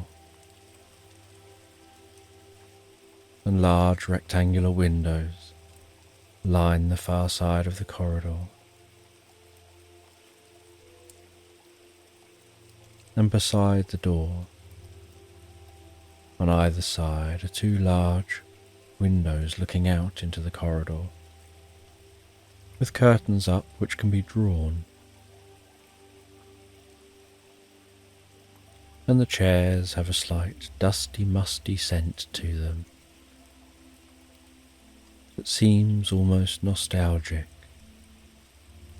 and pleasant. As the train pulls out of the station, it jolts slightly as it gets going.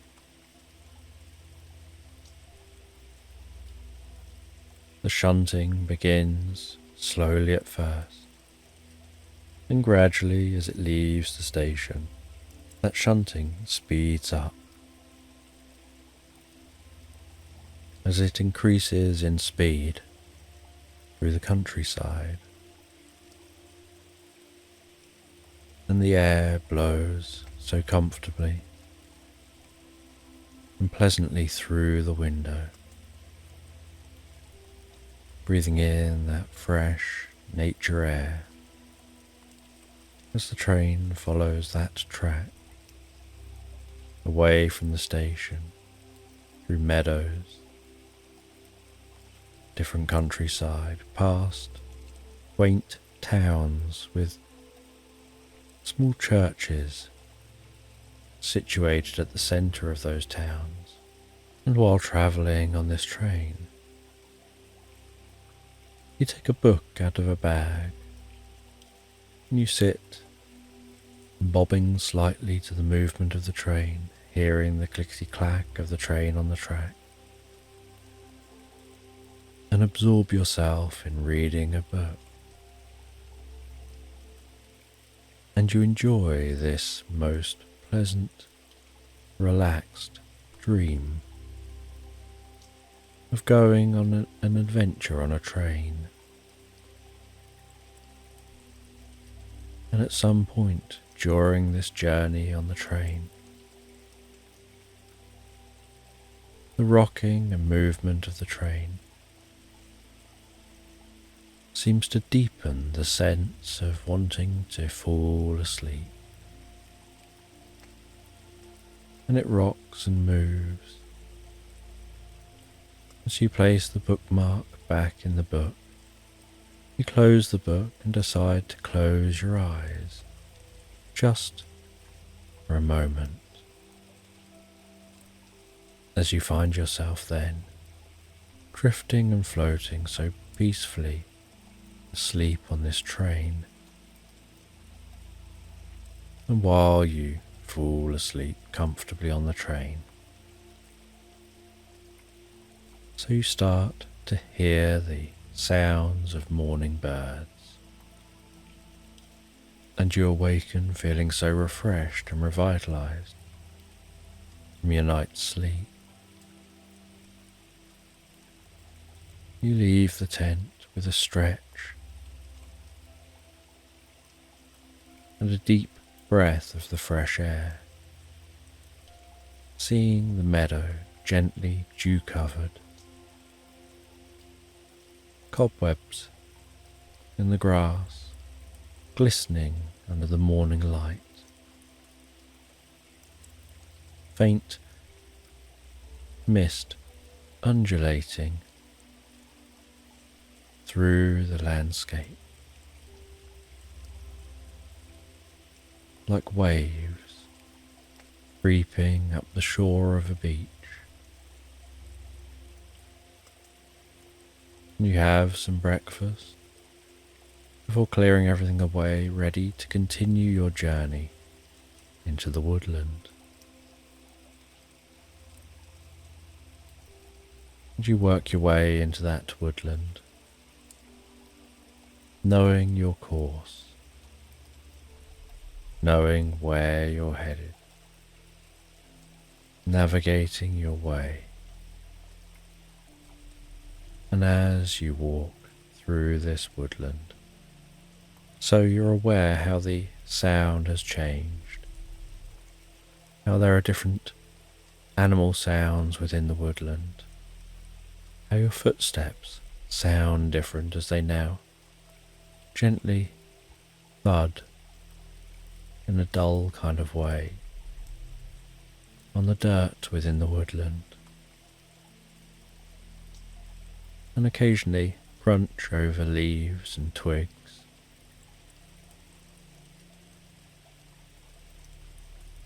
And the rustling of the leaves from the canopy overhead, seeming to be coming from all around you. And as you continue walking through this woodland, occasionally brushing past trees, feeling the sensation of the bark under your fingertips, the smell of the woodland, the mossy smell, the scent of sap on some of the trees, and the smell of the leaves. And while walking through the woodland, you're greeted by the most spectacular view as the woodland opens up a little. So the light increases slightly, and you see the most incredible carpet of bluebells, each one seeming to ring the most beautiful tune of peace and harmony. And you carefully navigate through this woodland, being careful to avoid stepping on the bluebells and sticking to paths mapped out by deer and other animals who've trodden this landscape thousands of times before. You pass through the bluebell woodland, and then the woodland begins to become more dense again. Canopy closing in, the woodland darkening a little more. But you start to hear this distant sound of rushing water, and after some time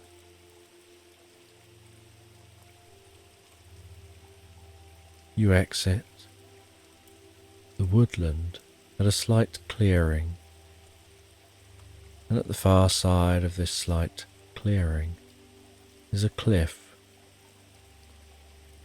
Flowing down the face of the cliff is the most beautiful waterfall.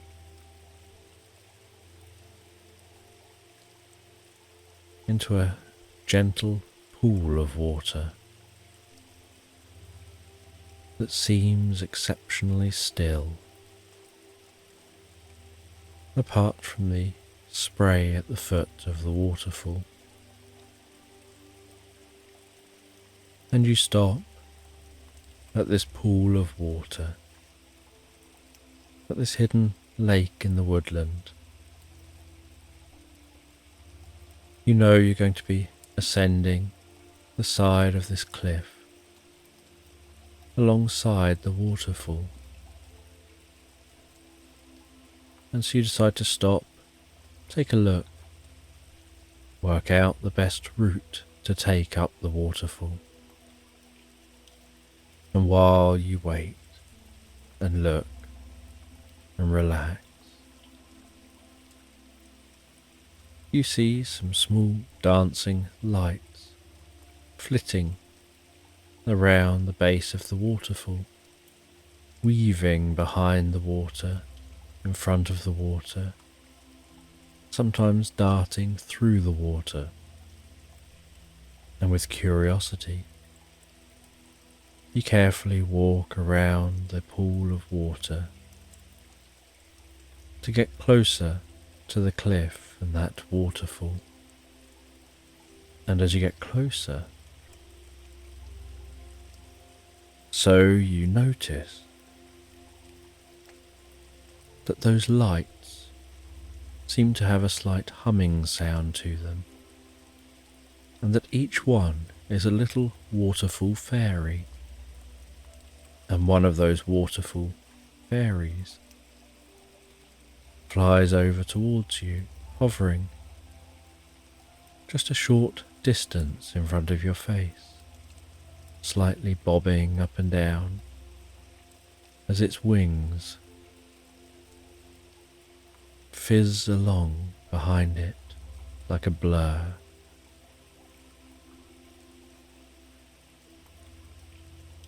And the fairy begins to talk to you, and seems so happy and pleasant, so friendly, asking who you are and what you're doing in this area, where you're headed, and you explain about your mission, that you're in search of some magical crystals that will help you to carry out an ancient ritual, allowing you to build a deep connection with nature.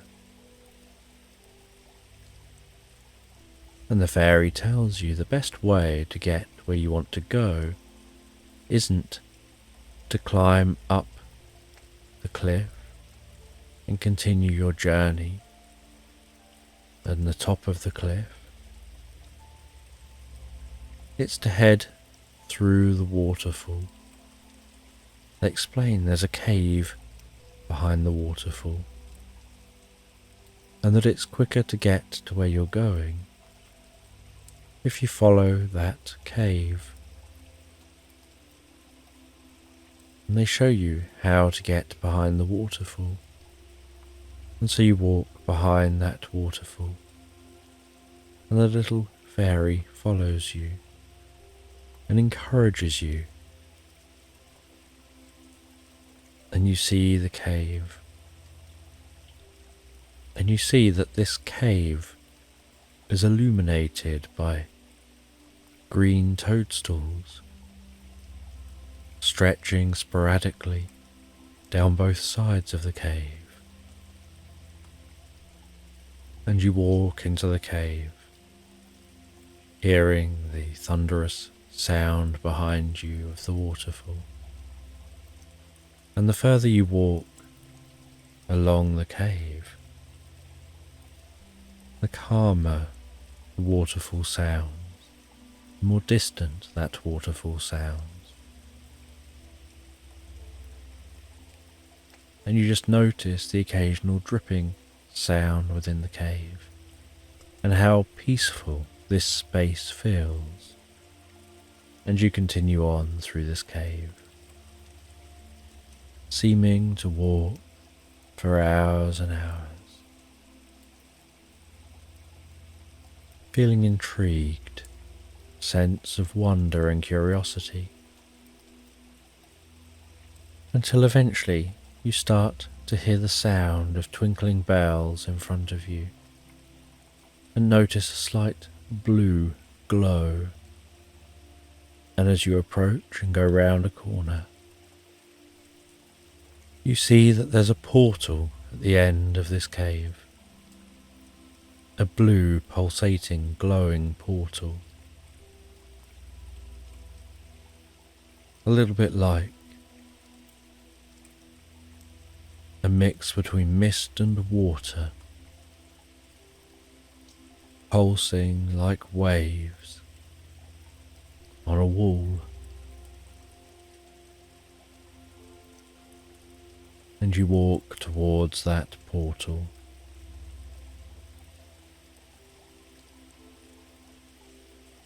and decide to walk through the portal. And as you walk through the portal, so everything temporarily fades and sparkles all at the same time, sending the most intense tingle through your body.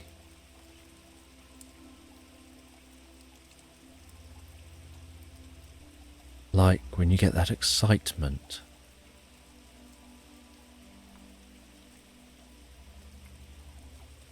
that can send shivers through you. And a moment later,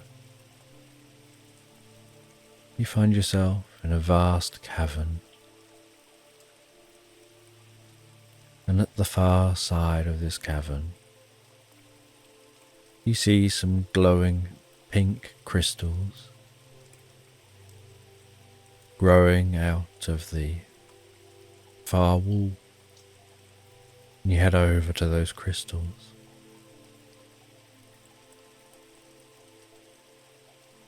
You see that some of the pink crystals have already snapped off and are lying on the ground. And you realize these are the crystals you need for your ancient ritual. And so you just pick up the ones which are lying on the ground. You then go to the middle of this chamber. And out of your backpack, you take out an ancient book. You turn those ancient pages to the relevant ritual. With a stone, you draw a circle in front of you. You then neaten up the inside of that circle and very slightly hollow the circle out so that it's slightly concave. You then stand the crystals in the center of that slightly concave circle.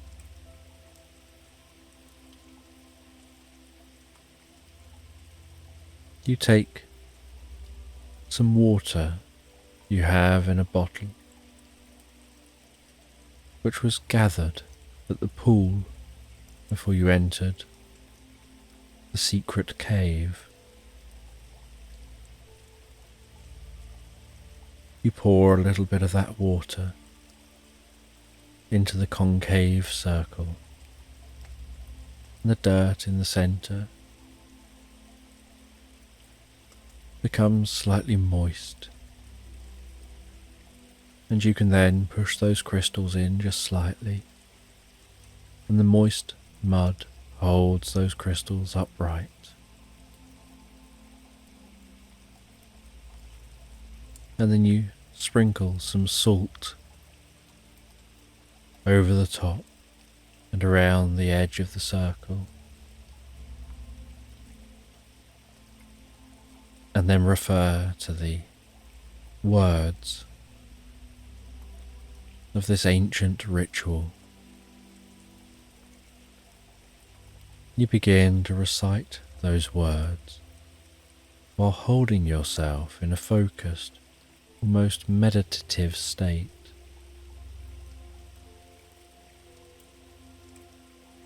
And as you recite those words, so the crystals seem to glow even more and seem to pulse very slightly. And then it's almost like pink lightning seems to dance between the crystals. As those crystals pulse and light up, almost as if light is pulsing from the base of the crystals towards the top of the crystals. And then an orb begins to form around those crystals, broadening out to encompass that concave circle.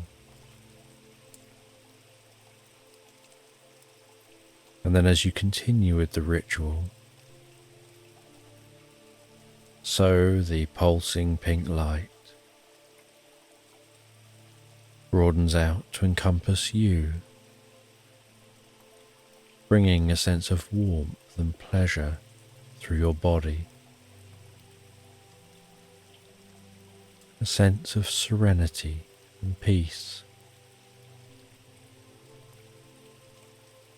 And then you begin to discover a feeling of connection, a feeling of oneness.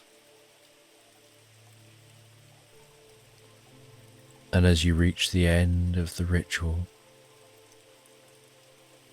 so the light seems to turn to a vapor, like being enveloped suddenly in a gas, a little bit like when you have a bubble with a cloud of gas within it. And when the bubble bursts, the gas just slowly dissipates. And as the gas begins to dissipate, so you find yourself breathing it in, and the more you breathe in this magical gas, the deeper the connection you find that you have with the world around you. And it's just an instinctive feeling. And as the gas dissipates, you find yourself just sitting there, quietly, in a quiet chamber. You know something within you has shifted. You now feel a deep connection with nature, and yet your experience hasn't yet shifted. And so you clear everything away, place those crystals back down where you found them. You have this deep sense that something has shifted, and yet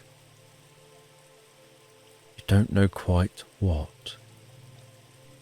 And as you begin to walk back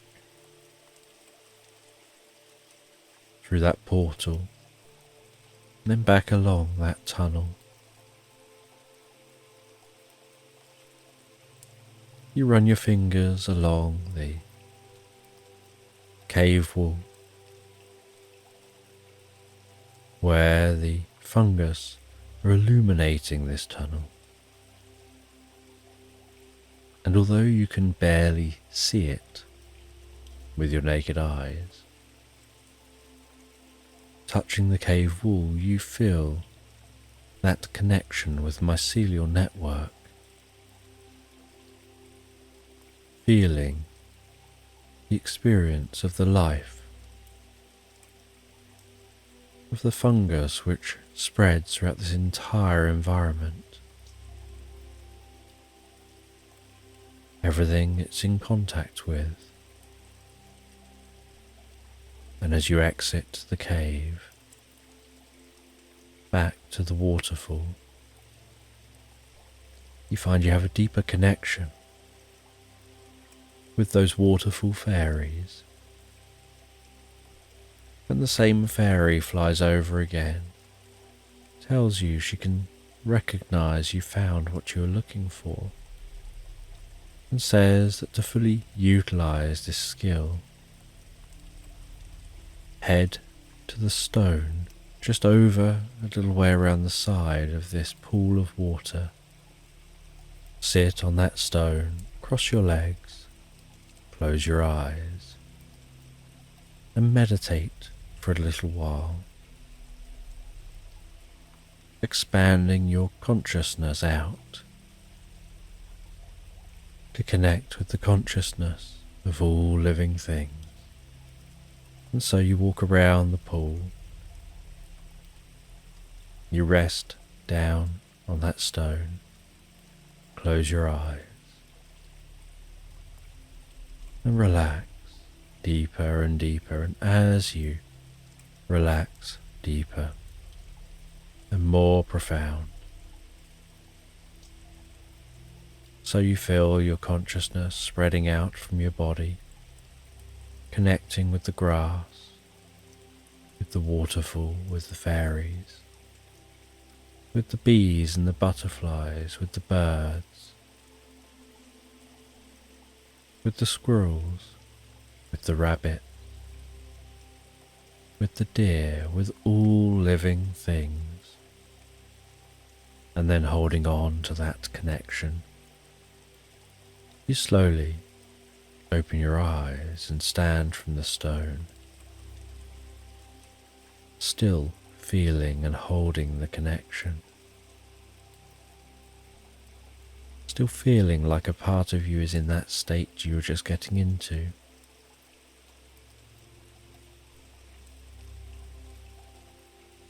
And the fairy speaks once again to acknowledge your skills, what you have achieved, and that to truly connect in this way. Sometimes it's easy to get overwhelmed with life experiences. So it's just about bringing your attention back to the little things, holding your attention on that, so that you can hear this connection, that it's a faint connection, so it's all too easy to be drowned out if there's lots of other stuff going on in your mind, or lots of distractions. And so she advises to practice this multiple times so that you know how to hear that connection with all living things.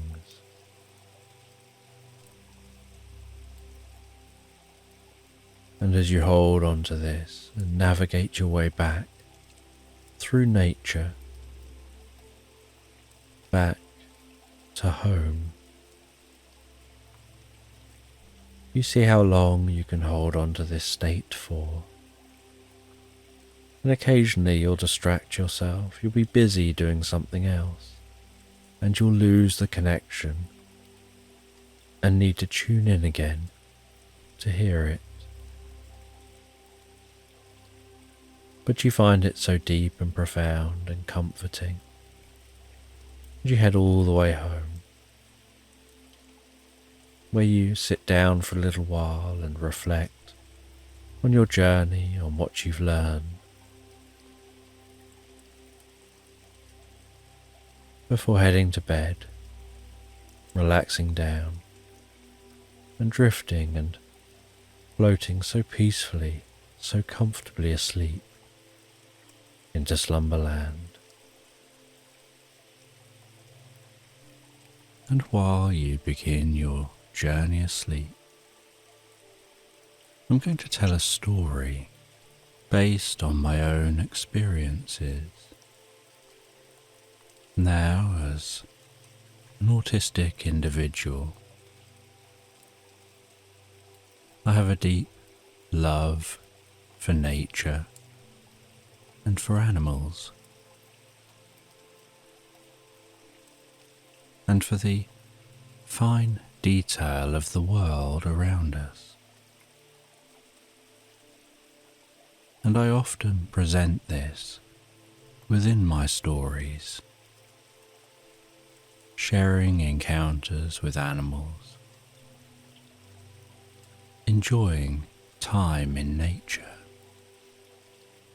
But have you ever wondered where it all began? Or going back to when I was a young child, I used to live in a small village called Warningham, and this village was in the outskirts of a nearby town called Arundel on the south coast of England. And the home that I lived in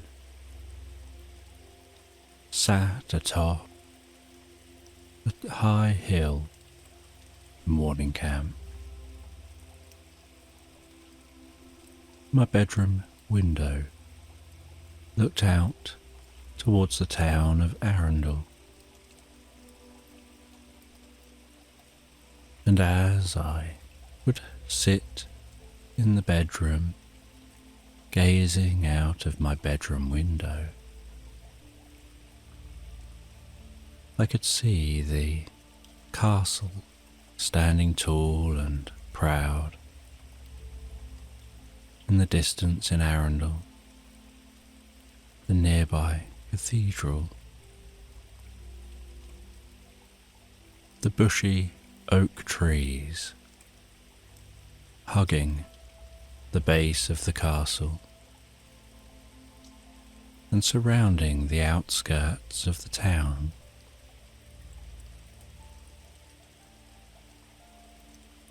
And then, as you gaze from the castle down across the trees, gazing down the scene a little further,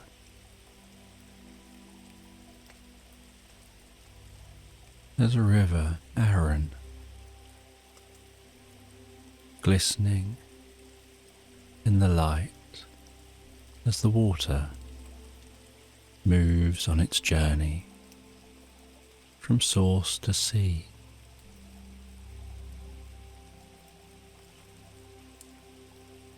And gazing down a little further in the scene is a railway track, and I remember one day as a young child gazing out of the window when a steam train passed through, chugging past the cathedral and the castle. Its elegant brown and beige carriages, the distant sound of the chugging of the steam train, sight of the smoke puffing up out of that train, trailing the steam train as it moved, the whistle of the steam train as it approached Arundel train station, acknowledging that it was just passing through and wasn't going to stop. And as you scan down the scene,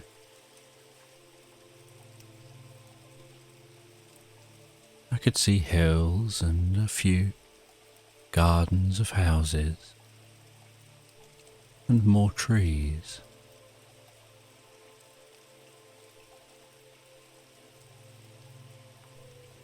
And this, to me, was the most beautiful place to live, the most serene place, a place that even today I think of as home. As an autistic child, I struggled with sensory overwhelm, and so I would often gaze out of a window, looking at a view like this. Sometimes there would be birds of prey flying high, circling above the fields. If I looked through binoculars or a telescope, I could even see peregrines perched on turrets of the castle.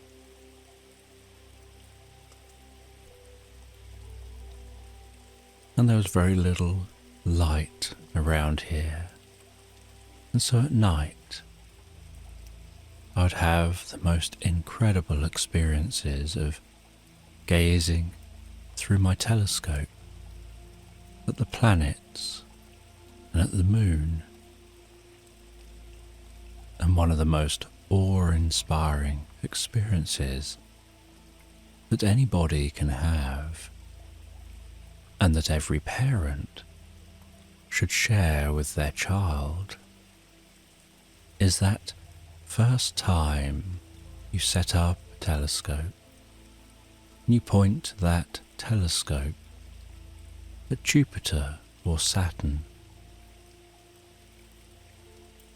and in the pitch dark you put your eye to the eyepiece, the gentle silence of nature around you.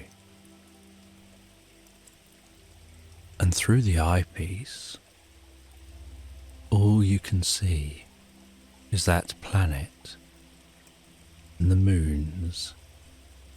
And if you're looking at Saturn, its rings. And it is the most wonderful, awe-inspiring moment. that sends a fuzzy feeling down through your body. That intense feeling of wonder. And I remember the first time I did this, looking through a telescope, gazing at Jupiter and its moons, and my entire field of vision was full of the planet and the moons.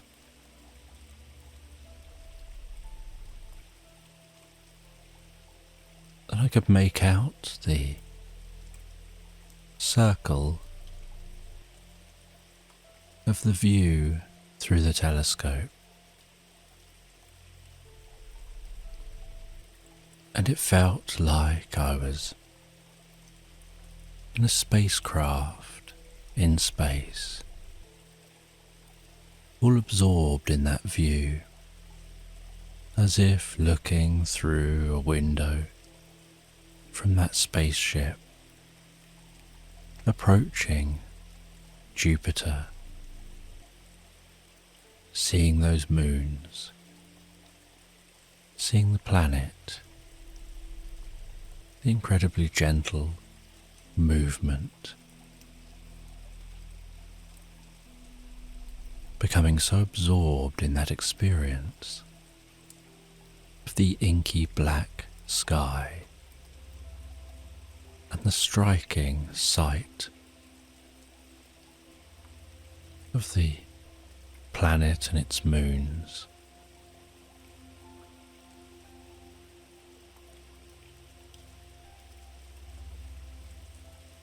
That it absorbed me so much, I felt I could be floating in space on that ship,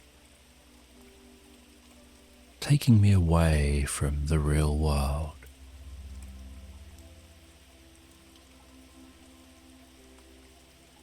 And the stresses of the real world. And as a young child, that is such a profound experience, and one which stays with you and helps you to appreciate the scale of the universe,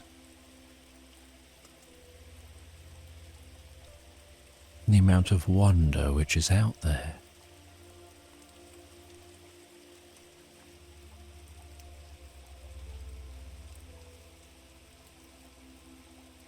And living in morning camp, when it would snow,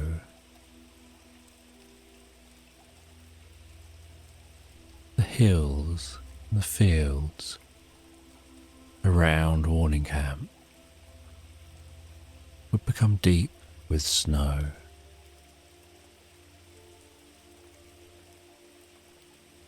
I remember one year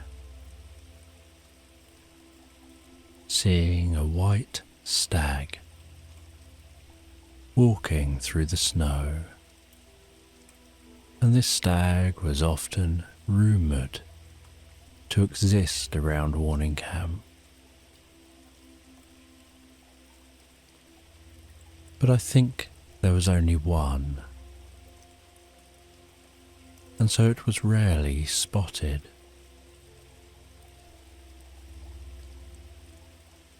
And in that snow, my brothers and I would head outside. We would walk down to the end of our garden. We would climb the fence at the end of our garden into the fields, and the fields were on steep slopes, and we would drag sledges up to the top of the slopes.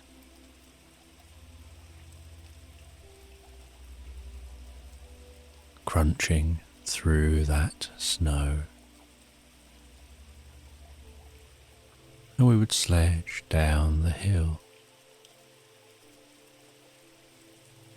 The crackling, sliding of the sledge on the snow, skidding the sledge at the bottom to stop, before scrambling back up that hill to repeat the process again. And there's something deeply curious about when snow falls on a landscape like this. Often the snow would mean that cars couldn't travel on the road, and the village was so small. There was only the one road, and the snow would dull the sound, which would help to bring a deep sense of peace to my ears. I would just enjoy sitting outside, wrapped up warm, wearing mittens and a coat that does right up the front, higher than your chin, with a hood that pulls over, with a faux fur trim.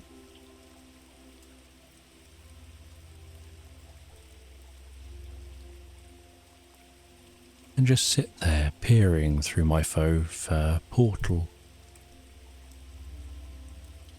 The sensation of breathing in the cold air and then breathing it back out warm. Feeling so comfortable with the sounds around me, dulled by the covering of snow.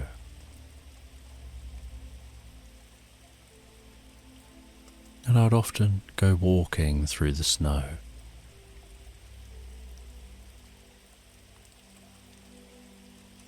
And while crunching through the snow, I would enjoy the way the light glistens and sparkles on the surface of the snow, where it's untouched, almost like the surface of the snow has been dusted with the dust of diamonds. And the way the snow would be slightly harder on top, like the snow has gained a crust, and each footstep would break the crust on the top of the snow,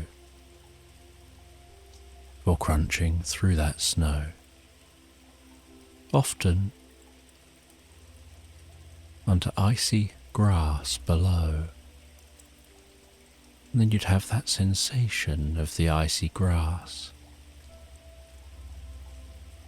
The grass all frosted, crackling underfoot.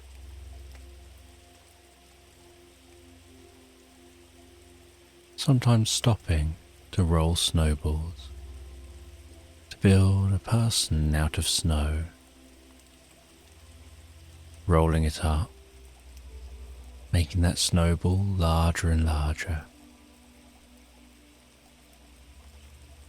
adding a snowball on top, creating a face, using my hands to rub down the sides, and add some shape with some additional snow patted onto the sides.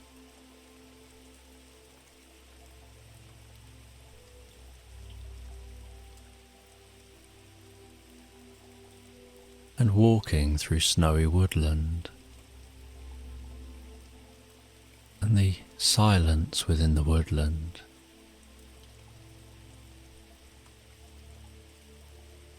and that snow falling from the branches as you pushed past, sometimes getting just a little bit of snow down the back of your neck,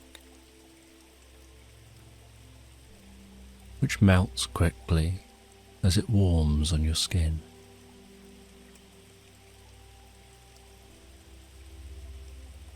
And sometimes growing up in this environment,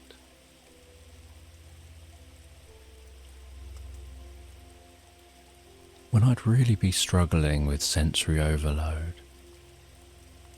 where everything just seemed too chaotic, where there was too much going on at home. As a young child, I would walk into the woods. I'd climb a tree, and I would attach myself to the tree with a belt system that I had. And while attached to the tree, I'd close my eyes, focus on my breathing, on calming my breathing, on deepening my breathing,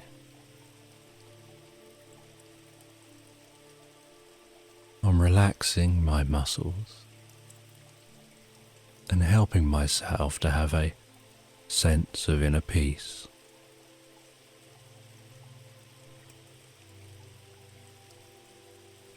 And while resting there in the tree, I'd listen to the sounds around me.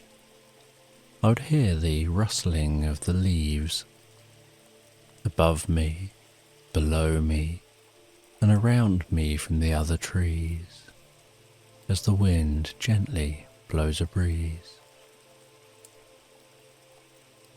I would feel the sensation of the bark against my back, and underneath me, the coolness of the branches, the scent of the trees, the feeling of the bark under my fingertips. And with my eyes closed, I would listen out for one specific bird. And often there'd be a few birds singing, but I would single one bird out. And I'd begin to focus on that bird. I'd focus on where in space I think that bird is. Whether the bird is in front of me, behind me, round the left side or the right side. Whether the bird is higher than me or lower than me. I'd have a sense of what that bird might look like singing where it is. Do I imagine it standing on a small branch, perhaps with some leaves around that branch? Maybe a branch that's bobbing up and down in the breeze. Does it seem like its singing is wavering ever so slightly to hint that it's on an undulating branch? Or is it singing steady, like it's on firmer footing? And I didn't know at the time, just as a young child trying to cope with some of the challenges of being autistic, that I was learning meditation. I had never at this point heard of meditation. So I didn't realize that this was meditation. To me, it was just me trying to cope, me finding a solution for calming myself down, managing anxiety. Not that I knew that word at the time. Managing sensory overload. Learning to focus my attention on one thing at a time.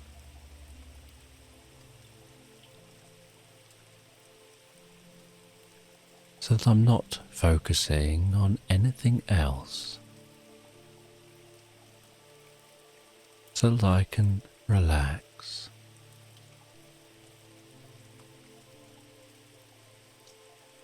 I would head down from the tree and I would walk in a mindful way through the woodland.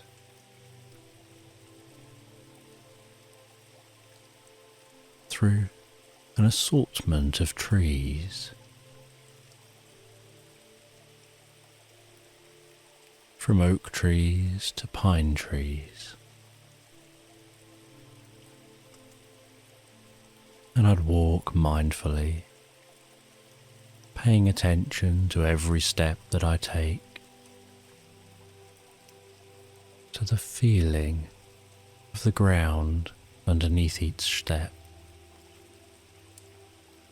the sound that each step makes as my foot strikes the ground,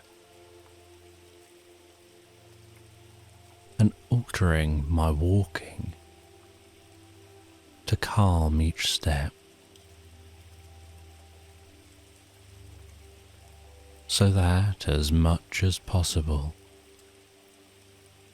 I would almost glide through the woodland, teaching myself to move as quietly as possible, because I enjoyed seeing nature. I enjoyed, as I still do, seeing the unseen. And animals have a tendency to freeze or disappear when humans are near. And so I wouldn't want to disturb them.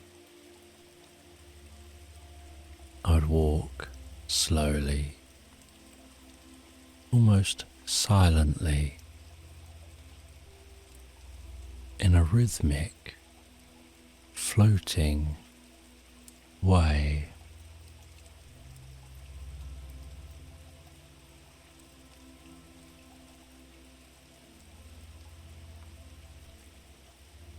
And I'd breathe slow and calm and quiet. I'd have my body loose and limp and relaxed.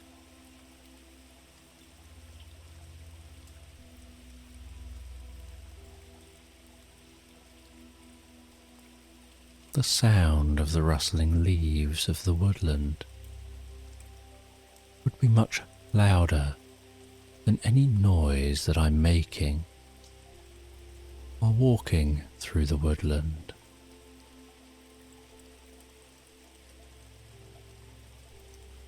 I was learning to manage my mind and body, and there were no lessons teaching this, no guidance from grown-ups. I was just going out and doing what helped me feel better, and making my own learning and discoveries. And I would stop, because my vision seemed to be able to pick out things that people don't see.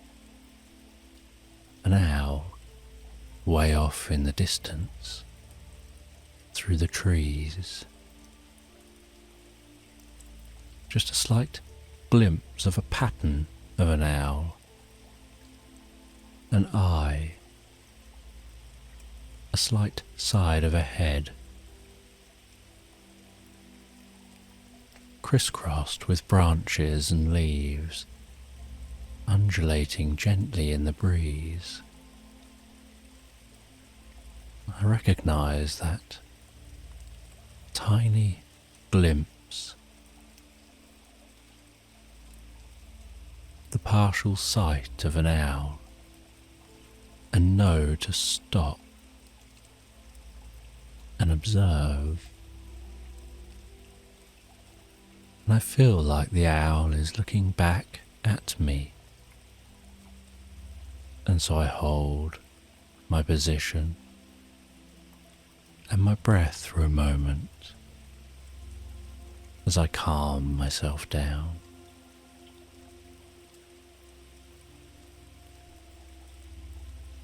And notice how soft the owl's feathers look.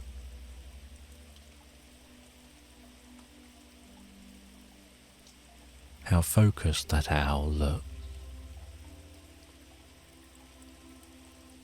Being still in the woodland.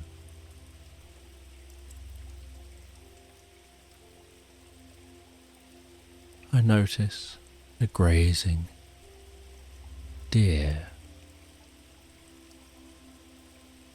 Just a young deer. Looks like it's quite newly born. And then hear the slight crackling as other deer come into sight, and see there's a family of deer grazing in the woodland.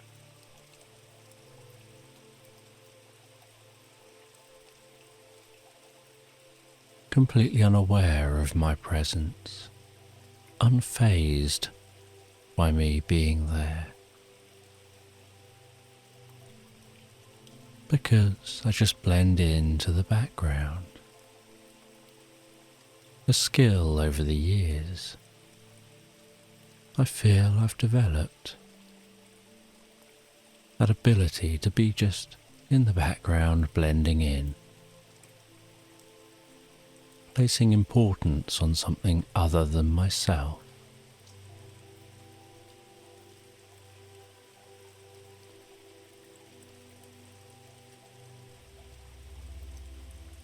Being in woodland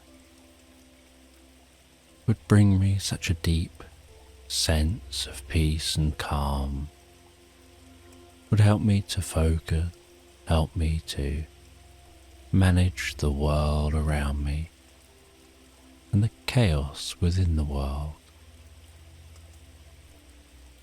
And as I've grown up, I've held on to this learning and continued to develop this learning.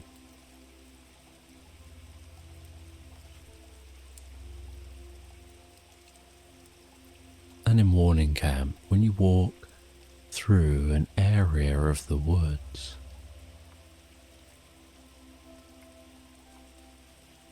you're surrounded by just trees. You can't really see anything but the trees. You're surrounded by the rustling sound of the trees as the wind blows through the canopy. But then, after a short walk, you reach a gate, and when you pass through that gate, the landscape opens up into a large valley with hills either side. There's woodland and fields atop the hills, some woodland up the side of some of the hills, and trees dotted up the hills. the view as of the grass blowing in the breeze.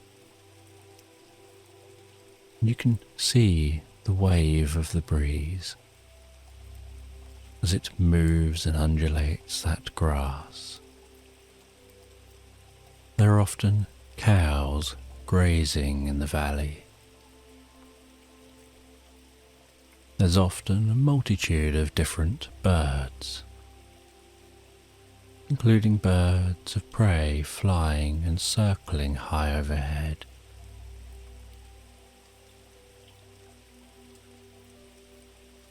And at the right time of year, you can walk through this valley and ascend to some more woodland at the top of the valley. And as a child, I used to gallop on the most beautiful white horse called Snowy. We used to enter the woodland, ride through that woodland, come out in the valley, and then gallop through the valley, following a route to the top.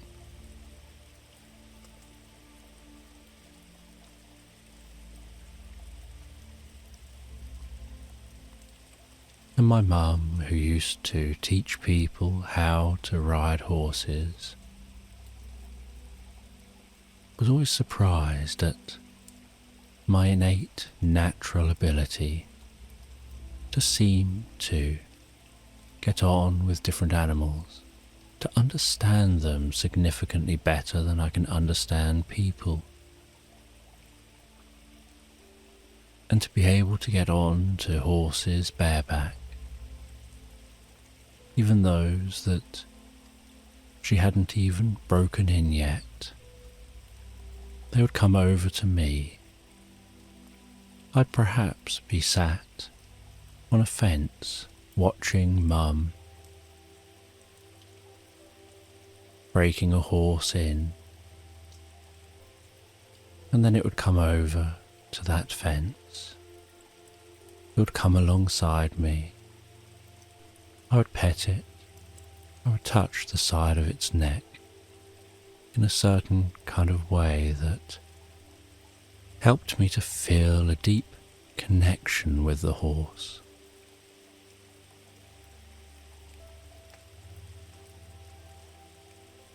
And then the horse would seem to acknowledge to me that it was comfortable with me climbing on its back. It would move into the position for me to climb on its back. I would gently climb onto the horse's back, give it the most careful and firm nudge in the sides.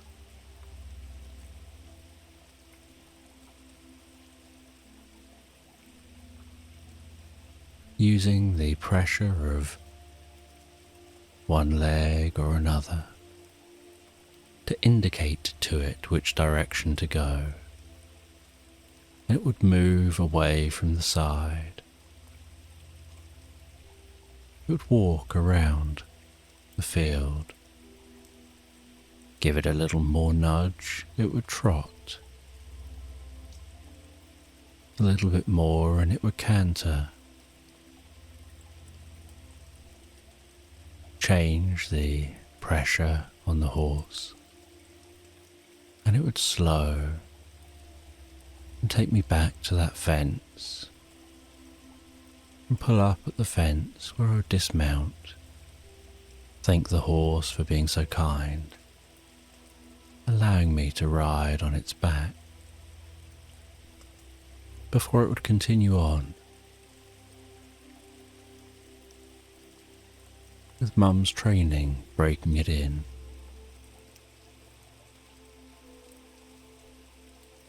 And once getting to the top of the valley, at the right time of year, the woodland is some of the most incredible woodland. And and you can smell this woodland before you arrive. The scent of bluebells that carpet this woodland. The striking colour of the bluebells against the brown trunks of the trees, in the shade of the canopy arching overhead.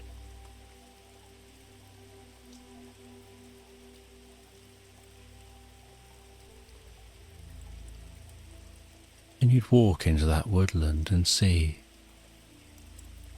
that blanket of bluey purple bluebells, so delicate, carpeting the floor of this area of the woodland.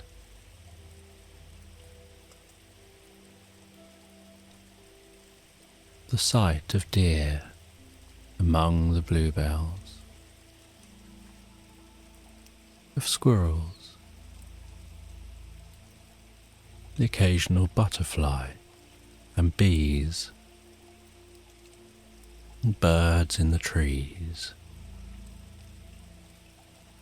and the sounds of the songbirds echoing through this area of woodland, and that waft from those bluebells, that scent, relaxing you, calming you. And I would take a camping chair with me. I'd set up that camping chair in the middle of these bluebell woods. I'd rest back on that chair, close my eyes, and allow myself to be drawn away and absorbed in the experience of this moment, feeling myself relaxing deeper and deeper with the sound of the rustling leaves overhead. At other times I would take photographs of the bluebells that only appear for a very short period of time.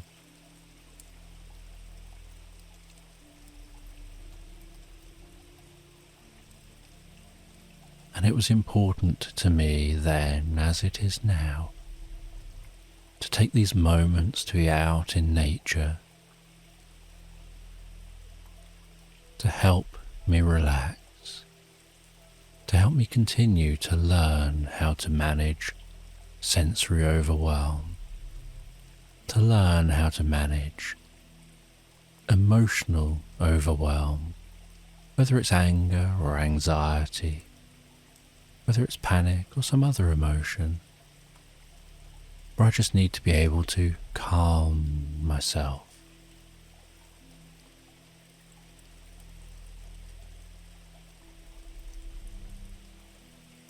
And as a child, I used to build dens in the woods.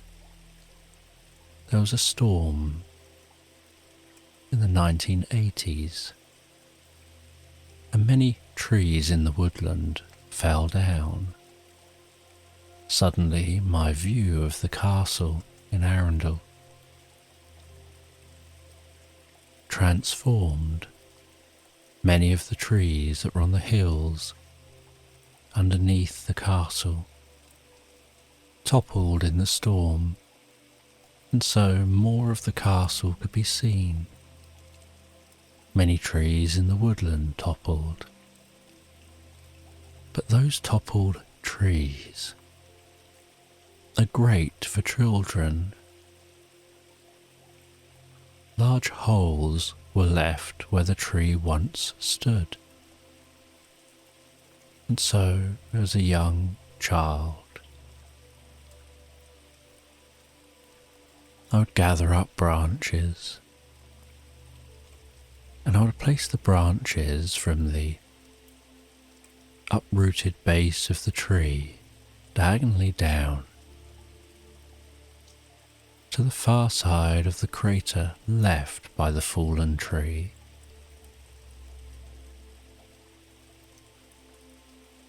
Then cover those branches in leaves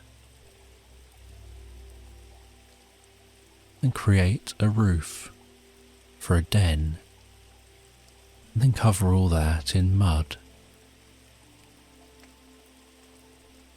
and use some branches on the inside into the ground to hold that up a little more securely, and then we'd dig out the hole a little bit more and begin to shape it some more so that it's no longer just a natural hole, but it has seats.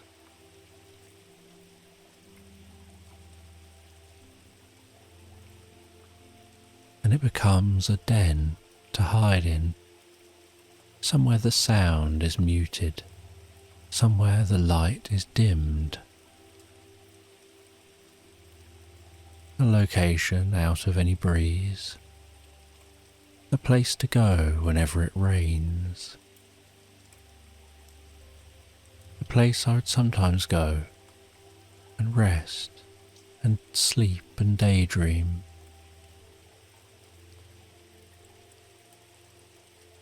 Other times, being in a woodland full of trees,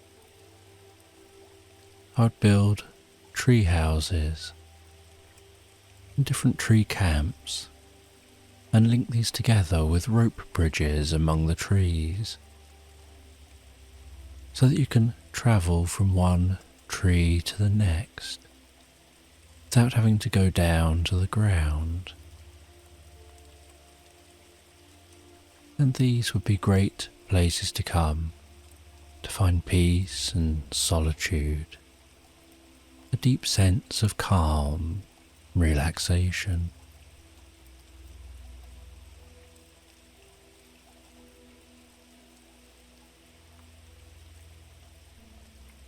And this love for nature, the power nature has over me,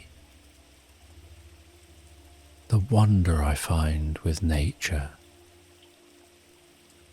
and the natural world and animals, continues on into my adulthood. It continues on into the kinds of stories that I tell and the way that I use nature in my stories to educate, to teach about overcoming anxiety, learning to focus attention, reducing discomfort, and many other therapeutic benefits.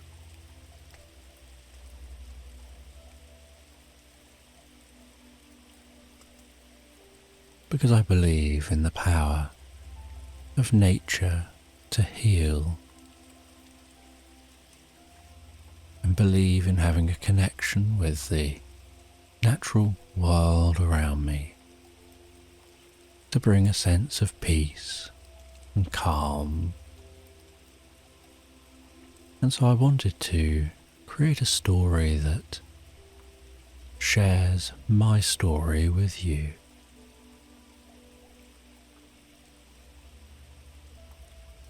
That will help you to deeper understand why my stories are the way they are. Perhaps better understanding me as a storyteller, creator, and therapist.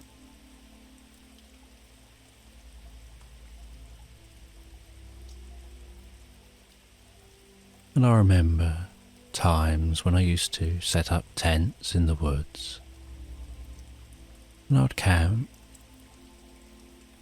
and enjoy resting in the tent, in the doorway to the tent, feeling the warmth of the most comfortable crackling campfire.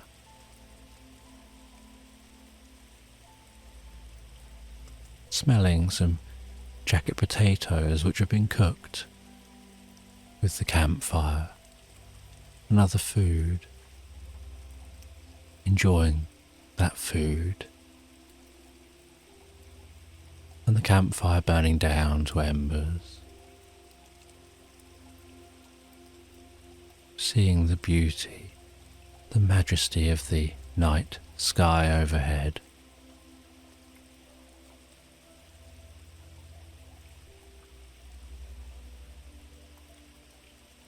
And then settling down into the tent and drifting and floating peacefully asleep into slumberland. And as you relax, you find that you're sitting in a park and you're playing chess against a stranger. And while you're sat there playing chess against the stranger, so you can hear the sounds of birds in this park. You can hear the sounds of people walking around, holding conversations, children playing. You're aware of the sounds of dogs occasionally barking in the distance as owners throw balls for them.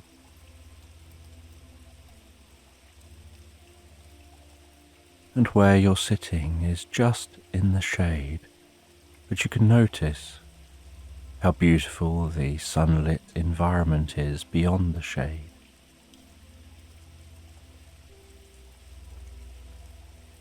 And then it's your turn, and so you study the chessboard with a deep sense of meaning before deciding which piece to move, and the feel of picking up that piece, the weight of that chess piece, the texture of that chess piece between your fingertips, the way it moves, and the way the weight distributes as you maneuver that from one point on the board to another. And then the sound of placing that down on the relevant square before sitting back and looking over at the opponent, who gives an approving reaction to the move that you took before thinking about the move they're going to take. And as this game of chess with this stranger continues, you feel that this just helps absorb you in the moment, absorbing you in enjoying the peace of relaxing in a park, of not thinking about the past or the future, but just being present in the here and now.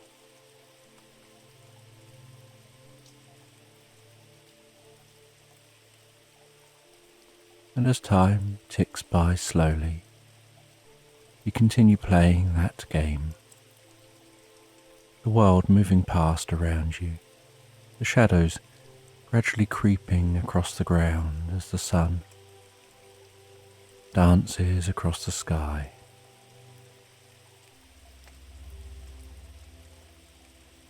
Until eventually you reach the end of that game of chess. You shake the hand of the stranger you've been playing. You say your goodbyes, and you begin your journey home. And as you walk through this park,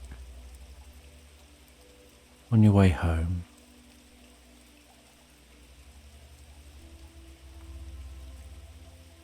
you stop off at a bakery that sells homemade baked goods, and you can smell that bakery as you approach.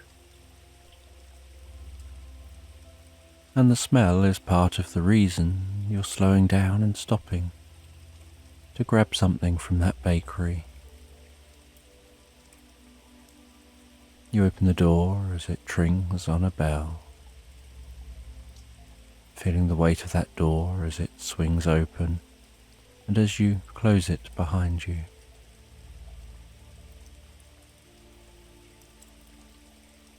Before then, having a greater sense of the smells around you from the different produce, the sounds of a couple of customers murmuring in the background, and you look at the different baked goods and you decide on something to purchase to take home with you. And you make that purchase, and the server serves you with a smile and greets you, and then offers you best wishes as you leave. And you leave that bakery and continue your journey, continuing to walk on the way home. And as you continue walking home, you think about which route to take. And in your mind's eye, you kind of imagine it like a vast web of different routes, of different possibilities, each one arriving at the destination,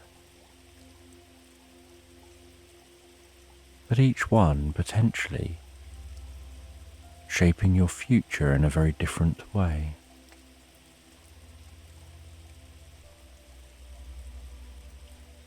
As you walk down the first road, you can have options of what route to take or which roads to turn off of. But if you take a different first road, you'll be presented with different second roads to turn down. And the same if you take a different first road again and again. You're aware that at this point in your journey, there are 4 or 5 different routes which you can take. And within each of those routes are possibilities which will take around the same length of time. And this is what gets you thinking, that among these different routes, there are possibilities taking the same time home. So how do you decide which route to take when you can take any of these 4 or 5 routes and follow the fastest possibilities, and you'll arrive home at the same kind of time regardless of the route? And yet each possibility opens up new ways of experiencing the future. You don't know how the future is different depending on the route you take.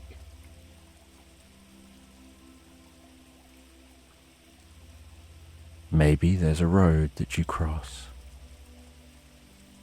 that with one route you would cross it 2 minutes earlier than with another route, maybe 2 minutes later than another route, maybe 1 minute different than another route. And so how do you decide which route to take, and each of those different routes, you'd cross that specific road at a subtly different time. What if 1 minute you go to cross the road and you bump into a friend you haven't seen for years, and you arrange to perhaps catch up and have a coffee?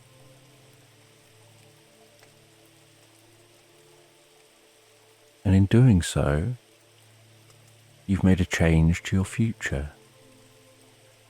Maybe another route, at another time, you reach that road and cross that road perfectly fine. You don't bump into anyone, and you get home and nothing has changed. Maybe there are 2 or 3 routes where that's the case, where you get home at about the same time. And so any of those routes, if nothing eventful happens on the way, would mean that once you're home, any divergence which could have happened comes back to this focal point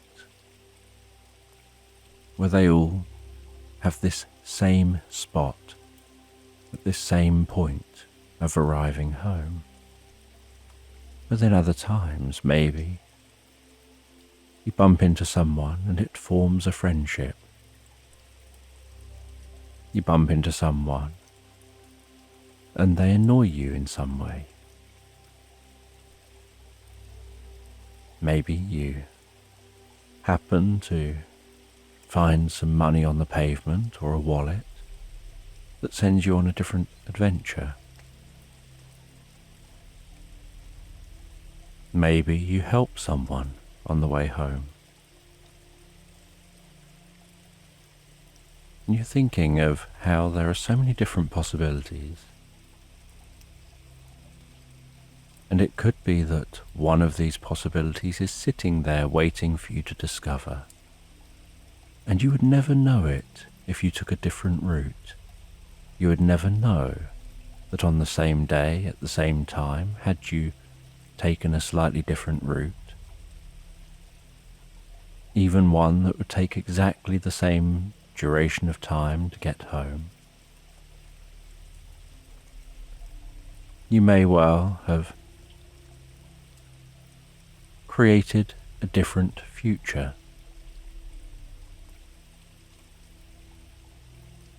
And you find this fascinating, and you think about how you normally don't really pay any attention to the route that you take home.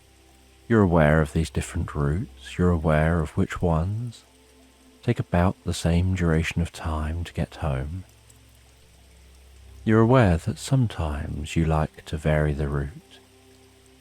For example, maybe sometimes you take a route that takes you down a tree-lined street that at a certain time of year is just the most beautiful sight to behold. Maybe at other times of the year you like to take a route that takes you down a street of houses with nice front gardens, with the most beautiful flowers, and the different scents that you can smell as you walk down that street. Maybe another time of year you take a route because there are some homes on a street which really go all out with Halloween decorations or Christmas decorations, and you quite like to see those. Maybe sometimes you take a different route because you know that at a certain time there's going to be works down a street, or a street's going to be busy, or perhaps there's going to be rubbish collection down certain streets, and you'd rather perhaps walk on a quieter route.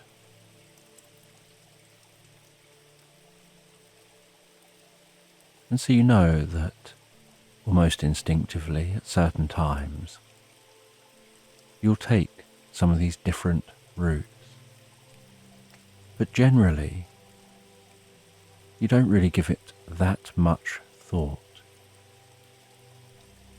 You just instinctively follow the same route home, even though you know it's no quicker or slower than some of the alternatives. And you find this very curious, that by living life from a place of habit,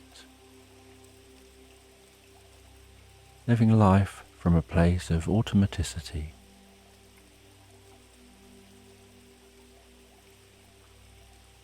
you miss out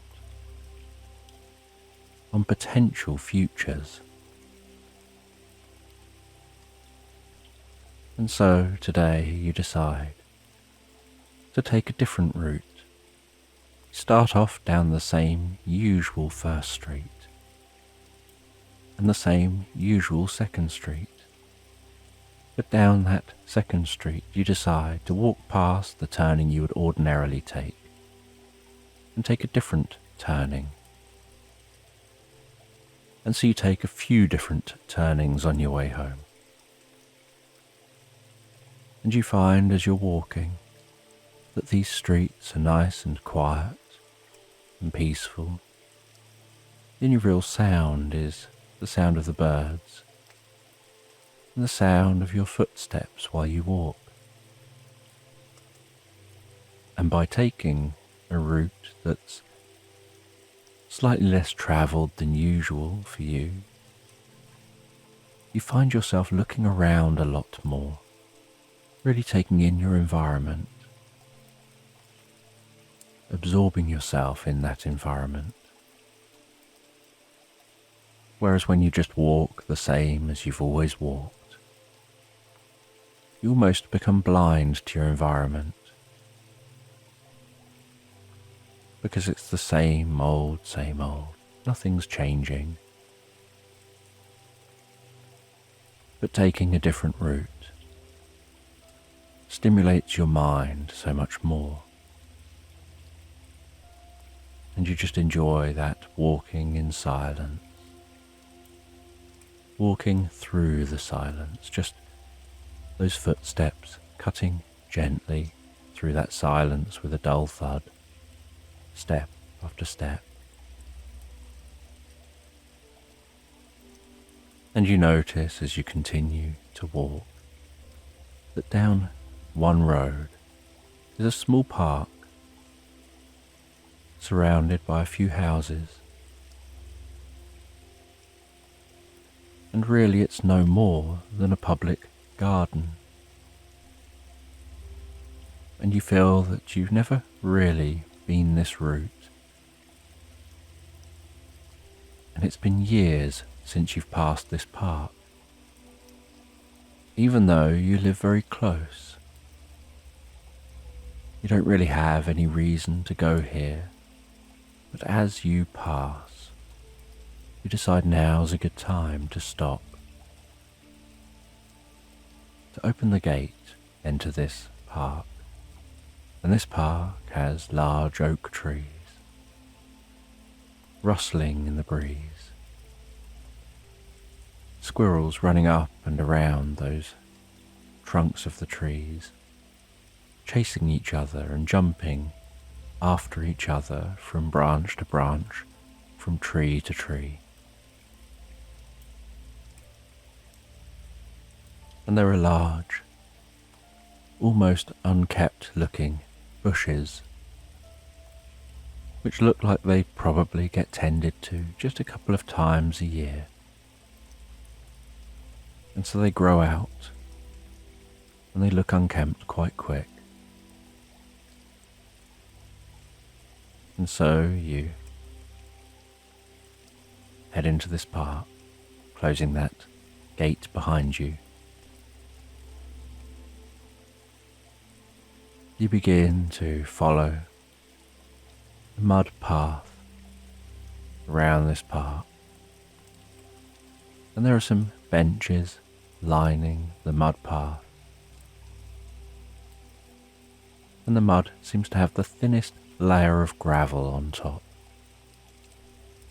just to try to stop it being quite so muddy.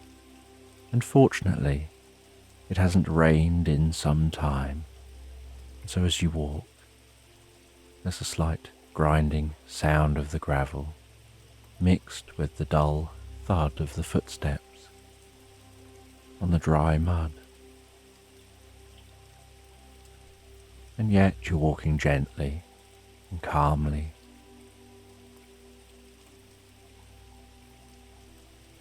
And you head to a bench which is near an oak tree. You settle down on that bench and rest back on the bench just to take some time to watch the world go by in this park.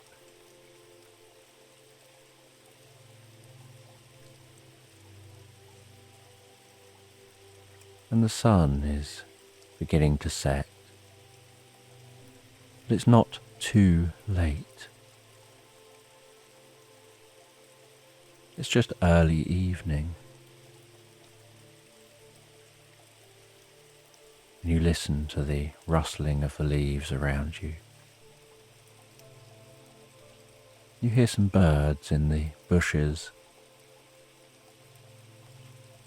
singing songs to each other, seeing the occasional bird flit into the bush, hearing a slight rustling as it moves around in the bush, and then flit out of the bush.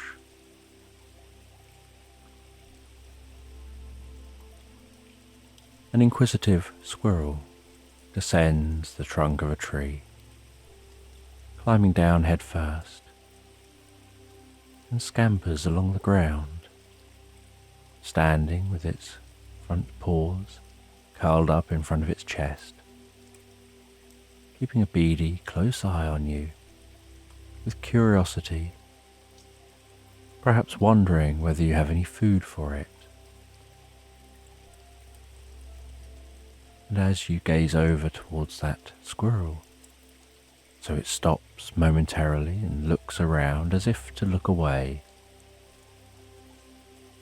And then as you look away yourself, you see out the corner of your eye that it now moves a little closer, and it gradually gains confidence that you're not any kind of a threat to it. And it comes up quite close to you, just a short few steps away from the side of your leg. And you look back at it, its tail flicking and twitching behind it.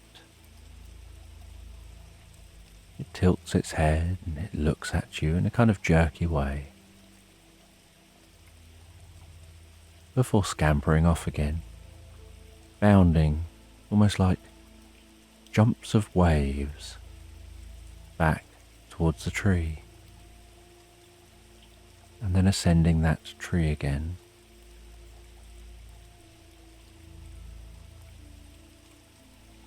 And as you rest here in this park, you close your eyes as you rest back on that bench to focus better on the sound of the rustling leaves, the sensation of the breeze on your cheeks, the feeling of breathing in that air, and just breathing away any stress or tension.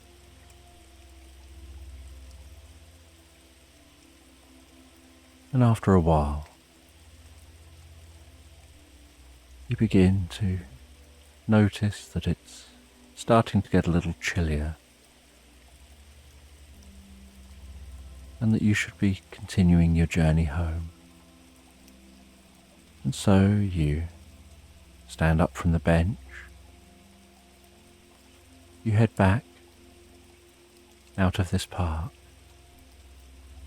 and you continue walking along the road, walking home.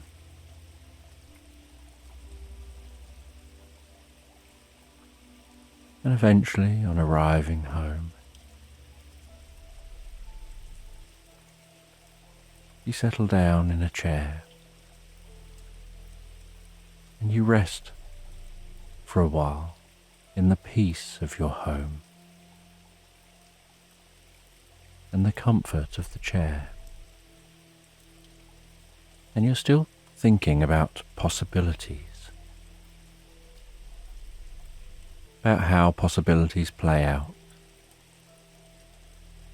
curious about what changes may occur, what life you're currently on, based on the decisions you'd made to take those different roads, to sit in that park, to observe the squirrel, to take this route home instead. Even though you're currently home,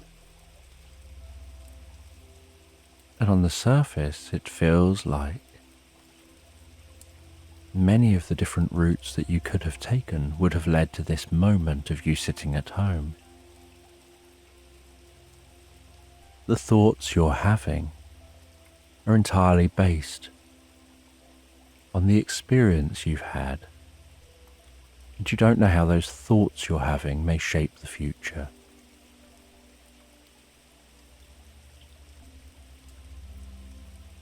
And then, as night falls, you settle down in bed. And as you settle down in bed, and close your eyes and begin to drift asleep, so you begin to dream. You dream about walking through a fantasy land. You dream about being presented with a fork in the road, and about making a decision on which path to take. And then arriving at a crooked-looking house, knocking on the door, being invited in by a green fairy, and inside this crooked house is a crooked bookshelf.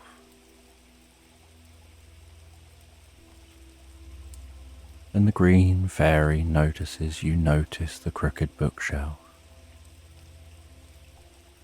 and gestures for you to go over to the bookshelf and take a look. And so you head over to the bookshelf, and you see the glowing emerald book on that bookshelf that catches your eye. And you take that book from the bookshelf, and you begin to read through that emerald book.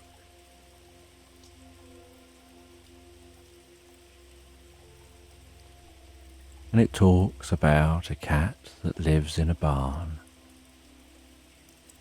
And this cat that lives in a barn goes out exploring its land every day.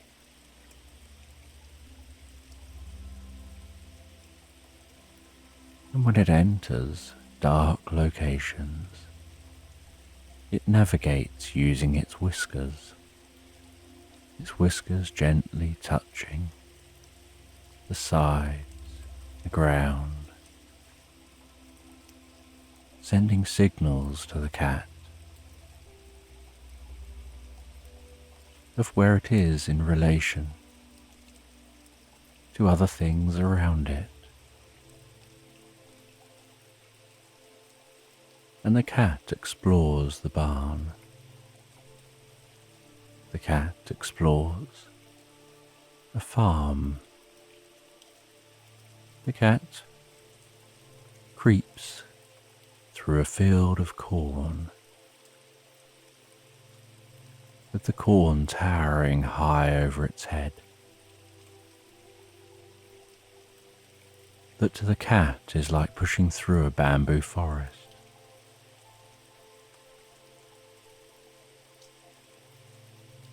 It has to navigate using touch and sound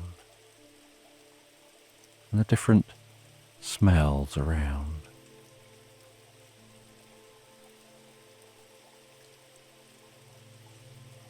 And the cat begins to head towards a beacon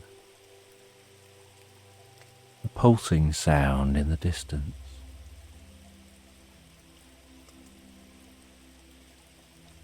And the cat comes out of that corn,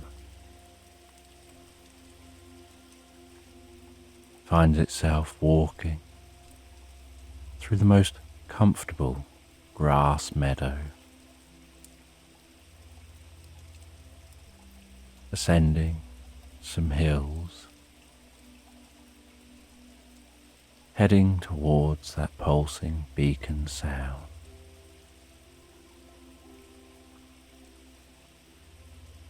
Heading into and through a vineyard,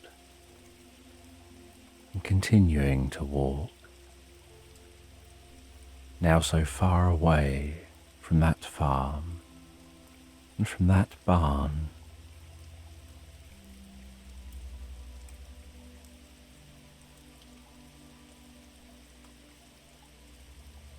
Until eventually, mixed with that pulsing sound of that beacon, the cat begins to hear the sound of the sea.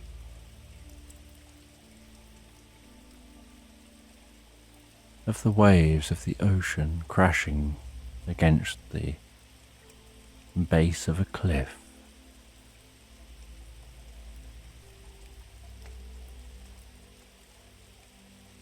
And sitting at the top of the cliff is a wise sage. They have a fire in front of them. They appear to be so relaxed, just sitting here at the top of this cliff.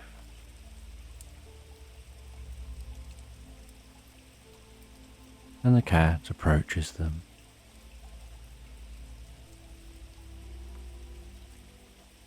And the sage asks, Freckles, as the cat is known to the sage for its gingery spots around its face, in its fur.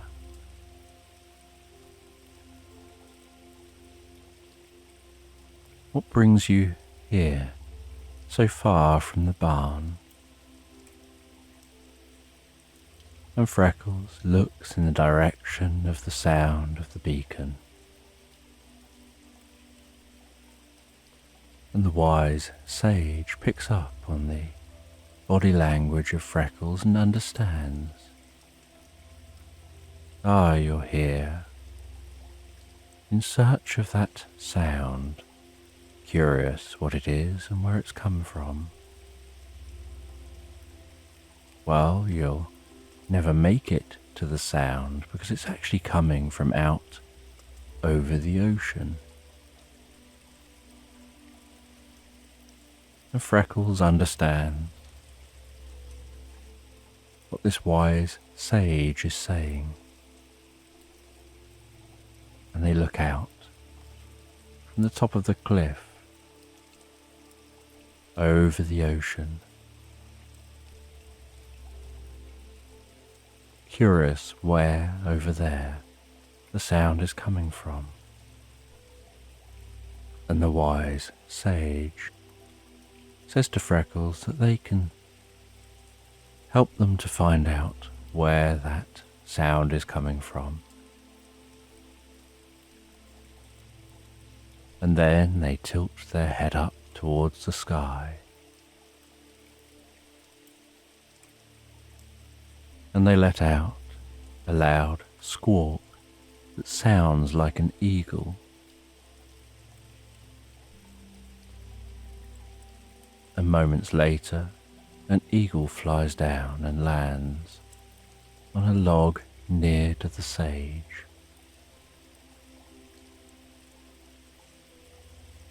And the sage performs a ritual, gestures their hand around the eagle's head and around the cat's head. And the sage says the two of you will now be connected, and then tells the eagle to fly to the sound of the beacon.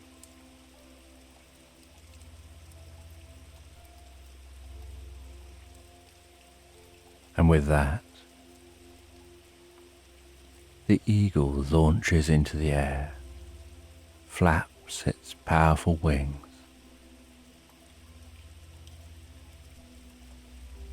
and soars off the cliff, spreading those wings, dropping for a bit, before being caught in the air and rising,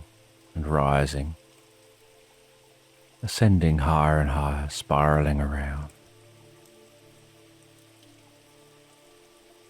and then heads in the direction of that sound.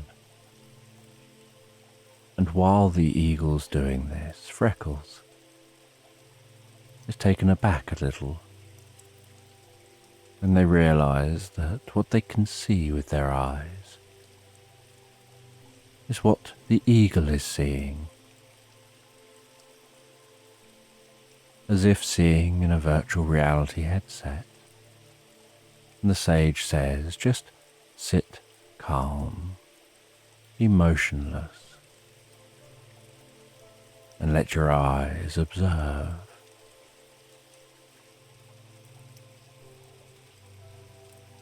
And so Freckles rests down, feeling the gentle warmth from the fire, gently tickling their fur, feeling so deeply calm and relaxed. And after a little while of that eagle exploring and flying in the direction of the beacon, it spies a small island off the shore. And on that small island is what looks like a lighthouse.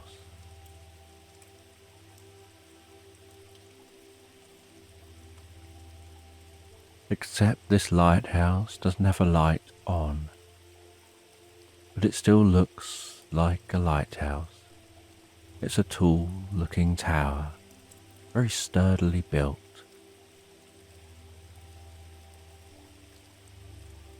But from the top is a tiny red light flashing gently, and a strong sound of that beacon, that low frequency pulse.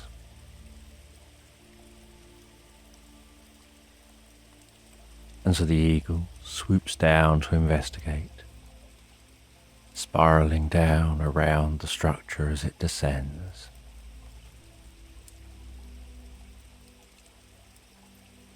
And near the base it can see some people stood outside of that building.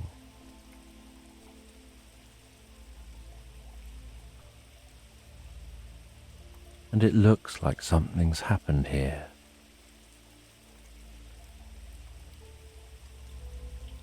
And the people don't seem too concerned, they just stood around.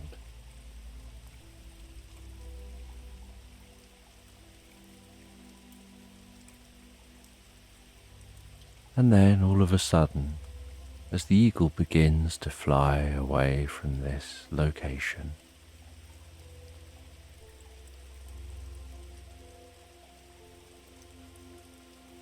there's a pulse of electric blue light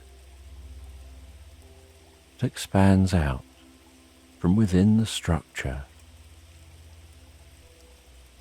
spreads across the ocean, spreads past the eagle, reaching the shore, pulsing across the land.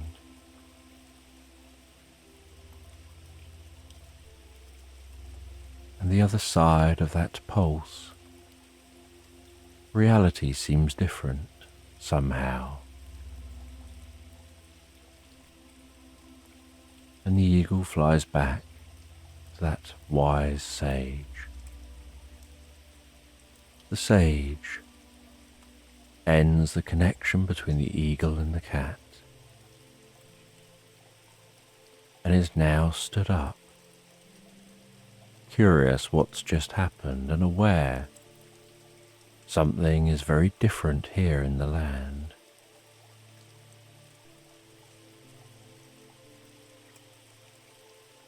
And the sage descends the cliff, and gets into a small boat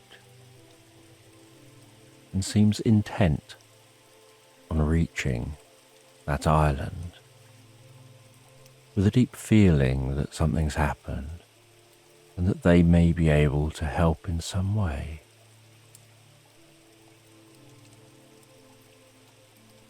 And they row on that small boat across the slightly rough water with a matter of urgency. Eventually reaching that island,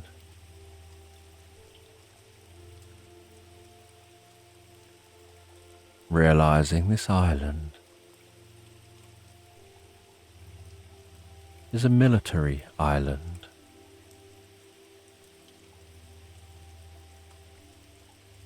mooring their boat up and walking across the island towards the structure, seeing all those people, now a bit more frantic than they were before. And from time to time, noticing just glimmers or flashes, as if there's a different reality, like a fracture between the two. And they ask one of the people what happened here, and the person's surprised, saying, "You shouldn't be on this island. Where have you come from?" And they say that that's not important right now. They can ask questions later. What's important is fixing whatever's happened. And the person says that this location is actually a vast dish, the tip of what looks like a lighthouse is the receiving tip of the dish, and under the ground is the vast dish in this location. And they just turned it on for the first time, and it let out a pulse of energy, and it's energy at a frequency that can pass through matter. And it focuses with the tip as energy beams back. And unexpected to them,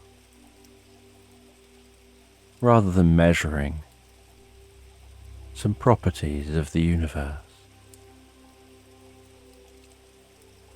it seemed to disrupt the fabric of the universe in this location. And it turns out that there are multiple universes overlaid on top of each other. Just a thin fabric slice of universe apart. And so now they need to stop the dish and repair the damage. And that's what they're trying to work on. And they manage to stop the dish and turn off its power, and yet there are still these cracks in the universe, these glimmers of an alternative universe, seeping into and out of existence. And so the sage ascends to the peak of this structure, sits at the focal point of the structure, channels the energy within him, and beams that down and uses the dish to focus and amplify his energy. And with a large pulse, his energy spreads out, almost glossing over and cementing and repairing the rip in space and time.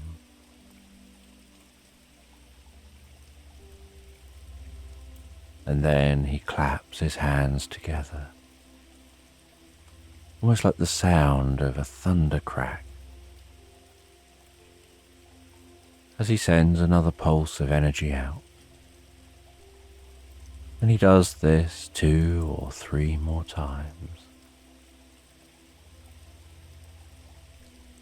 until the damage seems to be repaired.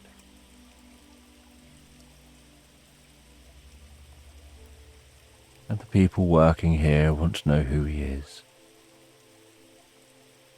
and they try to stop him as he navigates through them with the intention of just leaving the island.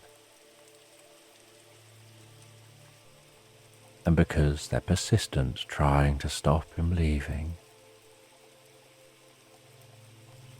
he turns and casts a spell on them, momentarily creating confusion within them and a selective amnesia, where they'll selectively erase memory of him from their minds, and in its place, through conversations trying to understand what went on here, as a group they'll form a new memory, like a group memory, and this false memory will fill in the gaps of what they think really happened here. And so, with them experiencing that confusion, he finds his way back to the boat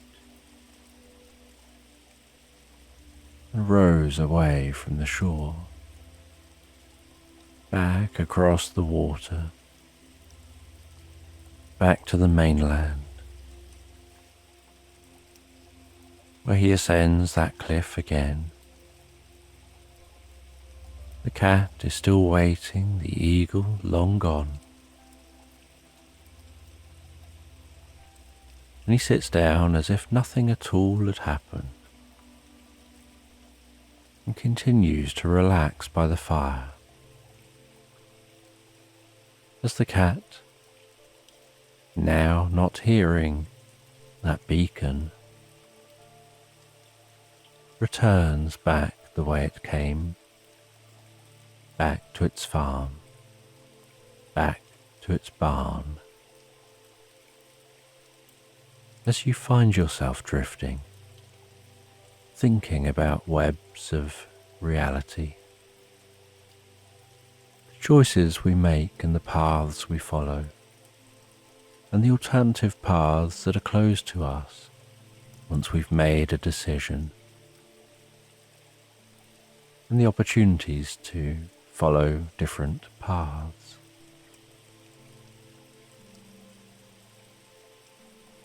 And thinking about that, you drift from the experience into a deeper, more profound sleep, a deep and recuperative sleep, drifting, floating so deeply and peacefully into slumberland. And as you relax into this story, you can have a sense of travelling on a train, and it's an elaborate train. You're in the most beautiful carriage, and in this carriage You can hear the clickety-clack of the train on the track.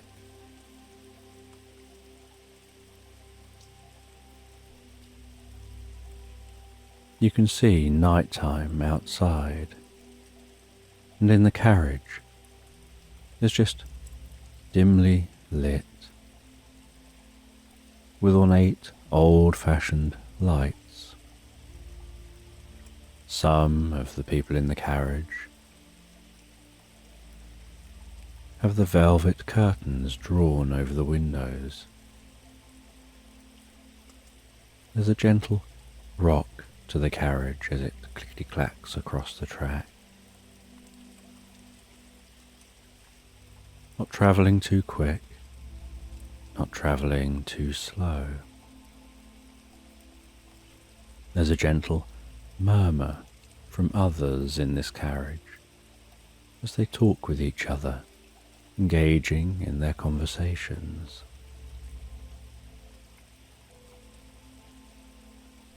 And outside, nighttime has set in, and so as you travel on this ornate, beautiful train, a train very reminiscent of the Orient Express, or another similarly elaborate train, you can see the beauty of the moon down near the horizon, hanging so large, seeming to hover almost stationary on the horizon.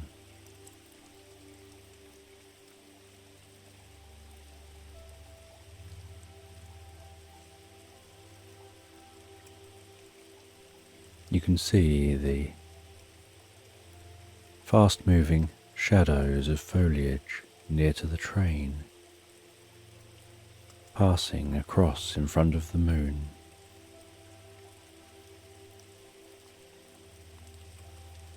And really having a sense of the difference between the fast-moving foreground and the slow-moving distance of the moon.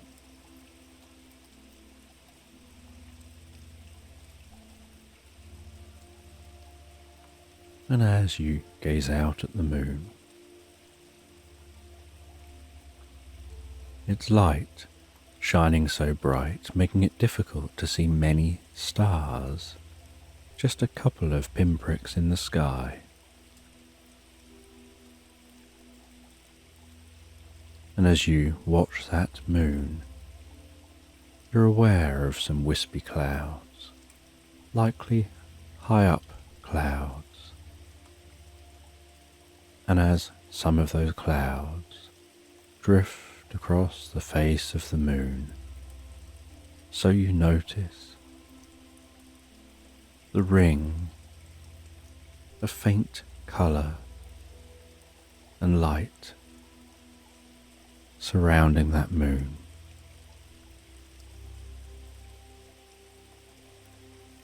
And you're making this route on this train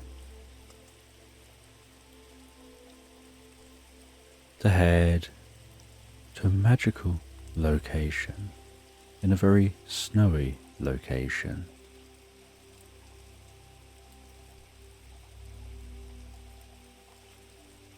And as you're gazing out the window in the direction of that moon, the train continuing to click-clack across the track, the train enters a tunnel. Suddenly, outside of the train is just darkness and a slight whooshing sound and an echoing sound of the train in the tunnel. Occasionally the train sounding its horn, as if perhaps passing certain markers in this tunnel.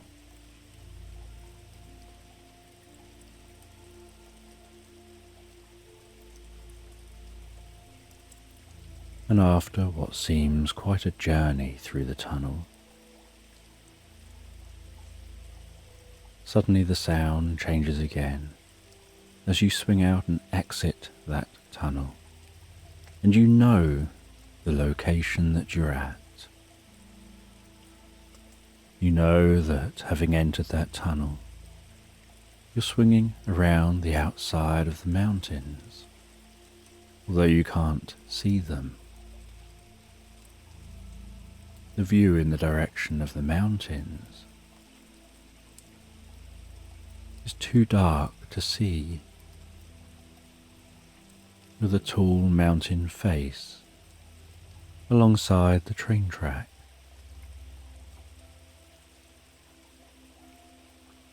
And then as you continue the journey, a member of train crew calls everyone through to say that food will be served soon in the dining car.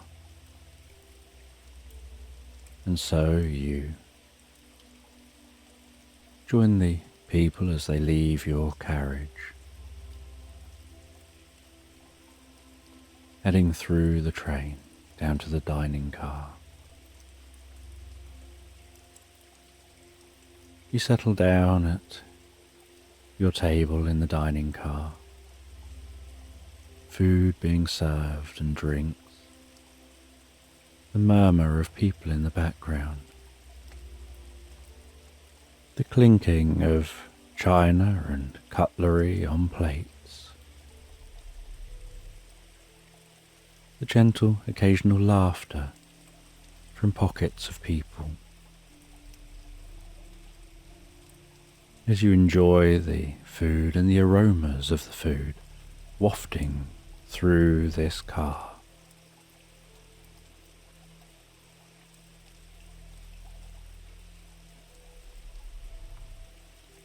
As this journey continues,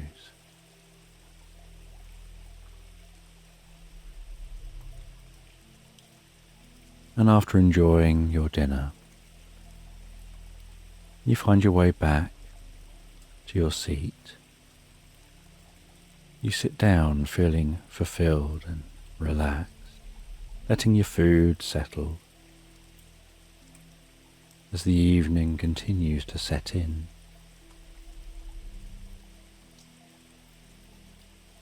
And others find their way back to the carriage. And the murmur of people is quieter now, as people are allowing their food to go down, and some people have gone to settle down for the night already.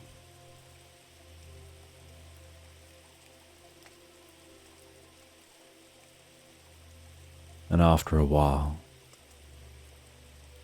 you decide it's time for you to go and settle down. So you head through to the sleeper coach that you're in.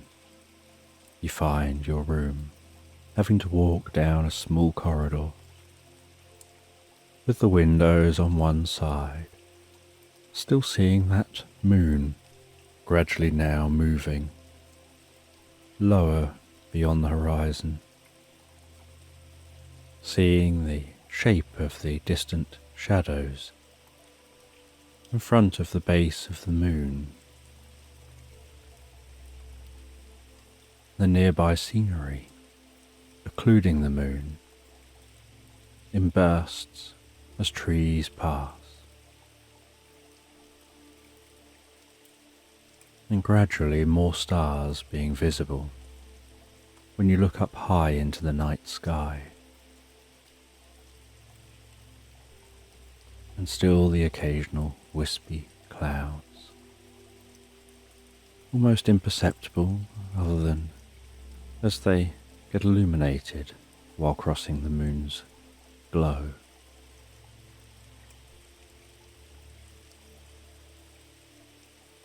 And finding your room,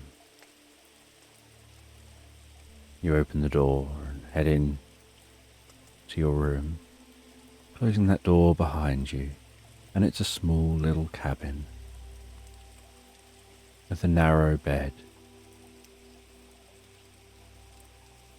You close the curtains in the room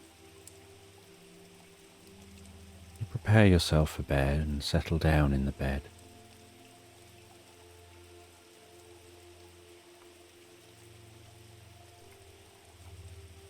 You take a small, old book from your suitcase.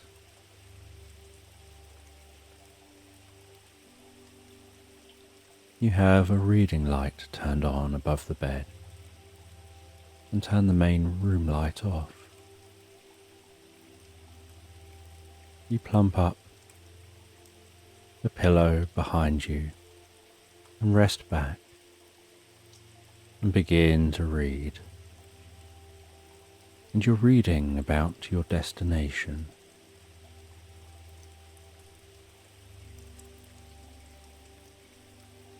It won't be the destination of the train, but it's where you're heading.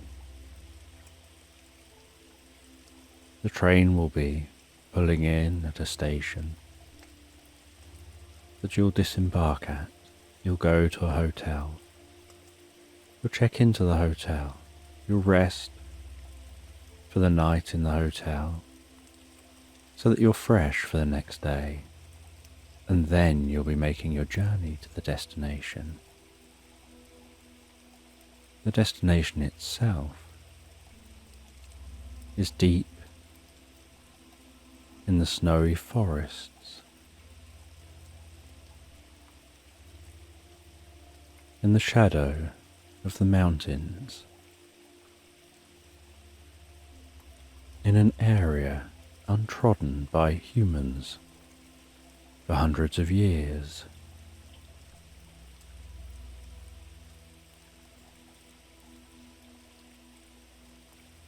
And you're reading this book about that location. And this book is a diary of an explorer from the 1700s who had travelled to this destination and written the diary about what they found there. And as far as you're aware, this was the only copy of this book ever to exist.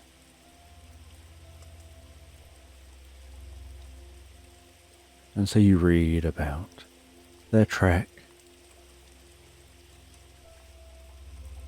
into the forests,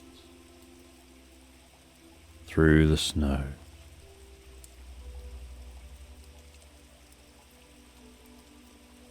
how they navigated the terrain and their route to find what they were looking for. And the evidence for this location that they used has been lost to time.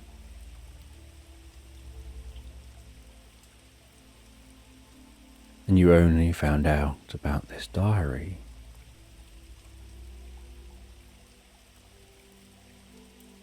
through a couple of news clippings that you discovered that alluded to this journey that this person had been on.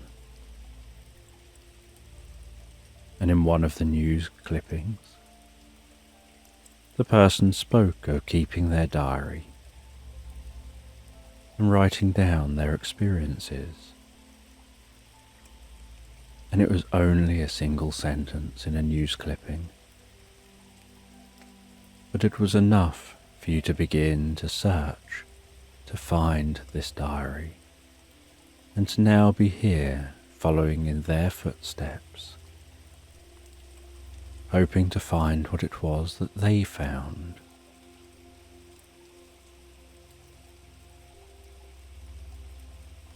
And after a while of reading, you place that book beside you, turn off the reading light, and settle down to sleep, almost feeling like you're being rocked to sleep by the train as it goes clickety-clack on the tracks. The gentle rhythmic sounds of the train on the tracks, lulling you deeper and deeper into the most peaceful sleep.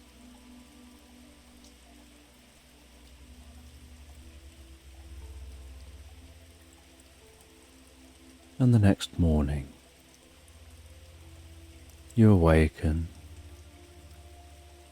to the glow of the light leaning on the curtains to the cabin, the continual background sound of the train on the tracks, the ever-present rocking movement of the train.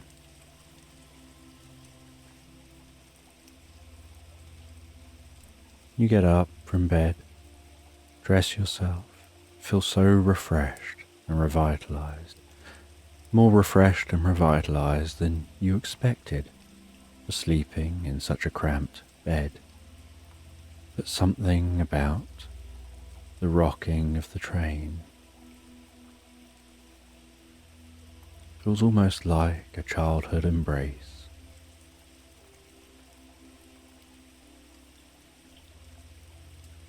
Feels somehow almost nurturing and relaxing.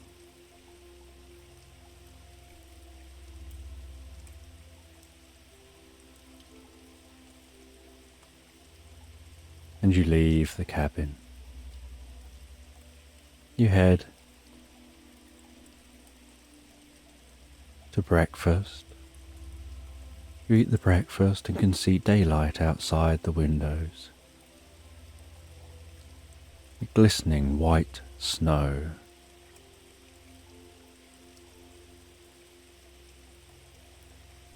The snow-covered trees.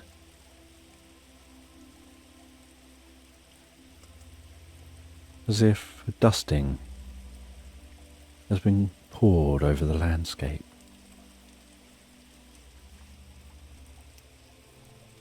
And interspersed into that dusting of snow are millions of tiny diamonds reflecting the sun's light.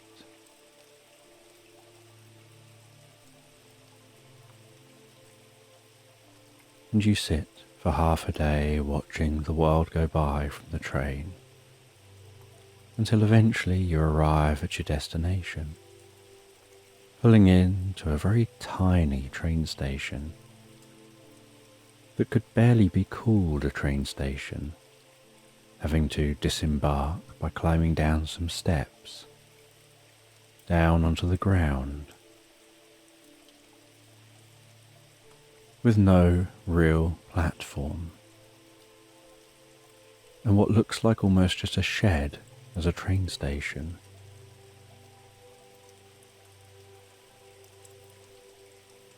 And you walk past that shed-like train station. You hear the steam train at the front of the train, releasing some steam. You see people working around the steam train, refilling the coal, refilling water, and different people disembarking from different carriages with their suitcases, some families, some individuals, looking around as they disembark, taking in this most beautiful landscape, feeling that cool freshness against your cheeks, seeing your breath each time you breathe out, creating a cloud before you.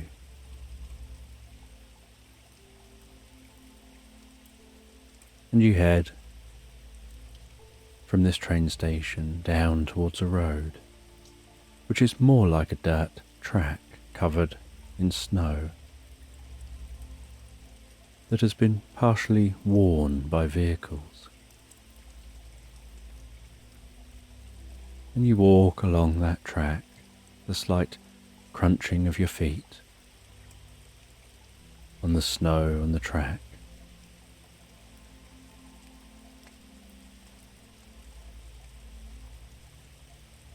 Heading towards the small-looking village a little way down the road.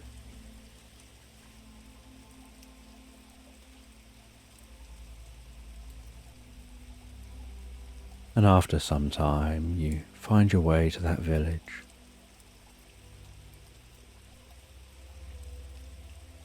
You wander through the village, seeing the small homes and businesses, the signs for the businesses, and you recognize one business looks larger than the others, looks more hotel-like. And as you near that, you see the name of the hotel you're looking for.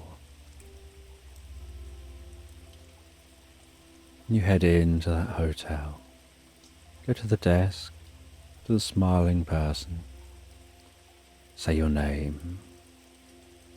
You're here to check in. When they check you in, they ask some basic questions about where you came from, how long you took to get there, whether you've had a comfortable journey.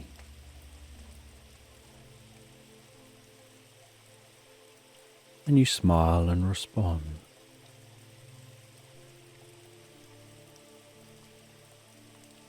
And then they hand you a key. It's a very old-fashioned looking key. And you take that key and you follow the directions you were given, up some creaky stairs to a floor, along the creaky floorboards to a room. You put the key into the keyhole. You begin to twist that key, almost feeling it, opening that lock with some level of weight. As it clicks open, you walk into the room and smell the freshness of this room and see the view from the window.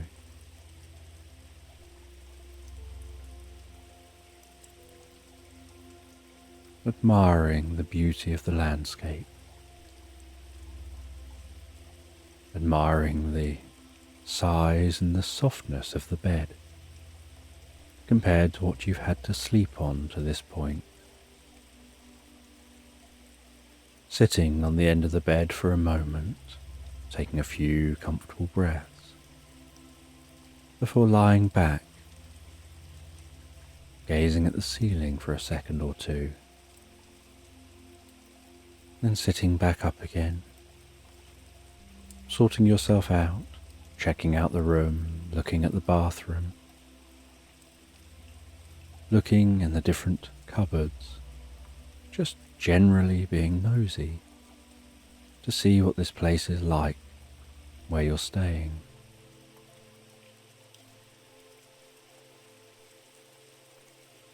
And you rest back on that bed for a little while.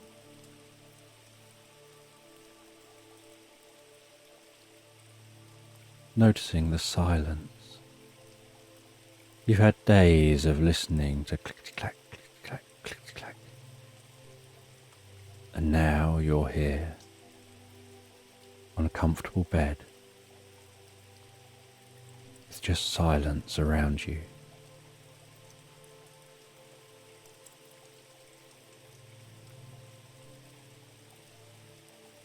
And you think to yourself, the silence almost sounds deafening, which is an unusual thought to have about silence.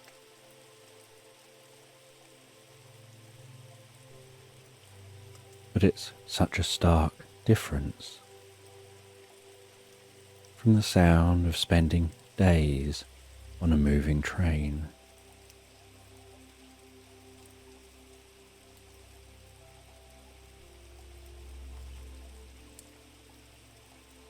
And after a while, you head downstairs, you explore a bit more of the hotel, you head out and explore a bit more of this town, of this small village.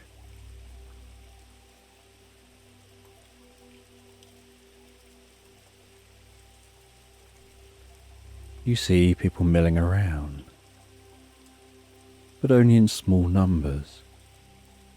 You see a couple of bars, a few restaurants.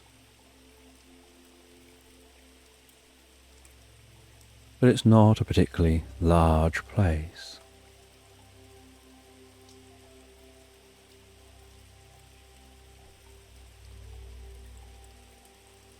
You find somewhere to eat, and as you're eating, there's some live music playing here, and a girl dancing on a dance floor area in front of that live band,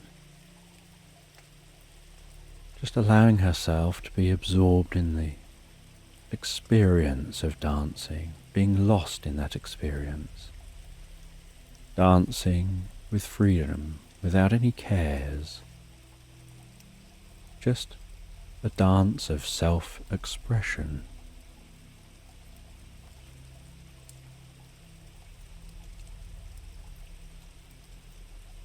And then after you've eaten, enjoyed listening for a while to that live music, you head back to the hotel, back up to the room where you head to bed and settle down for the night, with the plan that tomorrow you'll gather your stuff together, ready for your hike into the nearby forest, following the footsteps laid out in the diary.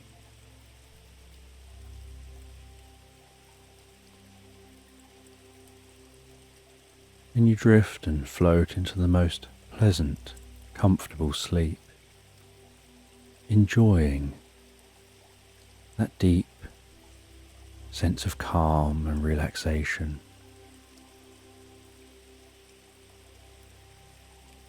And the most pleasant dreams. The next morning, awakening, heading down for breakfast, before heading back up to your room, preparing for your hike, making sure you've got everything you could possibly need. And then while it's still early, you set off in the direction of the dense forest, setting off in the direction of the mountains. And you walk into that forest, having to push through the thick snow to get into the forest, but the snow thins as you head into that dense forest, as the snow rests on the top of the canopies of the trees,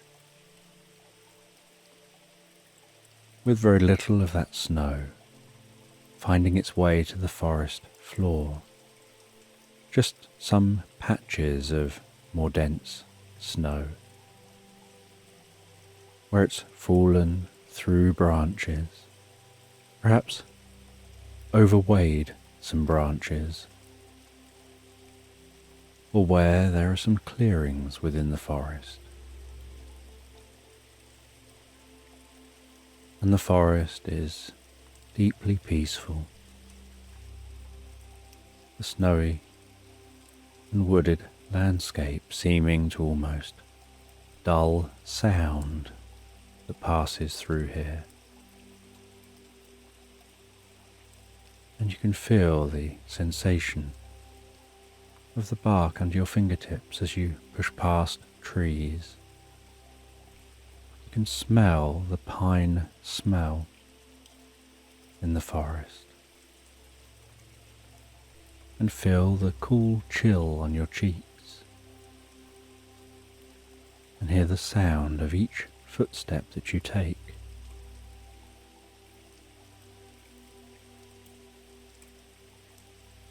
And you're not entirely sure what you'll discover.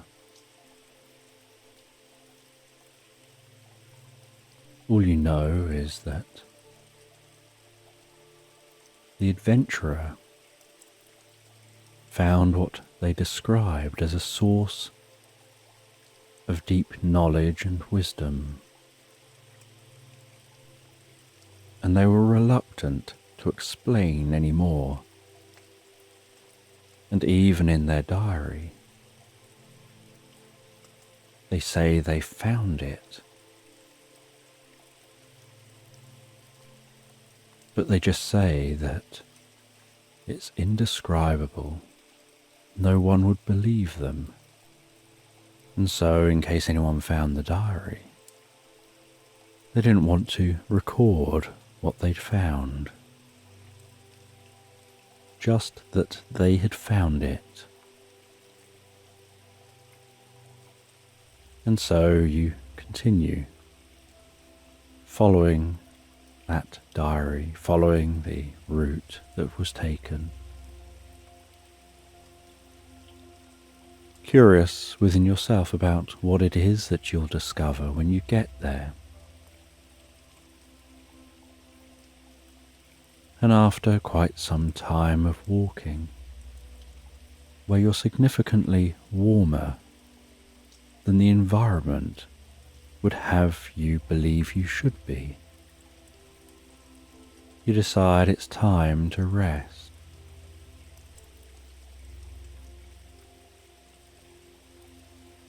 And you can tell, although you can't see the sky, that the light levels have dimmed, and so night is probably setting in. And you didn't plan on spending every night at the hotel, although you checked in for a series of nights. You brought with you some camping gear and are well prepared for this journey. And so with night setting in, you set up camp and a campfire, which crackles gently to life and brings the pleasant relief of warmth to your cheeks. And the dancing light and shadows to this forest, the shadows of the trees leaping and dancing around in the distance. The occasional sounds of different forest animals which have awoken at night.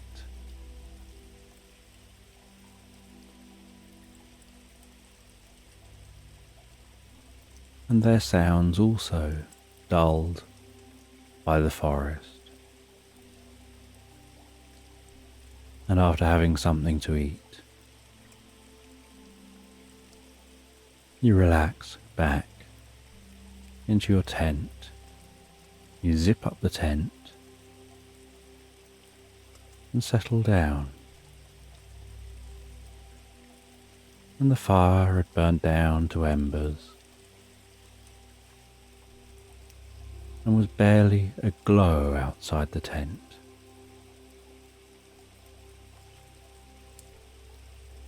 As you fall comfortably and relaxed asleep. And the next morning,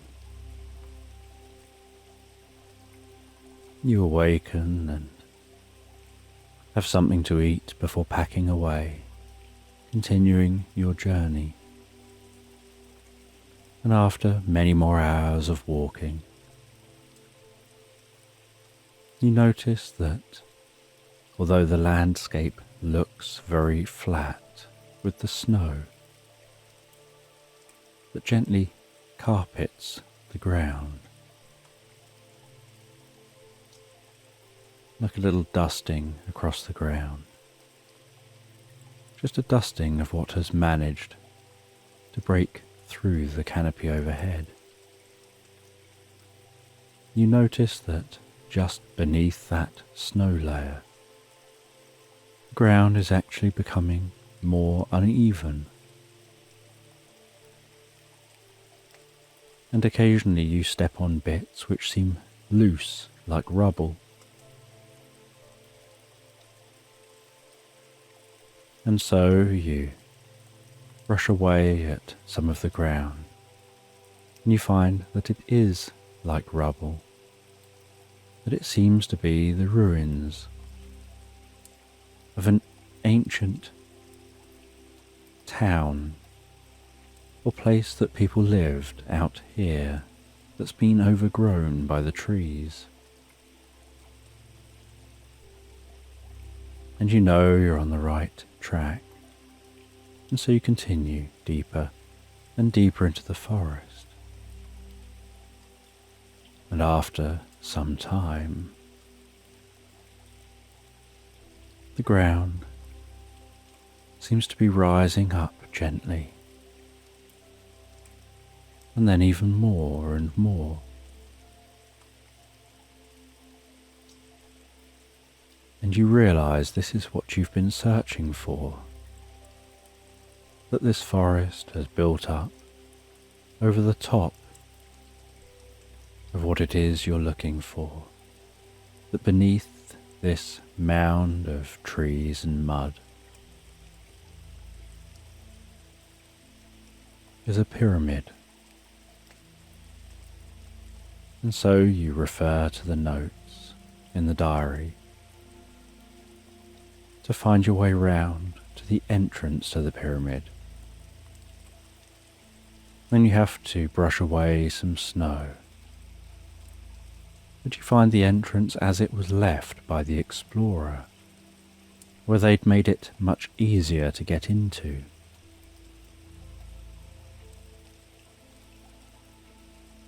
And you head into this pyramid, finding that inside the pyramid it very quickly becomes strangely warm and comfortable. The air pressure seems to almost change, the atmosphere seems to almost shift.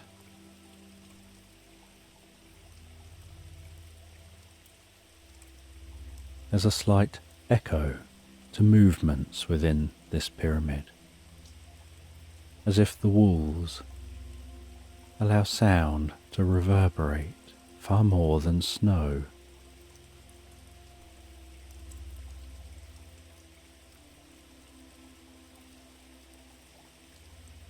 And so you continue walking deeper and deeper into the pyramid until you find some steps. And you begin to descend those steps to a chamber underneath the pyramid.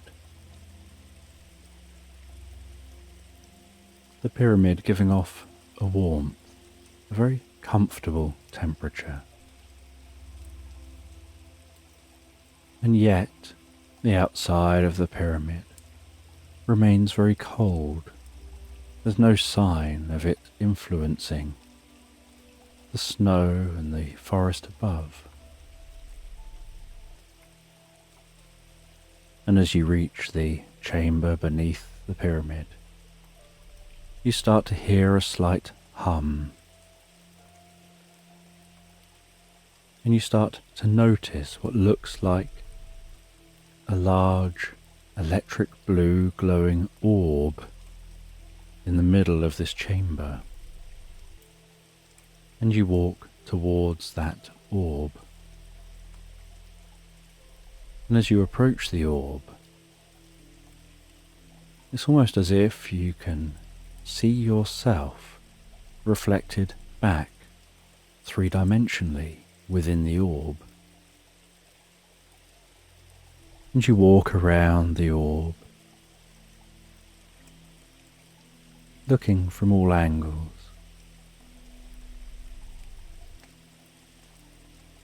You take a walking stick from your backpack, extend that stick, and you poke it into the orb to see what will happen.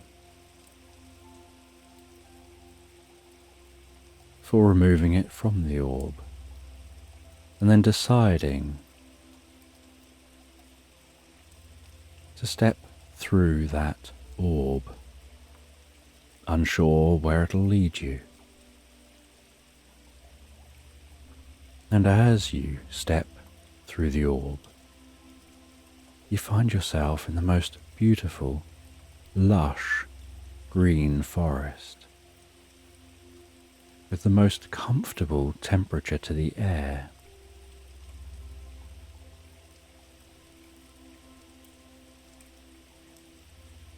You can hear the sounds of singing birds, what sounds like perhaps distant monkeys, and other animals, like this is a lush, living environment, a very healthy ecosystem. And the sound of the rustling leaves as the wind blows a breeze. And you walk away from the orb and turn to face the orb, and you see that the orb is behind you, now reflecting this environment, still electric blue, but reflecting the dense greenery of this forest. And you can just make out a very slightly less overgrown part of this forest, as if there's a track which has started to overgrow, but is just about less overgrown than the rest of the forest. And so you begin to follow that track, curious where it'll take you. And you have nothing to go on from this point on. The diary didn't say anything about the orb. It mentioned finding something in a chamber, but it didn't say what or give any further details.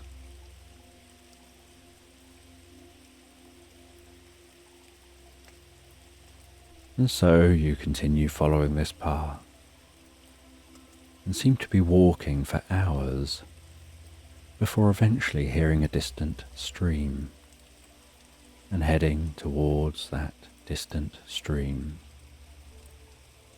and finding yourself in a clearing, and you walk along the edge of that stream in this clearing through the most beautiful meadow with flowers of all colours, insects and animals looking like butterflies and bees, but also looking different in some way, flying from flower to flower. And you can see a dwelling in the distance, and it almost looks natural, like it's built into the landscape, almost like a hut built into the landscape, only larger. And you can see someone pottering around doing something outside that building. As you approach them, and as you get nearer, you notice that they look somehow different to what you would expect.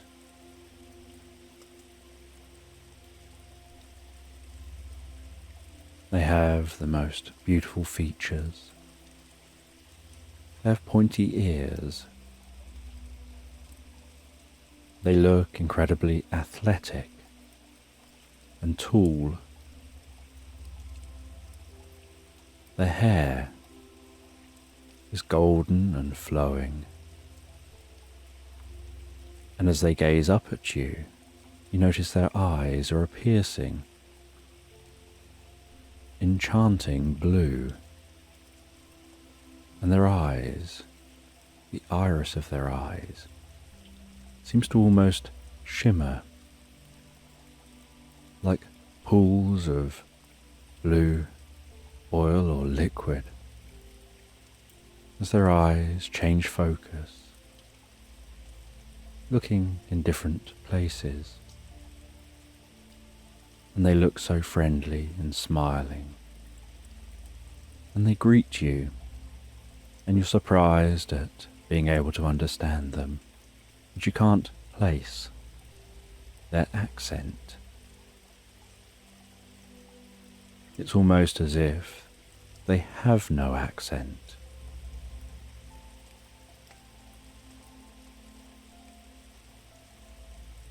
And you explain how you've been following a diary, and you take that diary out, and they see the diary and they say, I remember when they visited here. And they invite you in, and you head into their home, into this dwelling. And they say that they're the guardian of the knowledge here in this land.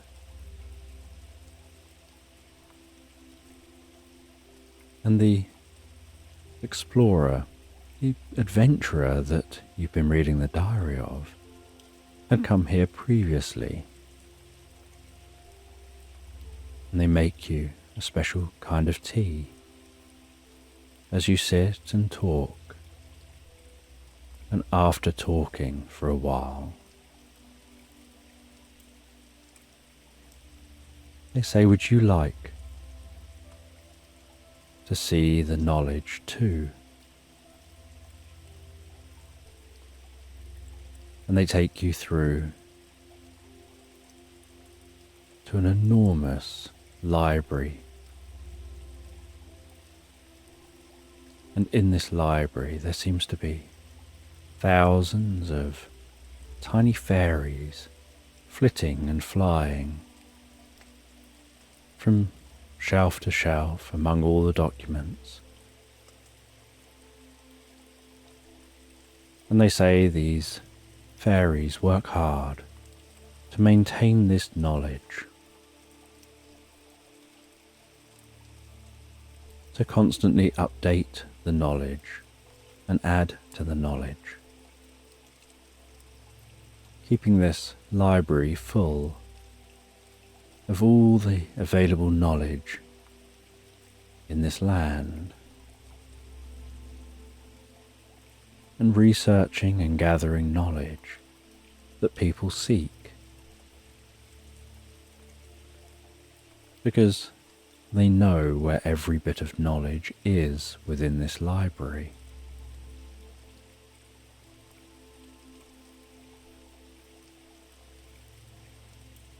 And they say that they're an ancient elf, and that in human years there would be thousands and thousands of years old.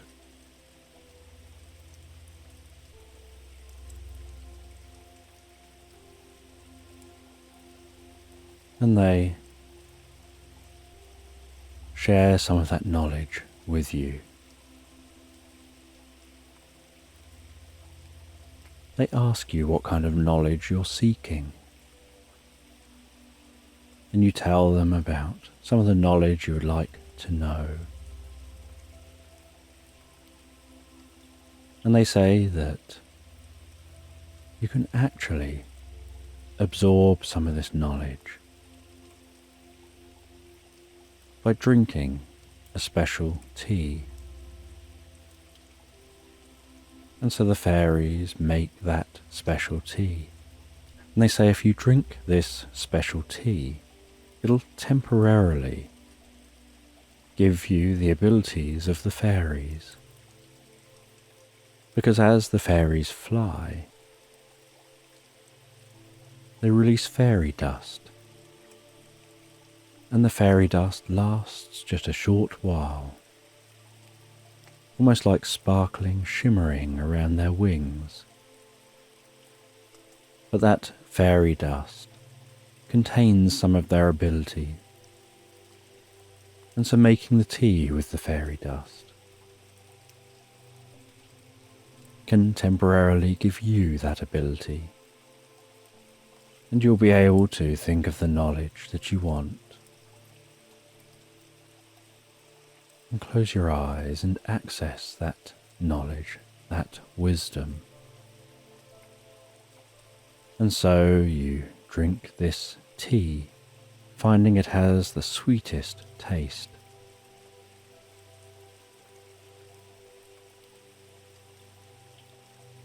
And once you've finished that warm tea, your eyes close, your cheeks flush with warmth,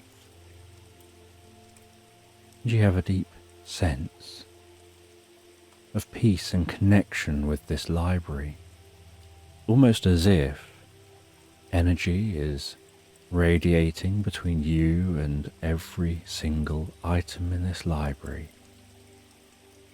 as if you can psychically notice tendrils of energy, like a web of energy between you and every single book. And as you start to think of questions, you notice some of those tendrils, some of the web, becoming brighter as you connect with the relevant document.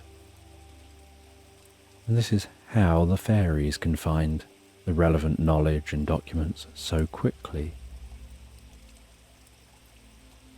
And so you become deeply absorbed in the experience, gaining such profound wisdom. And suddenly becoming aware of how overwhelming wisdom can be. Having certain questions answered, and being in this state feels almost timeless. And after the experience,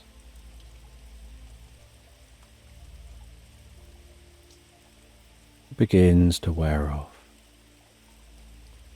You talk some more with this ancient elf before saying that you should head back to your land, and they say that through the portal time stands still for the time you're here until you return, and the same occurs the other way. And so you head back, you navigate your way back to that portal. You head through the portal, finding yourself back in that chamber. You find your way back out and start navigating back through the forest, considering the experience you'd had. And then, stopping once night falls, camping for the night, before continuing your journey on again the next day, arriving back in that village, back at the hotel and settling down for the most peaceful night's sleep, aware that in just a few days you'll be making your journey back home, back on that train, but for now you rest in that bed,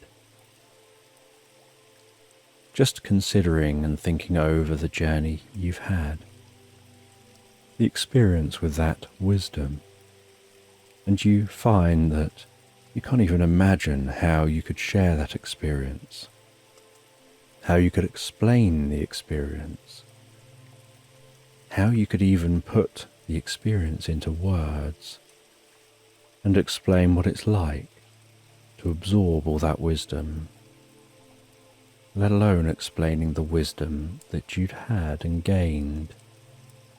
But it's deep and profound, and you know it'll transform you for the better and help you in so many ways.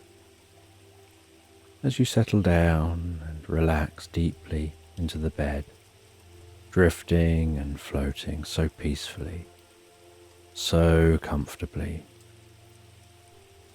into slumberland.